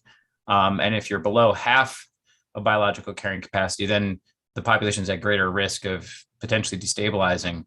And so there's some existing information out there that can kind of, I think, be used to help kind of guide these outcomes about what is a sustainable population look like. That was just, I wanted to follow up since I was the person that kind of threw that out there. This is Abby Purgis. I just wanted to give more detail about what I mentioned earlier in our 3-minute talk about supporting farmers in carnivore coexistence, which is something I've been really focused on for the past 3 years. I work with different farmers in mostly Ashland County, and I've learned more about the structure of the USDA and thought about how there are branches of that, like NRCS, who help farmers fund new fencing systems, which could be predator-proof fences. And then obviously there's also APHIS Wildlife Services, and I do appreciate the way that APHIS seems to be moving to exploring more non-lethal approaches. So I would just want to advocate for more funding as needed and more collaboration between groups like that, because there are really a lot of different socioeconomic factors that can make it hard for small farmers to do this work on their own. And I do what I can, but I'm only one biologist with a lot of other responsibilities. So my capacity to help is really limited. And I don't need to go into this forever, but I just want to offer the work I've done and what I've learned with farmers as a resource for thinking about that. And I can envision in the future more natural resource jobs created centered around working with farmers on this coexistence work. And for example, carcass piles can draw in animals, and there are real reasons that farmers might struggle to get their cattle buried, for example. So I just think it's something that is a responsibility for more groups than just the farmers themselves to take on, as we see more carnivores, not just wolves, returning to the landscape. And that cost emotionally and financially should be spread out among these different government agencies that are tasked with supporting farmers and tasked with conserving the different carnivores that may come into contact with them. And one last idea I'll drop is that at least in Indian country and natural resources, we've been trying to support the Recovering America's Wildlife Act, which would provide non-competitive, stable funding for states and tribes, and I could see that funding being used for this work. Thanks.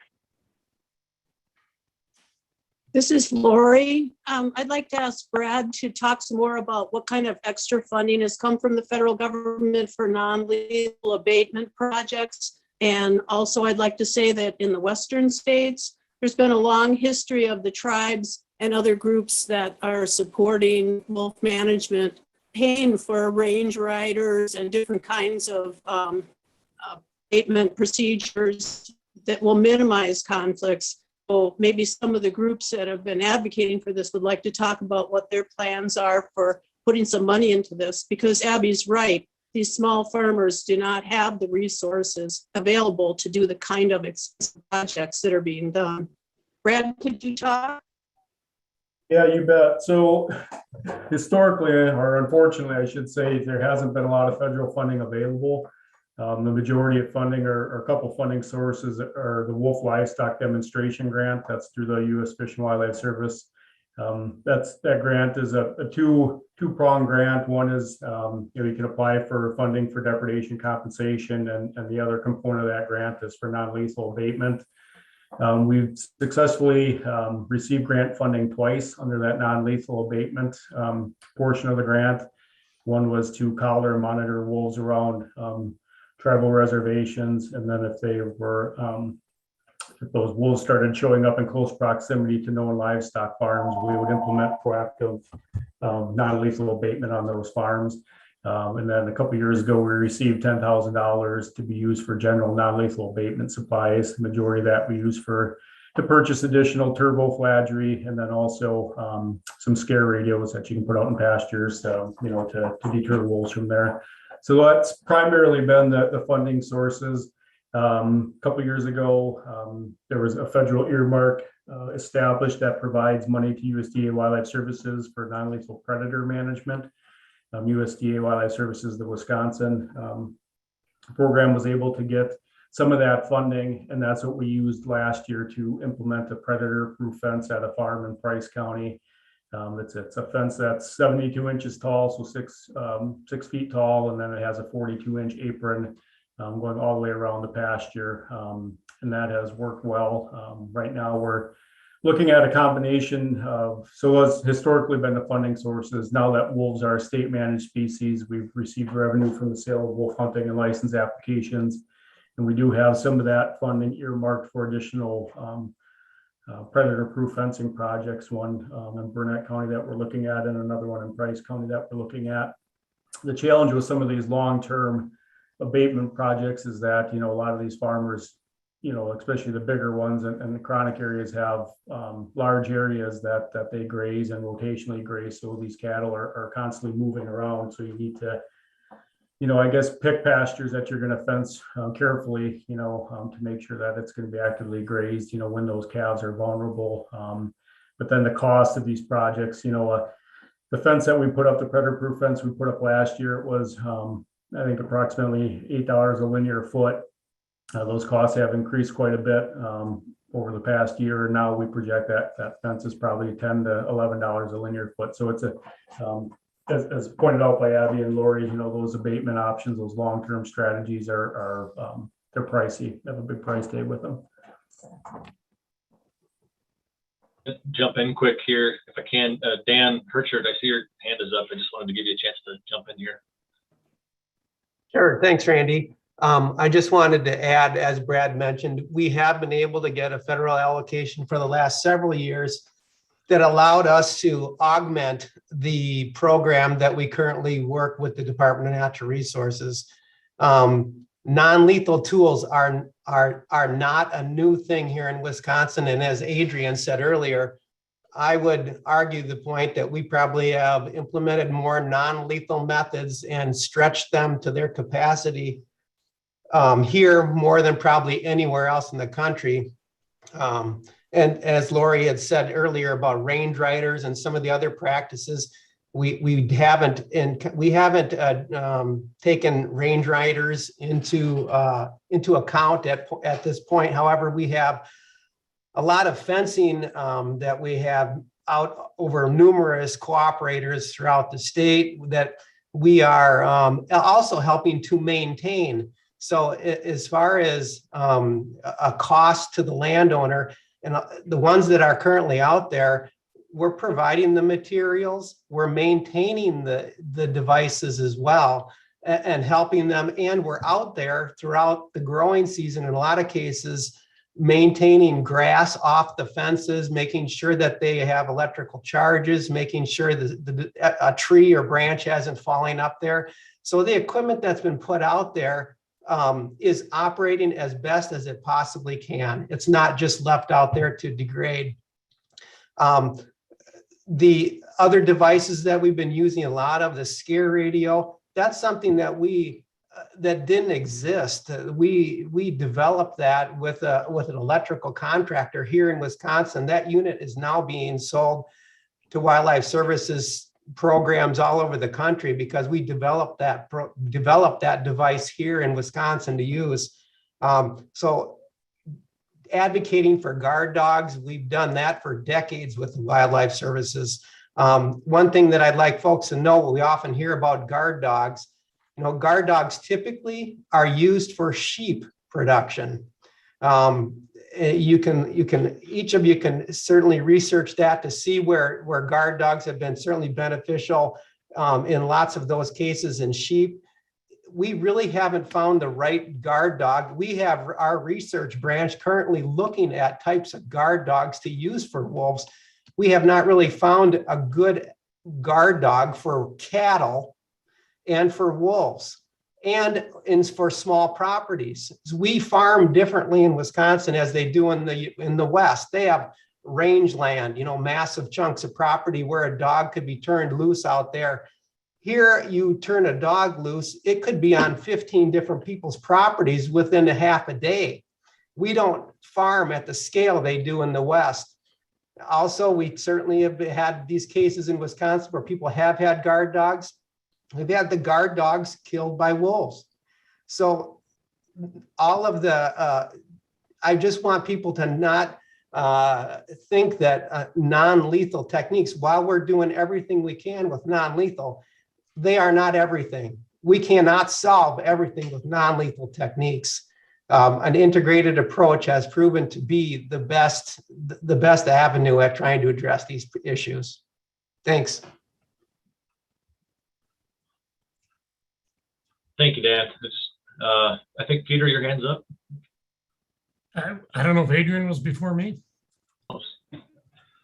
Whichever, go ahead. All right, well, just a couple of comments, some overlapping with other folks, but I do think we should maybe set up a subcommittee of sort of biological staff to look at some metrics for measuring wolf health. You know, wolves are very social, and just like human environments, you know, just a number of them doesn't really give you a sense of the health of the population. And you know, just theoretically, if you cut the wolf population in half in Wisconsin, there's real big differences between doing that by cutting the range in half or cutting the population in half across the whole thing. So I think we need to put some in-depth thought into that. I think another metric we should be thinking about developing is the distribution of harvest, particularly between public and private lands, and setting some goals for where wolves should be harvested while harvesting takes place.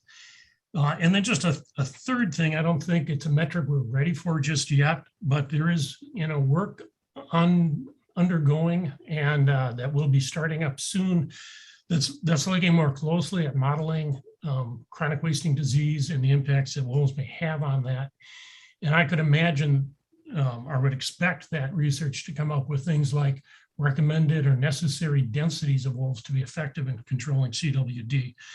And so I hope that there's kind of a way for some of those things to be incorporated into this plan. They may not be ready next spring when this thing is hopefully wrapped up, but they'll be ready in less than 10 years. And I hope that there's an opportunity to put some of those kinds of metrics in later.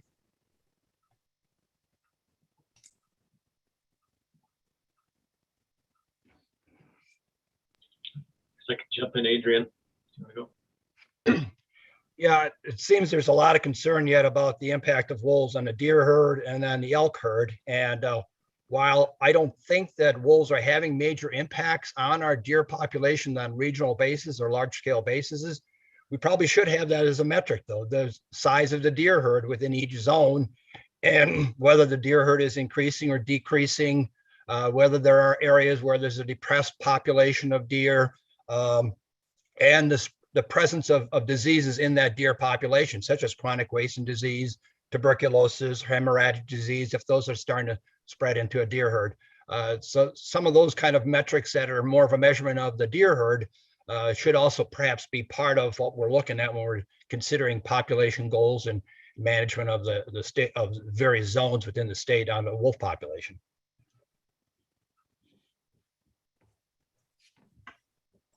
Sarah? Hi, I wanted to make sure I get in some points, going back to Lori's point about funding. It's of particular interest to my organization. I know pretty much all of our members would be very open to financially contributing to funding certain portions of the program. We've attempted to put through Conservation Congress resolutions to that effect. We've been in contact with the NRB and some legislators trying to go in that direction, and it's gotten no traction. So it's not for lack of trying. We've also, as an organization, offered direct support to farmers who've had depredation issues to help fund non-lethal prevention methods. We do have a couple of concerns. One is that farmers who accept assistance from the state have to open their land to hunting. And that is, not something that we support. Our other concern is that while we're very happy to fund prevention and depredation payments to farmers, we are not interested in funding depredation payments for hunting hounds.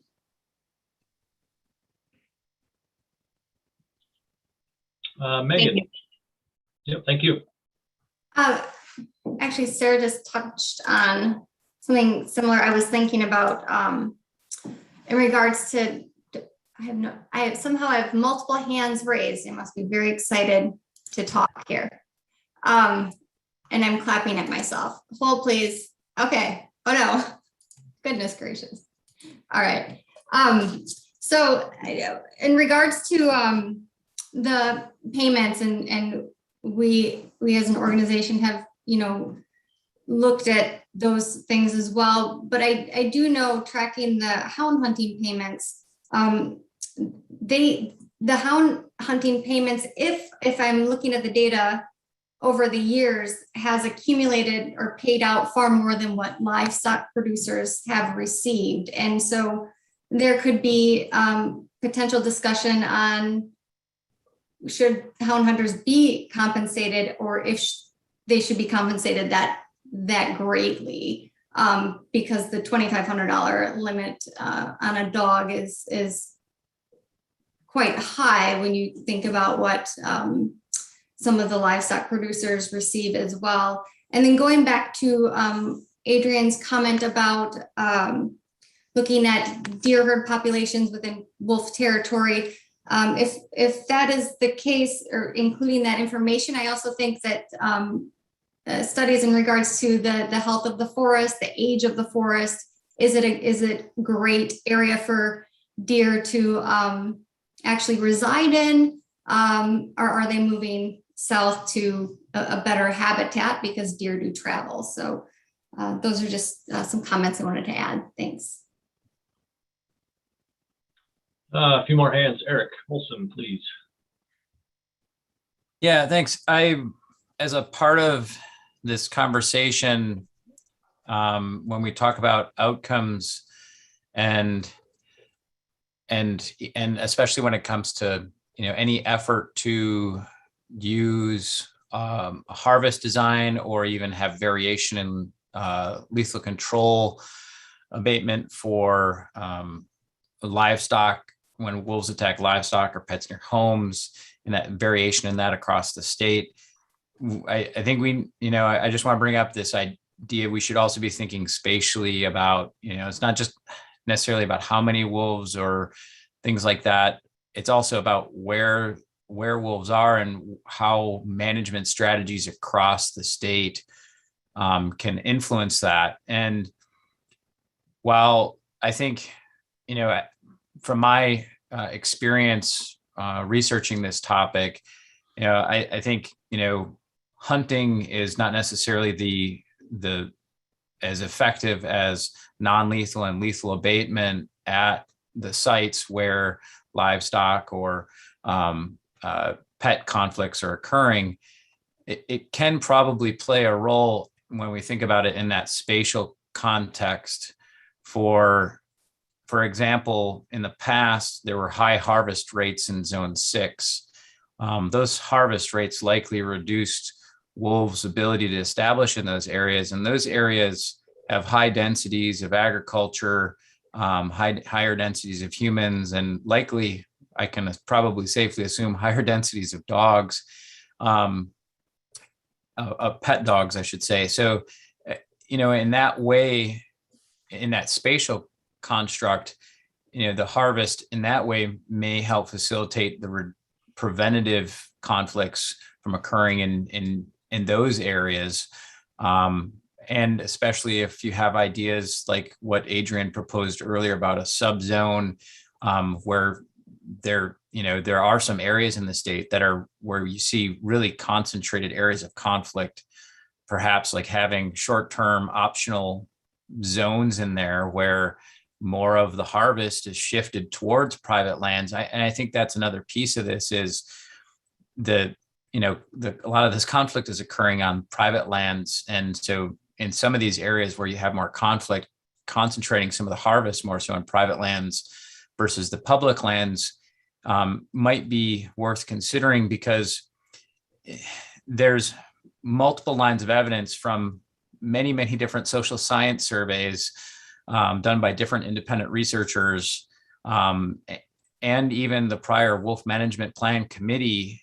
There was agreement amongst all those that, basically wolves, the areas where they'd like to see wolves are in, these public access lands, tribal lands, and which, there was for the 2015 Wolf Management Plan draft, the DNR did an analysis, and the map basically identified, that the committee largely agreed that they wanted wolves in the northern and central forest regions. And so I think, there's this spatial component that I just wanted to interject that in here as well into this conversation that we should be thinking about.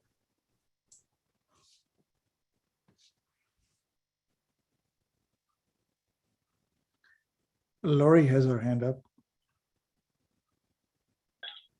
Oh, whoops, sorry, I think I was muted. Go ahead, Lori. Yeah, regarding the health of deer, I also think something needs to be in this plan about the potential health downfalls of having wolves in the area. Some of these aren't present now, but could come into the area. That would be Neosporosis, Echinococcus, which is a tapeworm present in Montana. And we are in a way connected to those populations that have these problems. Neospora is here in Wisconsin. It's also spread by coyotes, and dogs. But this tapeworm problem, we are connected, and there is a presence of this in Ontario and also in Montana and the western states. So there's a possibility. And also I found, quote, wolves may potentially be one of the spillover hosts of brucellosis, which is a really big deal for agriculture in this state. In addition, there is some research out there regarding wolves spreading CWD through their feces from eating animals infected and then going the long distances they're capable of going. So that's kind of an issue, I think. I had something to say about the last speaker too, but it slipped my mind. That's what happens when you get older. What was that person talking about? I don't know, Randy. Zones and spatial component. Yep, exactly. Yeah, I do really want to focus on that. With the western states, they have much smaller zones. All of them do, Wyoming, Idaho, and Montana. So they're much better able to understand what's going on in each zone, track different levels of harvest. And I think we need to do that in this state too. We're just too much of a checkerboard of human occupation, basically, in all areas of the state, even in the national forest. And, you know, the thing about the wolf goals and everything has to do with that too. Because if you want to just have what was originally identified in the Mladenoff research as the prime areas occupied, that's only about 5,400 square miles.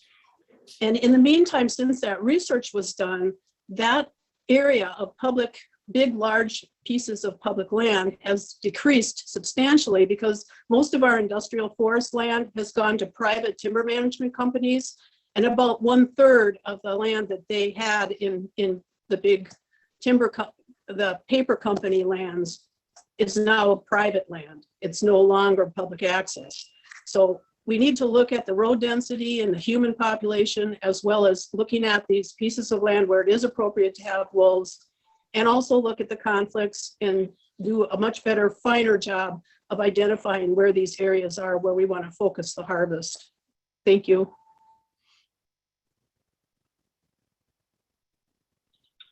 I see another hand up. I think that's Luke, 9119.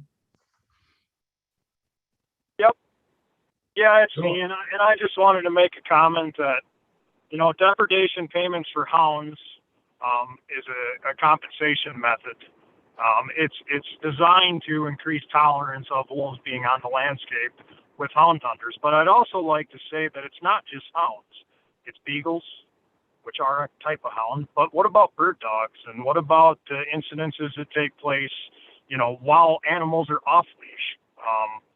You know, and then the comment about $2,500 being a very substantial amount for a hound.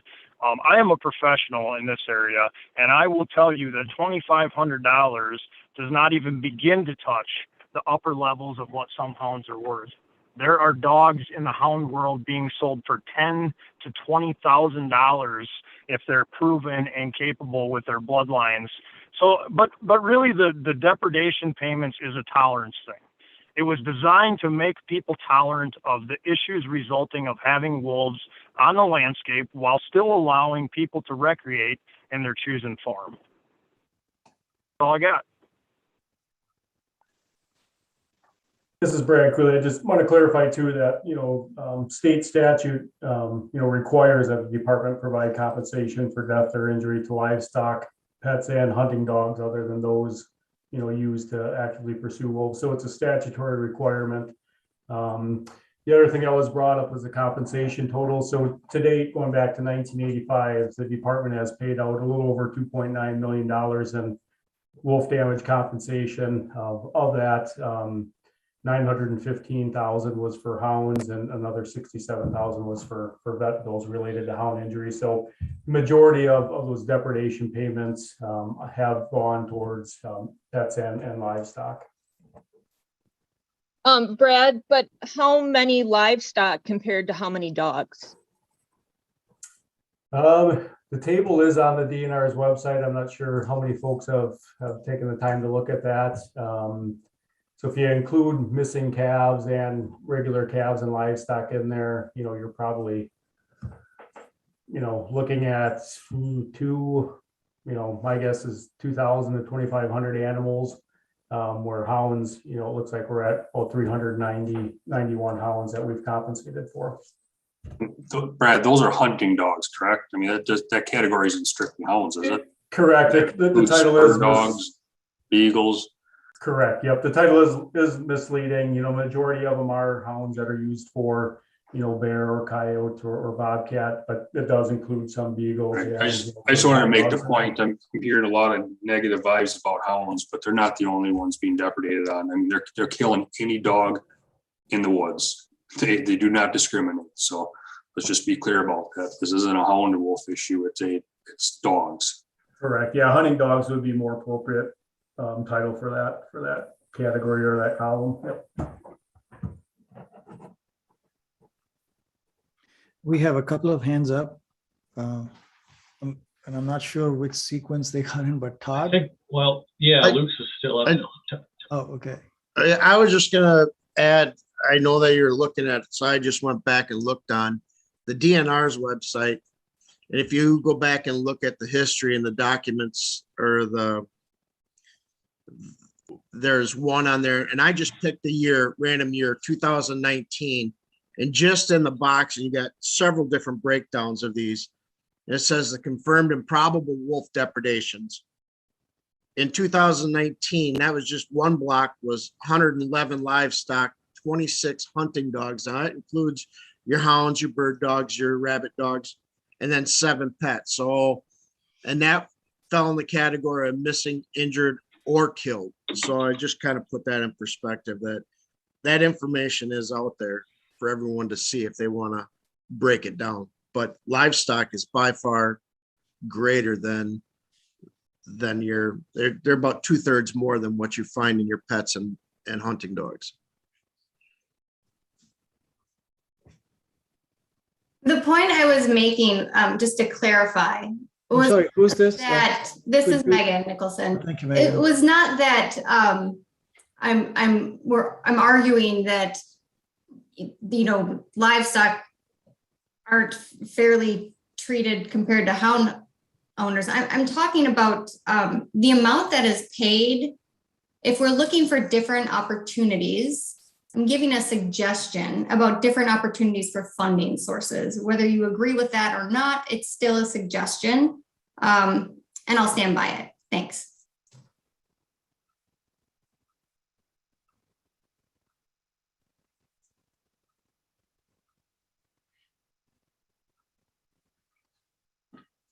Okay, Luke, your hand was up earlier. Did you want to add something? Yeah, I just wanted to invite the Cattlemen's Association, if they're still on to this point of view, to ask them if they felt like they were being adequately compensated at this point for their livestock.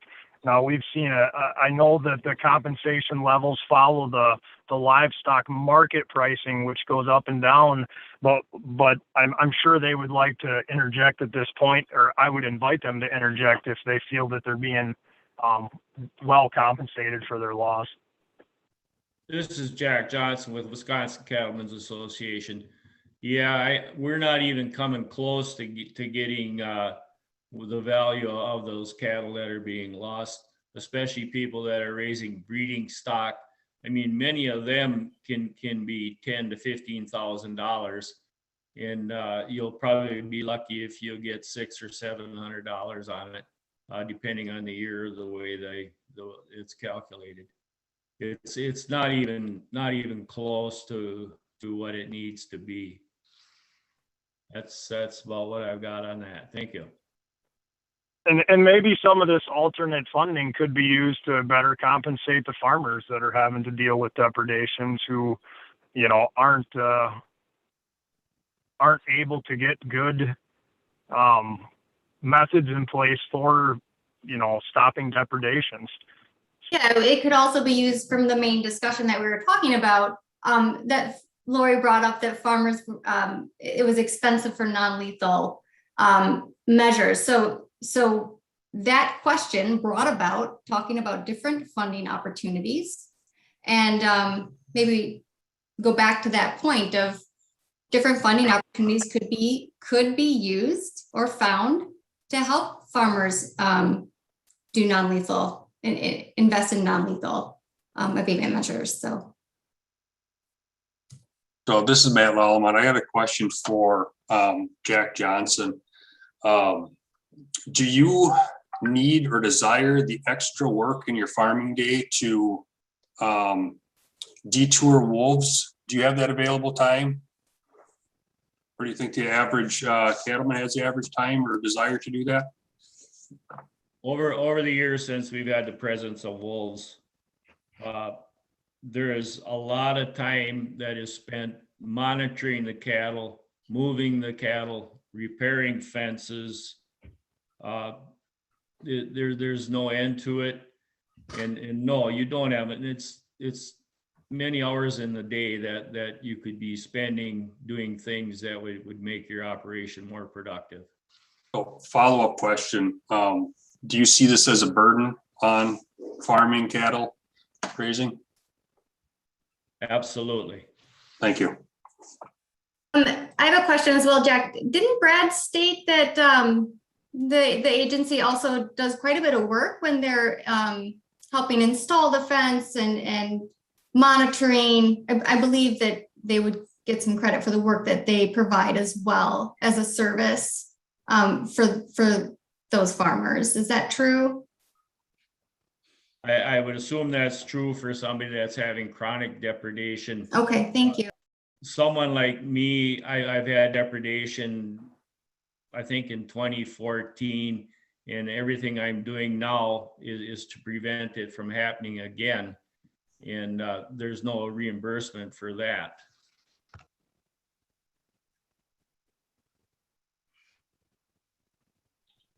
Lori, I see your hands up.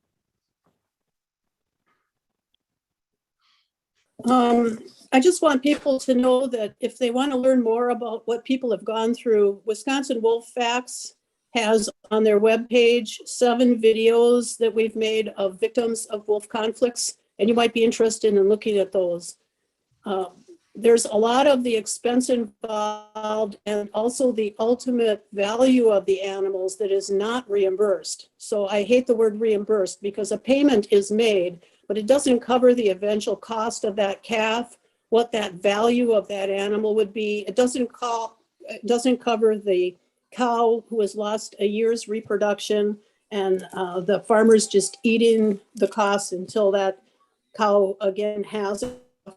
And it doesn't cover the cost of farmers chasing their animals around the neighborhood after they've broken through fences, being harassed by. All those costs and many more are not covered by this program. And that's one of the things that makes for some really bad feelings on the part of rural people, because the farmers, it's their family, their friends, and their entire neighborhood and township that really knows what's going on out here. This is what we have to address, folks. And if we don't, it's just a quality program and it's not good for the wolves. Do you have a suggestion, Lori? This is Or is Abby it Fergus. all about just trapping and killing the suspected offended wolf? Are there any non-lethal or payment methods or funding methods that you could recommend? As Brad said, they've done a lot of research on this, developed new tools, and these different tools that they use are somewhat effective over a period of time. But in general, wolves are pretty smart and they can figure out ways around fences and underneath electric wires. And they start ignoring the scare radios and the fox lights and all that stuff. So it's a constant battle and it's a constant psychological burden on the farmer and the family members and the neighbors to have these animals around. So it's the people out west will say, the people in charge of wolves out west will say, farm areas and wolves just do not mix, and you're going to have these problems. And either somebody has to pay for it, whether it's the farmers really paying for it, which I feel they are, or whether it's the government that cares enough about them to do something. I hope everybody who says a prayer to the Almighty for their food every time they eat also says a prayer for the farmers, because we're losing them at an alarming rate, and especially the small ones like Jack and like Brian Klusendorf, who are particularly affected by this. This is Abby Fergus with Bad River Tribe, and on this topic, I just want to reiterate why it's important to look for solutions that actually address the root of the problem, because we are only looking at and talking about data related to depredations that happen from wolves, and in many situations, the primary depredator is a different carnivore. So that's why I advocate for working collaboratively on figuring out funding and interagency collaborations with academia and nonprofit groups to fund longer term solutions, especially on chronic farms, targeting like the more expensive things like predator proof fence for chronic farms, because a lot of times depredations are also concentrated in certain areas. And another point is hunting hounds also are known to harass and even kill livestock. That's something that's been a problem to some of my community members and friends who keep livestock during both the hound training season and fair season itself. So I'm still for solutions that address the root of problems and potentially address conflict with numerous carnivores instead of scapegoating wolves and just doing things that might only compensate people for wolf losses in our case when wolves are listed, I believe, but don't compensate for coyotes, for example. That's all I've got right now. Thanks. This is Matt. I got a question for Brad. Is that statement that hunting hounds are out there killing cattle, is that reported on the DNR's website with the depredation findings? Is that consistent? Because that's not something I've heard of until today. Yeah, Matt, I don't have any data or any information to really provide on that. If it's occurring, it's not reported to us, and I don't have any information to share on it. I can maybe speak to that a little bit. Could you introduce yourself if you don't mind? Yeah, sure. Sorry, Raj. I'm Eric Olson, representing Timberwolf Alliance. Thank you, Eric. Yeah, I could speak to that a little bit, but not directly to Matt's question. I published a study on that in the Wildlife Society Bulletin, and some of the species that were reported to have thought to be wolves, following verification by the USDA Wildlife Services, there were a variety of other culprits in some cases, and there were some examples of dogs, but a lot of it was like coyotes and other species. So there was no, I don't recall any specific mention of hunting dogs, but again, the data I looked at went from 1999 through 2011. So unless there's been something more recent. So I can't necessarily directly answer the question, but give you, I guess, a little bit of insight into that. Thank you, Eric. Can I just add on real quick? The point I'm making about hunting dogs is based on talking with farmers up here, just to clarify what I am referring to. And farmers have told me that there's no point in reporting certain instances. So like USDA doesn't, APHIS Wildlife Services doesn't seek out this data under my understanding based on past conversations with Dave Bruce. And two, there's no incentive or motivation to talk to Wisconsin DNR, for example, when that does happen because of the way that reimbursement payments are set up. So I just wanted to clarify that point. Thanks. Yep. Thanks, Abby. It's Matt again. We do have the Farmers Bureau and Cattlemen's Association on here, and I imagine farmers must talk about this. Jack, Steve, I forget who else is on from farmers, but is this something you hear about from other farmers? This is Jack Johnson with Wisconsin Cattlemen. To come to the defense of the hounds, I actually encourage hound hunters to come on my property. I have never had a problem with them harassing or doing anything to my livestock. I do find that after they're here and they hunt in the area, the wolves will leave the area for a pretty good amount of time, and you get a little relief. You don't have to worry about it quite so much. And what my opinion of it is I live down in Zone 3. And as the wolf population up in the northern forest, as that gets gets to be higher than it needs to be, those wolves move down our area.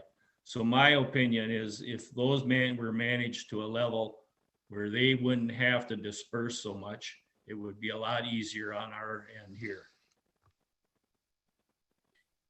So we have about 10 minutes left before we need to move to the next section, which is next steps. I would like to just also say that there are a number of members who have not spoken today.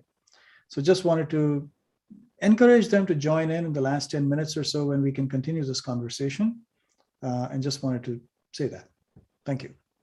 Nope, thank you for that. I just wanted to go to Sarah quick. I know your hand's been up and I was waiting for just the right moment to call you in, but it's such a good thing. So thank you for your patience.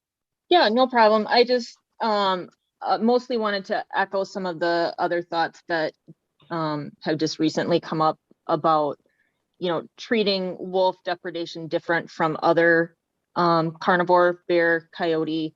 I guess from personal experience, when I don't have wolves on my land, coyotes are very bold and they come right in the yard. When the wolves are around, they do kind of push the coyotes out further away. So just personally speaking, I prefer that. And also I wanted to make the point that if we're giving a tolerance, so-called tolerance payment to hunters, why are farmers limited to just market value, I guess?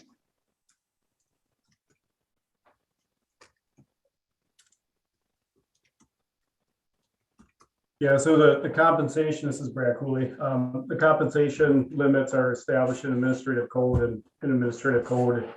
The compensation limits for livestock are set by a panel of 3 individuals, 1 individual from the Wisconsin Farm Bureau Federation, 1 individual from UW Extension, and 1 individual from the Wisconsin Department of Agriculture. So those 3 individuals get together and they set the compensation limits each year. And by administrative code, young deer animals are compensated at that feeder market value. So it's by administrative code that those compensation limits are established. And the same goes for the hounds or the hunting dogs? Correct. In administrative code, it's just a maximum compensation limit of up to $2,500 for a hunting dog or pet.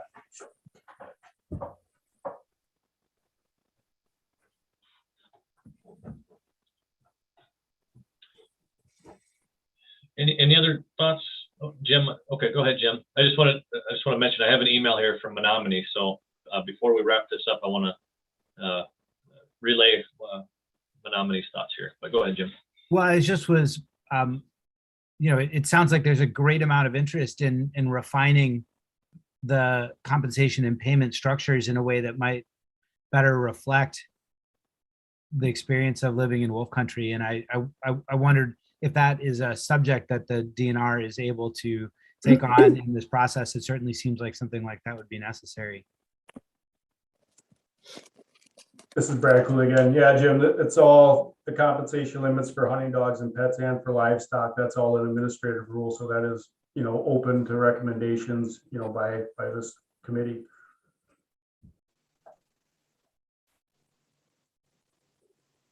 I think that is also identified as a nutshell through this process. Great. Yeah, broadly thank you. capturing that. Thanks.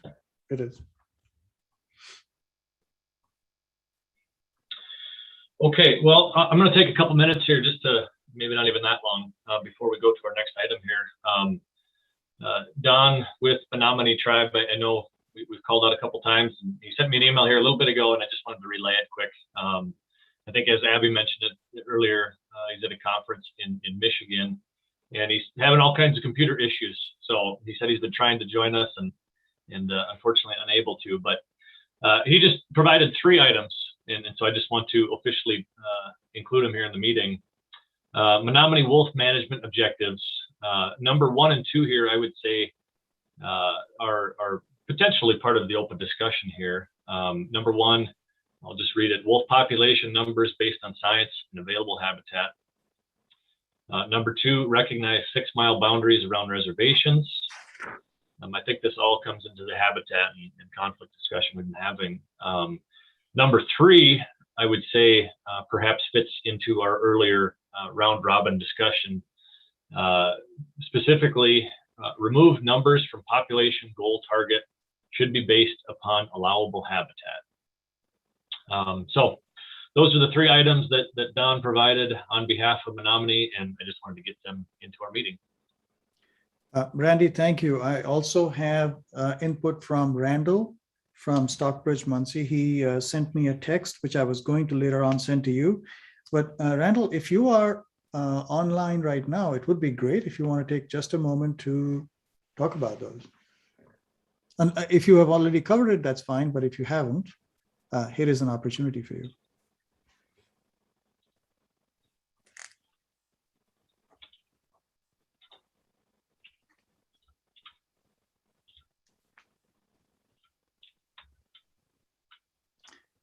Not hearing Randall. So I can very quickly read the text that he sent me. This is regarding the 3 minutes that every organization had. He says, considering the three options, the outcome-based objective framework would be the preferred framework for Stockbridge, Muncie. However, support for this option will be dependent on the metrics used to determine if the population should be stabilized, decreased, or increased.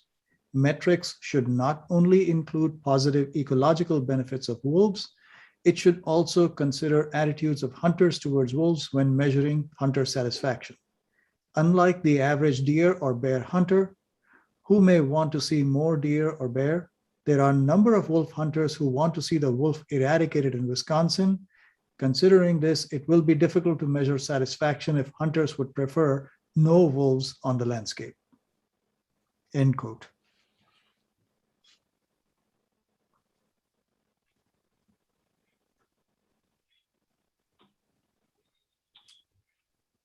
Well, we have a couple minutes here. I think I'll just echo Raj's earlier call. Is there any group out there that has been patiently listening and looking for a chance to jump in? I think I want to thank everybody for the progression of this. I think it's been very well done, but kind of a last call, if you will, particularly for the groups that haven't participated as much.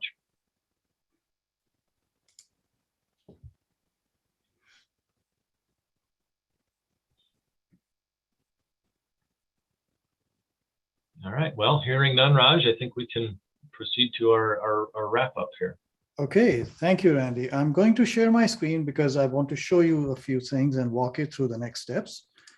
So bear with me just for a moment. Okay, can you see the agenda screen that I'm projecting? Okay, great. So in the last 15 minutes, what I would like to do is walk you through pre-work number 4 that Randy and I are thinking about. We are working on that.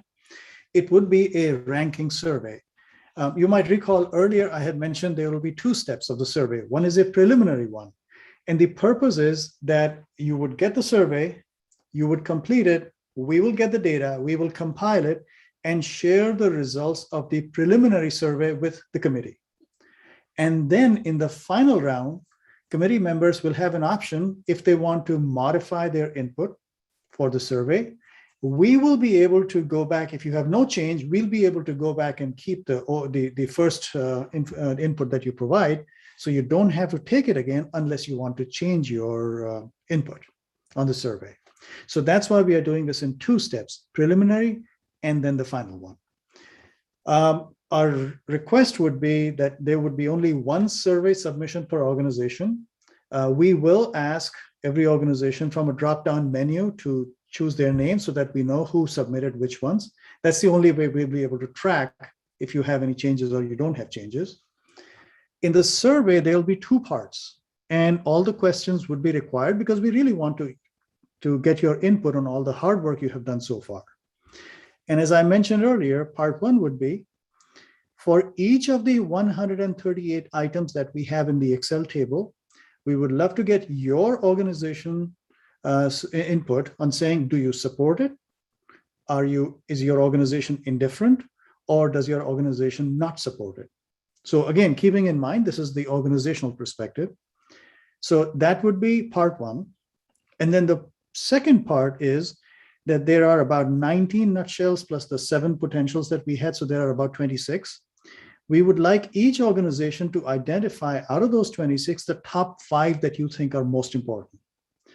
Our hope is then when we aggregate all this data across 29 different organizations in the committee, we will be able to identify a good number.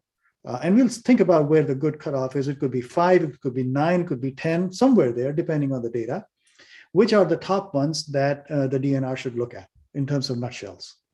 This is not to suggest that some nutshells are less important, but we just want to get a feel for where the committee is. Now, as somebody mentioned earlier, we fully anticipate that in part 1, there will be some items where there is good agreement, and there may be some items where there is no agreement. So we might have 2 ends of the spectrum. Some organizations saying we support it, some others saying we do not support it. That is useful information for the DNR. So that's what we will do. Now, what I want to show you is how we will do this. We have gone back and forth on a number of different options in trying to balance what is effective and what reduces the total amount of work that you may have to do, and also reduces chances of errors in transcribing. Looking at all of those things, we balanced it out and thought that a SurveyMonkey link would be the best way for a couple of reasons. Number one, some of the member organizations have responded to us that they may not have full access to a computer or otherwise. SurveyMonkey survey will automatically let you take the survey either on a computer or a tablet or a phone, smartphone, without a problem. So that's one. The second thing it really helps us do is make sure that your input is exactly how you put it in, rather than relying on us to make sure that we don't have any transcription errors, or when we take from an Excel to a common data table. So that will eliminate that issue. Plus, it will really allow all of us to record and know exactly what you submitted. We'll be happy to provide you that data as well. It just makes the process much more smooth, much cleaner, and less prone to errors. So what we will do is we will send you a survey link, and we have a draft survey, and I'm going to show you some screenshots in a moment. We will send you the link, and we will also send you some reference documents that will help you. And these reference documents will be almost exactly what you saw for this particular meeting when we sent you those 67 pages. And I'll walk you through how they're organized to make it easier for you to track what we are doing. We are also happy to create a very short 2-3 minute video and send that to you with specific instructions on how to take the survey so that it minimizes any confusion. So we'll be happy to do that. And as I mentioned earlier, the final ranking will be done via SurveyMonkey after the 4th meeting, once you have had a chance to look at the preliminary results. So what I'd like to do is show you some screenshots and show you some examples of how we are thinking about it, and then get your thoughts. And of course, we'll have a lot more instructions and videos and so on to show you. So with that, this is for part 1. Part 1 was the 138 items, and we would like to get every organization's rating. So let's just take this. We just took a screenshot as an example. We have these reference items, the 138, and each of them is numbered, and we are going to keep the unique number. When your organization is providing the input to us saying whether you support it, you are indifferent, or your organization is not supporting it, we just thought it may be helpful for you to see all the input that we've had on that particular topic. That's why we want to send you this Excel spreadsheet, so that when you look at item by item, you're able to know exactly who said it, what did they say, what does this pertain to. So you don't have to rely on your memory. Now, one of the things I hope you will appreciate, for some of these items, we have a lot of input. So these cells have a lot of text in it. And it's just not feasible for us to type all of that into a SurveyMonkey. It's just not going to work, because it'll make the survey very messy for you. So what we are going to do is, this is a screenshot from a draft survey that we have. So let us take an example of the second nutshell. And you see that nutshell right here in this column where my cursor is. And this language, collaborate with other government agencies, is exactly this language here. And in this nutshell, you can see there are different items that were included that make up this nutshell. And you will have all of those, and they will be sorted in the same manner, in the same order. So you're not going to have to go hunt for them. They'll be combined together to make it easier for you. And that's what we sent you. For each of these, when you click on this down arrow, you'll have these three choices. And all you have to do is select one of the three and then move on to the next. So this can be done very easily on the phone, on a tablet, on a computer, whatever tool you want to use. This is how we were thinking of doing part one. So you will have 138 items organized by nutshell, and these on Excel will also be organized by nutshell in the same order, and it'll be very easy for you to see the whole input for that. So this is for part one. For part two, in this example, if you remember, there are about 19 plus 7, 26 nutshells. So there will be 26 nutshells listed right here. Each of these boxes is a nutshell. And we are asking every member organization, tribe, agency to identify top 5 nutshells. And all you'll have to do is look at the box and just click on this and click 5 times and you're done. Now, the way we have designed this survey, if somebody checks more than 5, it won't let you submit. So you will need to go back and uncheck some to make sure. You don't have to write any of these instructions down. We will send you a brief video with the instructions, so you don't have to worry about it. But just wanted to walk you through what the next step is. And once we have all this data, we will be able to compile all of that, bring it back to you in the 4th meeting so you can take a look at it. And then you will have an option whether you want to make any changes to your initial input, the preliminary survey that you submitted, or just leave it as it is. So we just wanted to walk you through this process of how we are planning the next step. Are there any questions at this point?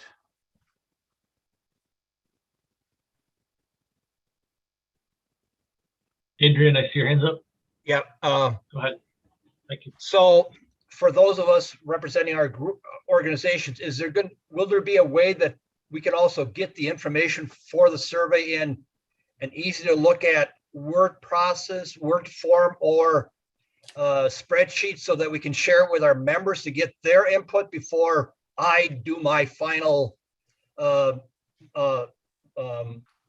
version of it online?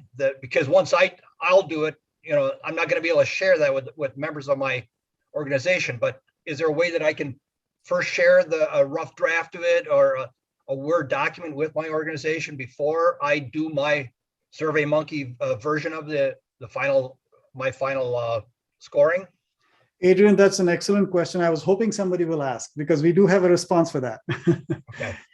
Instead of a Word document, because this is part of the survey, we are happy to create a PDF. The SurveyMonkey tool allows us to create a PDF of the survey, and we will be happy to share a PDF version with all the organizations in the committee in advance so that you can share that PDF. It'll be a full survey, and you can discuss that with your membership, get input any which way you want, and then one person from your organization can complete the survey on SurveyMonkey.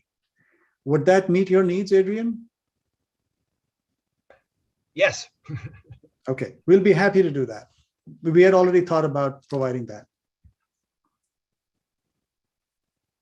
Thank you.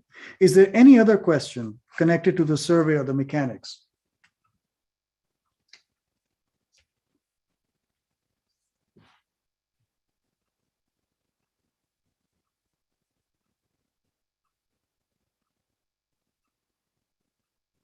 Okay, not hearing any, I'm going to move on to the next Sorry, one. Raj, can you hear me?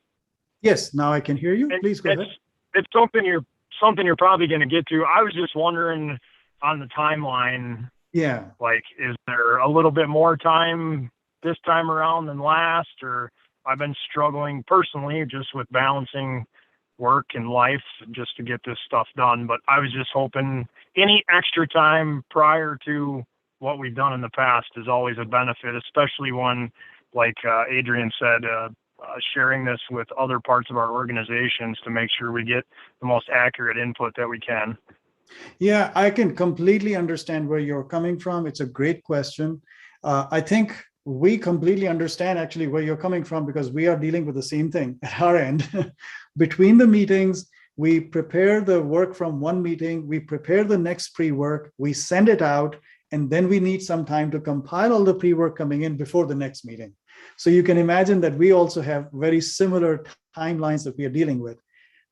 You would remember that in the first couple of pre-works, we didn't have as much time. We had about 5 days or 6 days, but last time we tried to do this as much as we could. So you had about 10 days to return that. We will try and do as much. We'll give you as much time as possible because this is not a simple survey to put together. It's going to take us some time, and we have already done some work in that area. Having said that, each organization will have 2 shots at this because remember, this is the preliminary one.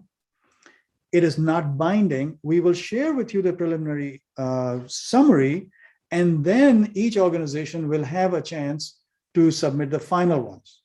Now, at least as far as we know, at this moment, we are not planning to make changes to the survey in terms of how many questions or the format. So the PDF that we sent earlier as part of the preliminary one will still be good even afterwards. Now, if we make some changes, minor changes based on committee input, we'll certainly highlight that. But we expect the majority of the items not to change as much. So each organization will have enough time, not just for the preliminary, but even for the final round of input. Would that help a little bit with your time pressure? We completely understand where you're coming from. No, I just wanted to ask if there was any consideration given, and then I would just, and I would hope everyone can agree on this, if there is any tweaks made to the survey from round 1 to round 2, that certainly inserts question marks into what we're asking and how, because we all know that surveys are subject to wording. So I would just caution you about making changes to any questions specifically in the second survey using that one as a final document. So let me just say this again very clearly so that there is no question about that. The difference between the preliminary and the final will, from our perspective, not be in terms of the questions or the content. We are not anticipating making any changes. The reason we wanted to do this in 2 shots was that when every organization provides us the preliminary input, they have not seen where the whole committee as a group is. We wanted to give you a chance to look at where the whole committee is coming out as a group. And then based on that, if any organization wanted to change its input, we wanted to give that chance. It's not that we are trying to clean up a survey. We think the survey is very, very clean the way it's designed. So we don't anticipate any methodological changes. I have done a lot of survey work. I'm a trained statistician as well. So I completely understand where you're coming from regarding the wordings, and it can change. We are trying to make it extremely neutral as possible. And we don't anticipate changing that methodology. Does that help address part of that concern? Yes. Yes, Raj, thank you for the clarification. I do appreciate it. And I appreciate the question because it gives us a chance to talk about it. So we have been very thoughtful about how to keep it absolutely neutral.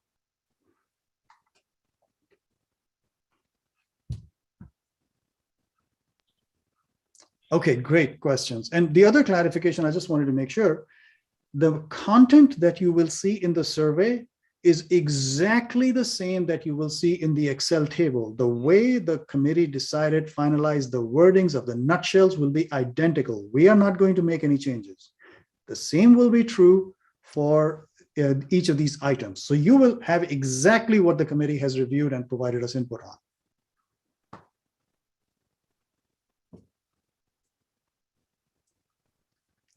Great. Are there any other questions that we can answer?